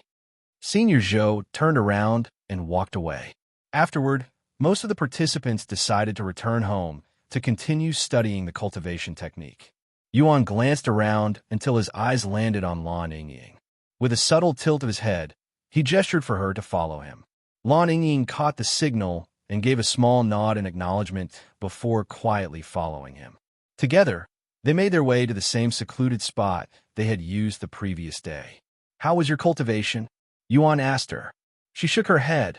I couldn't even begin. I am having trouble memorizing the technique. Trouble memorizing the technique? Yuan asked, raising his eyebrows in a puzzled manner. Since he had already memorized the cultivation technique prior to entering the hidden domain, he hadn't experienced the same struggles as the others. As a result, he was unaware of the unusual difficulty they were encountering. Although the cultivation technique is very basic at a glance and should be easy to master, I am unable to memorize it. It's almost as if something is interfering with my ability, Lan Yingying explained. Yuan then muttered, if you think about it, this trial would have been too easy if there were no restrictions, since there were many powerful cultivators who entered the hidden domain. What about you? I'm guessing you've already memorized the technique? Yuan nodded. To be more precise, I already knew the cultivation technique even before we arrived at this place. I used to be a disciple of the Immortal Monastery, after all. Lan Yingying then asked, have you tried cultivating with your own cultivation technique? Yuan shook his head and said, no, I didn't even bother trying. However, judging by the atmosphere earlier, I'm willing to bet that the others have tried it and failed. Yuan's guess had been spot on. When the other participants failed to memorize the basic qi gathering technique, Most attempted to bypass the issue by using their own cultivation techniques. However, they quickly discovered that while they could activate their techniques and go through the motions of cultivation, they were completely unable to absorb any spiritual energy. It was as if the spiritual energy in this world had been attuned exclusively to the basic chi gathering technique, rendering all other methods ineffective. Anyway, while I have begun cultivating, my progress is astonishingly slow. At this rate, it'll take a whole year before I gather enough spiritual energy to break through to Spirit Apprentice. Lan Yingying's eyes widened at his words. A whole year? Yes, he confirmed. I also have a feeling that all of our bodies were created equal, so we'll progress at the same rate. Lan Yingying swallowed nervously. She couldn't fathom spending a whole year just reaching Spirit Apprentice, not including the time it'll take her to memorize the cultivation technique. I'm sure there will be ways for us to increase our talents or cultivation speed. Until I find something, let's just keep doing our best with what we're given. Okay, Lan Yingying nodded. I'm going to train my body through the quotas now. A trained body will absorb spiritual energy much easier than one that has never been trained before, Yuan said a moment later. He'll focus on the cultivation technique for now, Lan Yingying said. They went their separate ways shortly after. Lan Yingying returned to her living quarters to focus on studying the cultivation technique, while Yuan headed to the training hall to acquire some tools. At the training hall, Yuan selected a sturdy sword, noting its weight before heading into the bamboo forest to begin his quota. The bamboo in the bamboo garden was far from ordinary. Each stalk was thicker than an adult human and significantly more durable than regular bamboo. If someone attempted to chop these bamboo stalks down with a knife, it would take an entire day just to chop a single stalk, hence why Yuan went straight for the sword. As Yuan stood before a towering bamboo stalk, he couldn't help but reminisce about the first time Tianyang had tried to chop one of these stalks down. I was completely unaware of their durability back then, he muttered with a chuckle, the memory vivid in his mind. I nearly broke my wrist swinging an axe at one of these darn bamboos. The thought brought a small smile to his face as he gripped the sword in his hand, preparing to take his first swing. Yuan swung with all his might, the blade of the sword striking the bamboo with precision. However, the towering stalk didn't even quiver from the impact.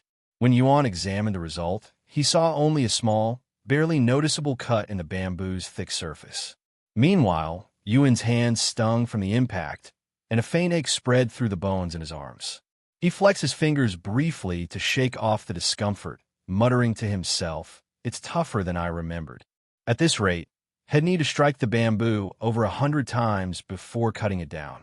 After taking a deep breath to steady himself, Yuan went for another strike, and then another. Each swing sent stinging vibrations through his hands and arms, but he ignored the pain and persevered until he conquered the bamboo. Finally, after what felt like an eternity of effort, the sword managed to cut through the bamboo, and the towering stalk fell with a heavy crash. By the time he finished chopping his first bamboo, Yuan's arms felt like lead. The exhaustion and pain made it nearly impossible for him to lift them. With a heavy sigh, he let the sword slip from his grasp and collapsed onto his buttocks, leaning back slightly as he tried to catch his breath. His body was drenched in sweat, the sticky heat clinging to him as he sat there, staring up at the clear blue sky.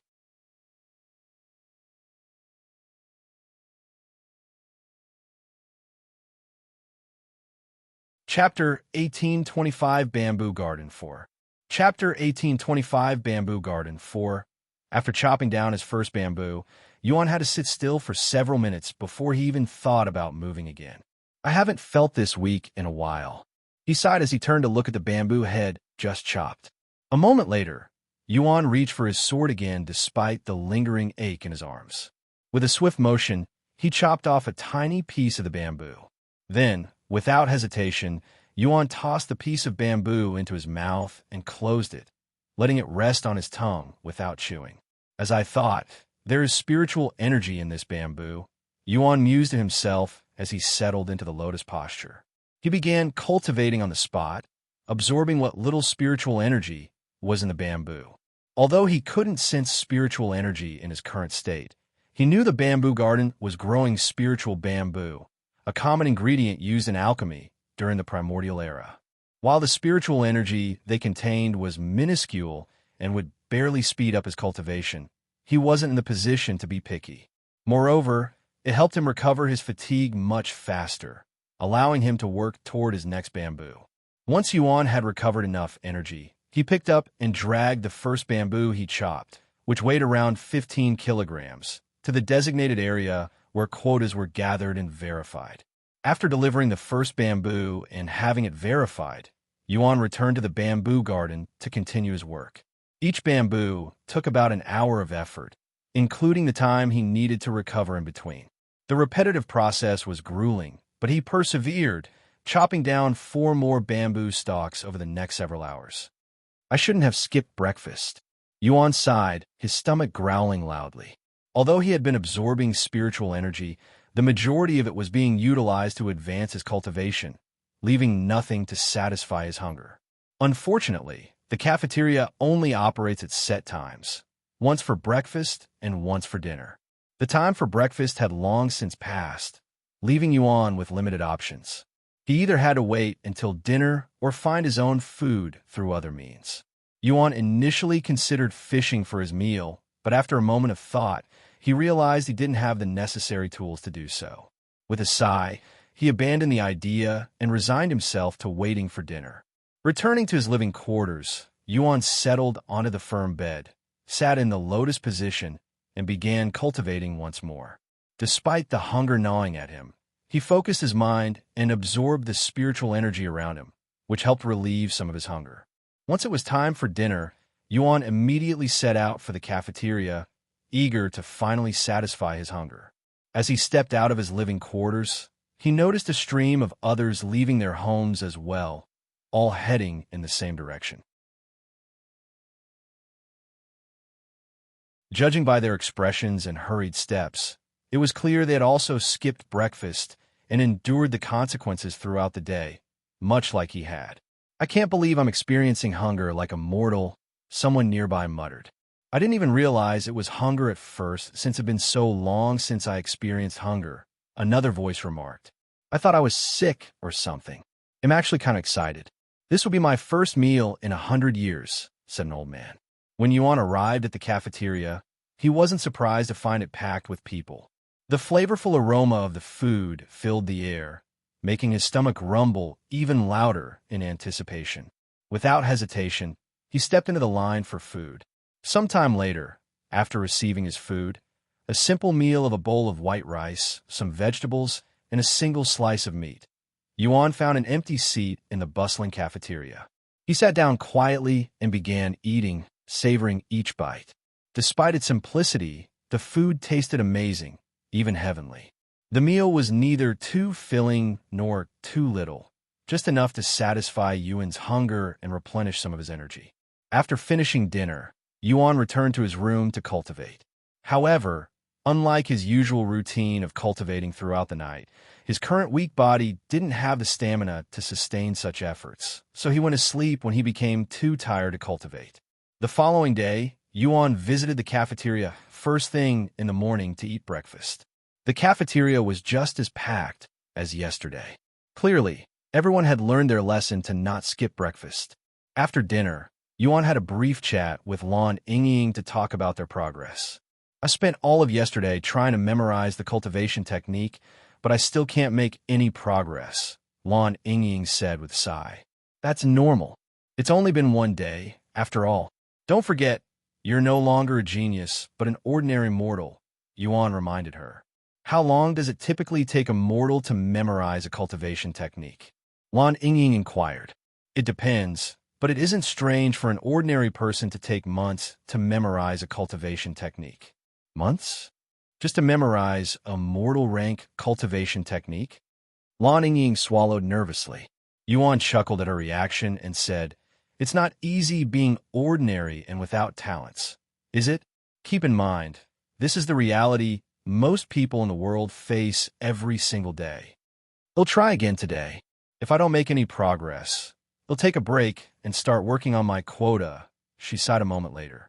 Good luck, said Yuan. A while later, Yuan headed to the training hall to pick up his tools. However, instead of reaching for a sword, he chose 2 water buckets this time. With his body still aching from yesterday's exertions, he decided to take it easier today and focus on the simpler task of gathering water. Carrying the water buckets, he walked to the river to fill them. Once they were full, he returned to the training hall to pour the water into the pots with his house number on it.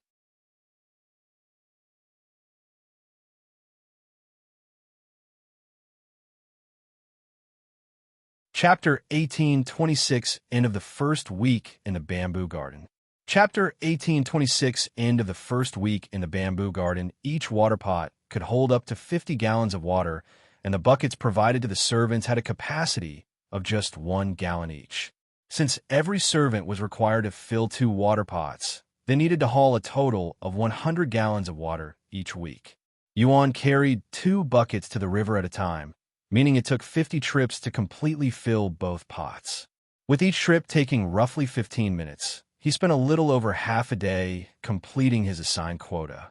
After dinner, Yuan returned home to cultivate. The following day, Yuan met up with Lan Yingying again. How was it, he asked her.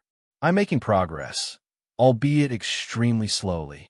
At this rate, it'll probably take me around 3 months to completely memorize the technique, she sighed. As long as you're making progress. But it's too slow. Lan Yingying shook her head. Although we have 4 years to complete this task, I don't want to spend so much time here. Also, I doubt we'll be finished after this trial. Yuan lifted his head to gaze at the blue sky and said, 4 years is definitely a long time, but there's nothing we can do. Even if we want to leave this place, I don't know if we can without failing the trial. Sometime later, Lan Yingying, who decided to start working on her quota, followed Yuan to the training hall to acquire some tools. Once they started chopping the bamboo, it was clear that Lan Yingying was quite experienced with chopping, something Yuan hadn't expected. You're quite good at this. You have the perfect posture and motion, just like an expert, Yuan remarked after seeing her work. Besides my cleaning duty, I chop trees often in the mystic realm, she said as she swung her axe. By the way, why are you using a sword? It'd be more efficient to use an axe, she then asked. Yuan smiled and said, it feels more comfortable in my hands. Moreover, this is training. Is that so? Once they chopped down their first bamboo of the day, Yuan repeated what he had done yesterday and began cultivating with some of the bamboo in his mouth. Lan Yingying raised an eyebrow at his actions. What are you doing? She couldn't keep her curiosity contained. These bamboo contain spiritual energy, so it speeds up my cultivation progress. I see. Since she couldn't cultivate, Lan Yingying sat down on the ground and took out her cultivation technique, using the time to study it while she rested and waited for Yuan. Once Yuan emerged from his cultivation about half an hour later, they delivered the chopped bamboo before returning to the forest. They repeated this routine until it was almost time for dinner, ending the day with 5 bamboos chopped. I haven't felt this type of exhaustion in a long time, Lan Yingying muttered as she grabbed her dinner, barely able to hold her plate up from exhaustion. She looked around the dinner area and continued, judging by everyone's appearance, very few have started working on their quota. I have a feeling many people will miss their quota this week, Yuan said with a slight smile. What do you think the punishment will be for them? Yuan shrugged. Who knows? Back then, those who missed their quotas would not be allowed to eat and get beaten. If you miss enough quotas, you'll no longer be able to become a disciple. However, they won't just send you back home, either. Instead, you'll be forced to work as a servant for the rest of your life. That said, very few people have actually missed enough quotas to receive such punishment. During my several years in the bamboo garden, only one individual suffered such a fate. Since this is a trial, I'm sure things will be a lot worse, Lan Yingying muttered. Yuan nodded. That's why we need to make sure we don't miss our quotas. After dinner, Yuan and Lan Yingying returned to their living quarters. For the next 2 days, they resumed their routine of chopping bamboo together. And with that, I am finished with my quota for this week, said Yuan as he chopped his final bamboo. I still need 5 more bamboos, as well as 2 water pots, Lan Yingying sighed.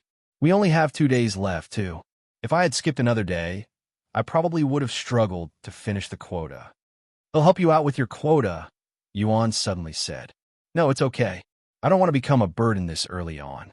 You should focus on becoming a cultivator as soon as possible. Don't worry about me. I'll be able to manage myself. Yuan nodded and said, all right. However, if you need help, come to me. This is an order. Lan Yingying acknowledged with a smile. Yes, young master. For the last 2 days of the week, besides going to the cafeteria, Yuan spent all of his time cultivating inside his room. As for Lan Yingying, she finished her quotas without any issues. Once the first week ended and they began their second week, Senior Zhou gathered everyone at sunrise. Your first week in the bamboo garden has ended. I knew this was inevitable, but I didn't think so many of you would miss your quotas. Senior Zhou pulled out a storage pouch and retrieved a scroll from within. As he unrolled it, he revealed its contents to everyone, a long list of numbers neatly written across the scroll. This scroll contains a list of your house numbers and the names of those who failed to meet their quotas, Senior Zhou announced in a stern tone. There are 815 of you on this list, so the majority of you here have failed to fulfill your quota. Do you think this is a joke? That there are no consequences to your actions? Not only does this look bad on me, your supervisor, but it also affects the Immortal Monastery. Since my earlier warning was ignored, Senior Zhou said, his tone growing colder, I will now inform you of the punishment for failing to meet your quotas. The atmosphere grew heavy, and many nervous gulps could be heard from the crowd.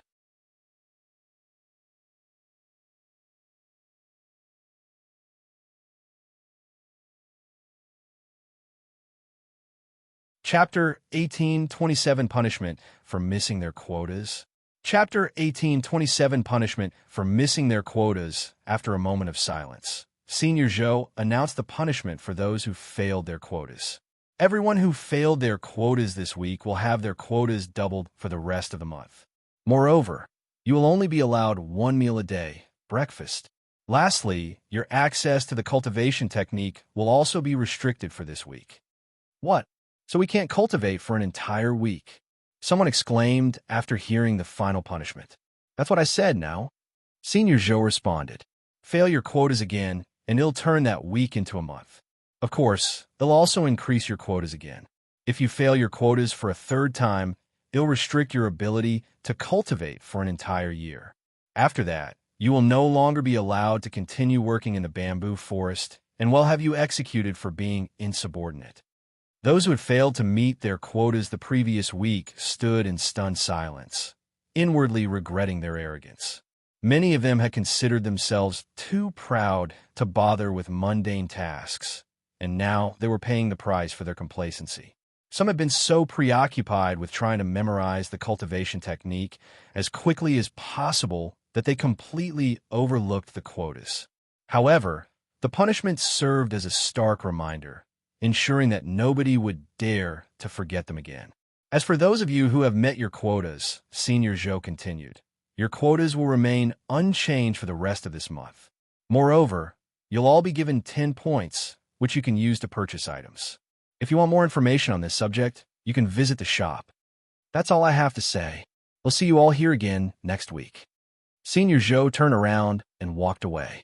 Once Senior Zhou left completely, the participants began complaining openly. Fuck, what kind of shitty trial is this? What does chopping bamboo and gathering water have anything to do with the Immortal Monastery? This shit is a fucking scam. Right, why the hell am I being treated like a servant? I'm an immortal. Hey, my cultivation technique is gone. It was in my pocket just moments ago. Someone suddenly realized their cultivation technique had disappeared. Why, you're right. Mine is gone as well. While the crowd grumbled and complained about their situation, Yuan and Lan Yingying quietly slipped away, wasting no time as they set out to start working on their quotas again. 1350 While the crowd grumbled and complained about their situation, Yuan and Lan Yingying quietly slipped away, wasting no time as they set out to start working on their quotas again. What do you think we'll be able to buy with the points? Lan Ying asked as she swung her axe. Hard to say. We can check out the shop afterward. Okay. After chopping and delivering their first bamboo, Yuan and Lan Ying noticed that significantly more people had joined in, busy working to fulfill their quotas. Noticing the increased activity, Yuan and Lan Ying decided to move to a quieter area with fewer people. Since this was a trial and everyone was ultimately competing against each other, they wanted to avoid any unnecessary confrontations. Furthermore, Yuan was keen on keeping his ability to cultivate a secret for as long as possible. After delivering their fifth bamboo, Yuan and Lan Ying decided to call it a day and made their way to the shop. The shop was a modest, single-story building with a plain interior. Inside, there was only one worker present, a young man who seemed to be in charge. Hello, can you tell me what I can purchase with my points? Yuan approached the young man and asked. I've got everything you could possibly need, the young man said with a confident smile. From food and medicine to cultivation resources, if you've got the points, I've got the goods. Then do you have something that can increase my talents? Of course. The young man swiftly retrieved a thin book and placed it on the counter in front of them. Take a look, he said with a casual gesture. Yuan opened the book and scanned its contents. It was filled with an array of treasures, each one more impressive than the last. Flipping through the pages, he recognized a few notable names, such as the translucent dew of flawlessness and other renowned talent-boosting items. However, his excitement quickly turned to disbelief as he noticed their ridiculous prices, many costing points in the millions. Even the cheapest treasure listed required tens of thousands of points. Yuan closed the book shortly after and handed it back to the young man. How much does a meal cost? He then asked. Something similar to what they give at the cafeteria. A cafeteria meal would cost you a single point. Of course, there are more luxurious options available, but they'll cost you more. Although 2 meals a day were just enough for now, Yuan was certain that his appetite would increase as his cultivation progressed. Is there anything else we can use points for, besides buying items? The young man showed a profound smile and said, Of course, you can buy privileges with points. For example, you can purchase a day or even a week of quotas so that you won't need to do them for that time. Or you can increase the spiritual energy in a specific area for a certain amount of time. Oh, Yuan raised his eyebrows after hearing this. In that case, how much would it cost to increase the spiritual energy in my home? Let's say for a day. 10 points a day. Yuan narrowed his eyes thoughtfully, already considering whether he should spend points to purchase a day of increased spiritual energy and test how much it could enhance his cultivation progress. A few moments later, Yuan nodded and said, All right, let me purchase a day of increased spiritual energy in my home, building 423. Very well. I have deducted 10 points from you, ID. 423, Xiaoyang. Your home, building 423, will have increased spiritual energy for 24 hours. What would you like to use this privilege? How long can I save it for? As long as you want. Then he'll use it right after dinner. Understood. I will activate your privilege an hour after dinner hour ends, said the young man. Thanks. Yuan and Lan Ying left the store shortly after.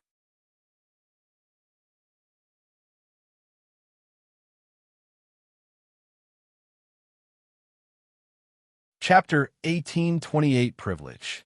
Chapter 1828 Privilege. After leaving the store, Yuan and Lan Ying returned to their living quarters to clean off the sweat and grime they had accumulated throughout the day. Since their buildings lacked individual bathrooms, they had to make their way to the public bathing area to wash themselves. Once they were clean and refreshed, Yuan and Lan Ying headed to the cafeteria for dinner. This time, the atmosphere was noticeably different. Everyone there looked worn out and exhausted from spending the day working hard to meet their quotas. Of course, the number of people there was also vastly declined due to the ongoing punishment, where the majority of participants are only allowed to eat breakfast. After quickly finishing their meals, Yuan returned home and immediately began cultivating while patiently waiting for his privilege to activate. Exactly an hour after dinner, Yuan sensed a significant leap in his cultivation progress, accompanied by a sudden surge in spiritual energy around him. When he opened his eyes, he could see a faint white mist filling his room. "This is even better than I anticipated," Yuan muttered to himself, a satisfied smile forming on his lips. "Looks like he'll keep spending points on this privilege in the future." His gamble had paid off handsomely, and the increased spiritual energy had amplified his cultivation speed several times over. If he continued cultivating at this rate, Yuan estimated he could achieve a breakthrough to Spirit Apprentice in just 6 months, far faster than the year he initially anticipated. The following day during breakfast, Yuan revealed his progress to Lan Yingying. "In that case, I'll give you my points so that you can speed your cultivation even more," Lan Yingying said. "Are you sure? Even if you cannot cultivate yet, you can still save your points until you can." Lan Yingying nodded. "I want to fulfill my role and be useful to you. Also, it'll benefit me if you become a cultivator faster. It'll feel safer, too. If you insist, I'll accept your offer." "Thank you, Yingying." After breakfast, Yuan wasted no time and quickly returned to his living quarters to continue cultivating, as the privilege lasted until an hour after dinner. The following day, Yuan chopped 10 bamboos instead of the usual 5, since he didn't chop any yesterday. Then, Lan Yingying used her 10 points to purchase a day of increased spiritual energy at Yuan's home. Time passed in the blink of an eye, and another week had ended. This time, everyone had fulfilled their quotas. Senior Zhou was pleased with the results and said, "This is good. Continue behaving, and we won't have any problems. Unless someone misses their quotas or I have something to announce, we won't need to meet every week." Senior Zhou dismissed everyone and quickly disappeared. Afterward, everyone went to get breakfast. During breakfast, Yuan noticed that nearly everyone seemed to be discussing the same topic. "Did you hear? We can use our points to speed up our memorization process." "What? How much does it cost? And how effective is it?" "It costs 2 points per page, and it guarantees that we can memorize a page in a day. There are 40 pages in the cultivation technique. So 80 points in total, huh? That's 8 weeks of quotas. If you don't try to memorize the cultivation technique yourself, you need to spend the full amount. I have already memorized 6 pages by myself, so I saved 12 points so far." The privilege of memorizing the cultivation technique faster, huh? Lan Yingying mumbled. Seeing her pondering face, Yuan smiled and said, "You don't need to worry about me. You can use those points for yourself if you want." "Huh? Oh, I wasn't thinking about that. While it does sound interesting, I am satisfied with my current progress. I have already memorized 15 pages, after all. I should fully memorize the cultivation technique within a month." 15 pages already? You could barely memorize a page at the beginning. "I think it was mainly because I wasn't familiar with human cultivation techniques," Lan Yingying said. "Now that I'm somewhat used to it, I find it much easier to memorize the contents." Unexpectedly, Lan Yingying was progressing much faster than most of the participants despite being a beast. After breakfast, the two of them went to collect water. However, on the way there, they were stopped by a young man and a young woman. "Hey, are you two from the 6th heaven?" the young woman asked them. "Why do you want to know?" Yuan calmly responded. "Judging by your response, you're most definitely from the 6th heaven. We're both from the Duan family in the 8th heaven. If you assist us, we'll make sure to compensate you greatly once the trial is over," said the young man. "Duan family from the 8th heaven? Sorry, never heard of them." Yuan shook his head. His response caused the pair to frown, but they quickly fixed their expressions and said, "If you haven't heard of us, you can ask around. We're an elite and prestigious powerhouse in the 8th heaven." "And what does your elite and prestigious family want from us?" Yuan asked. "It's quite simple. Help us with this trial by giving us your points," said the young woman. Yuan did not appear surprised at all by their request. In fact, he anticipated it. "Sorry, but we've already spent our points." "That's fine. You could just give us your future points." "Unfortunately, we'll be using those too." The pair frowned at Yuan's clear defiance, and the young man spoke coldly. "Okay, I am done being nice. Listen here, you bastard. If you don't give us your points, I will make your life a living hell in here, and once we return to the outside world. After a brief silence, Yuan let out a sigh and raised his hands in a gesture of surrender. All right, you win. We'll give you our future points. Just don't hurt us. Hearing this, the young man and woman exchanged smug glances, haughty smiles spreading across their faces as they reveled in their apparent victory.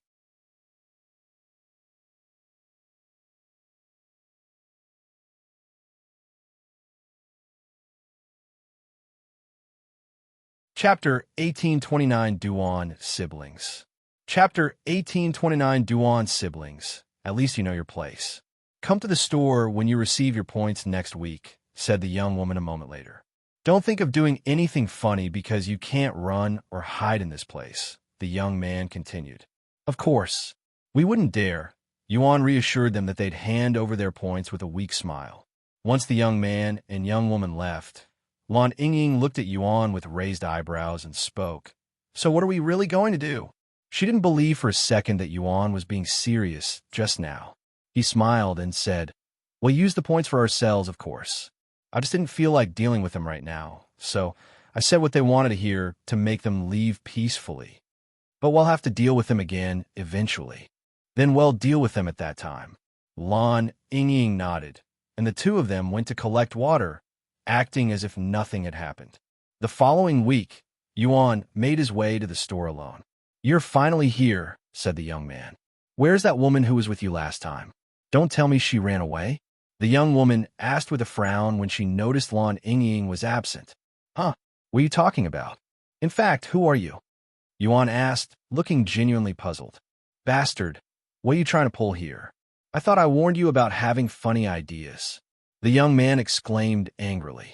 The commotion quickly drew the attention of others in the store. Since it was the start of a new week and everyone had just received their points, the store was more crowded than usual. Isn't that Duan Xiao and his sister, Duan Shuchun? What are they up to this time? I heard they've been going around threatening people for their points. Seriously? I bet they're only going after those from his sixth heaven. He wouldn't be foolish or bold enough to go after those with more influence than him. What a sore sight. The Duan siblings could hear the others talking badly about them, but they calmly ignored it. Bastard, this is your last chance.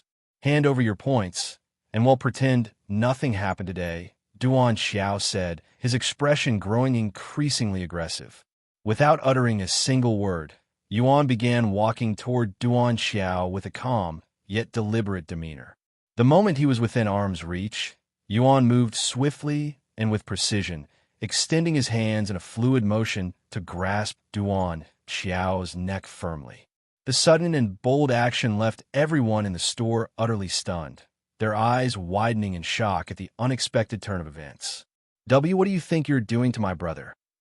Are you courting death? Hurry and let him go. Duan Shuchun exclaimed in a panicked voice.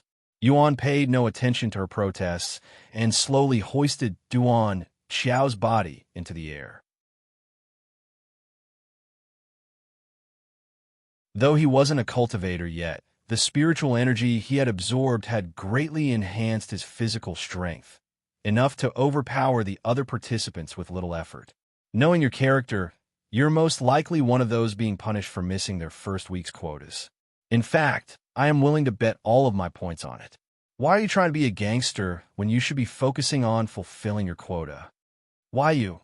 You've managed to become a cultivator already. Duan Xiao muttered in disbelief. If I were a cultivator, I would have already long left this place. Why would I subject myself to such mundane chores like some servant? Yuan sneered. What are you going to do to me? If you dare to injure me, my family will come after you. I don't know. I could break one of your arms and legs, so you won't be able to finish your quotas, or I can just kill you right now. Yuan listed his options out loud, dumbfounding the spectators. Duan Xiao's body trembled uncontrollably, his face pale and his expression consumed by sheer dread. Please spare him. Duan Shuchun grabbed his arm and begged. We won't bother you again. We swear it. Oomph. Yuan coldly sneered before tossing Duan Xiao aside like trash. There might be a punishment for killing others, so I'll spare you this time. However, if you ever dare to appear before me again, I'll kill you, regardless of the punishment." Duan Xiao wanted to respond, but he was busy coughing and gasping for air. "Also, don't even bother trying to threaten me with your background. After all, I never said that I came from the sixth heaven. That was only your assumption." Duan Xiao's eyes widened after realizing his mistake. "You can leave now," Yuan said to them and turned around, no longer bothering with them. The Duan siblings could only grit their teeth and leave the store, feeling embarrassed and humiliated by the whole ordeal. "This is not the end. Just you wait. They'll definitely make you pay for this humiliation tenfold." Duan Xiao muttered in a low voice as he walked away. Sometime later, Yuan approached the young man working at the store and purchased another day of improved spiritual energy for 10 points. The usual privilege. "Sure thing, ID 423. As Yuan walked out of the store, he was intercepted by several individuals. However, their demeanor didn't seem hostile. Instead, they appeared curious. "Excuse me, we apologize for bothering you, but we have to ask, how did you become so strong without becoming a cultivator? Everyone here should have started on the same playing field. Of course, we're willing to compensate you with point for the information." Yuan then responded, "There's no secret. I just happened to progress a little faster than everyone." Despite saying that, it did not convince the people before him, who argued, "You must be doing something different. Did you purchase a unique privilege? One that allows you to strengthen your body?" "Please, I'm willing to pay you 10 points if it helps me get stronger." That you're tuning in to the Romance Rendezvous YouTube channel. We're so grateful for your support, and don't forget to subscribe to join us on this incredible journey through captivating stories. Your generosity through donations truly makes a world of difference, as it's the primary source of revenue that allows me to expand and enhance this channel for you.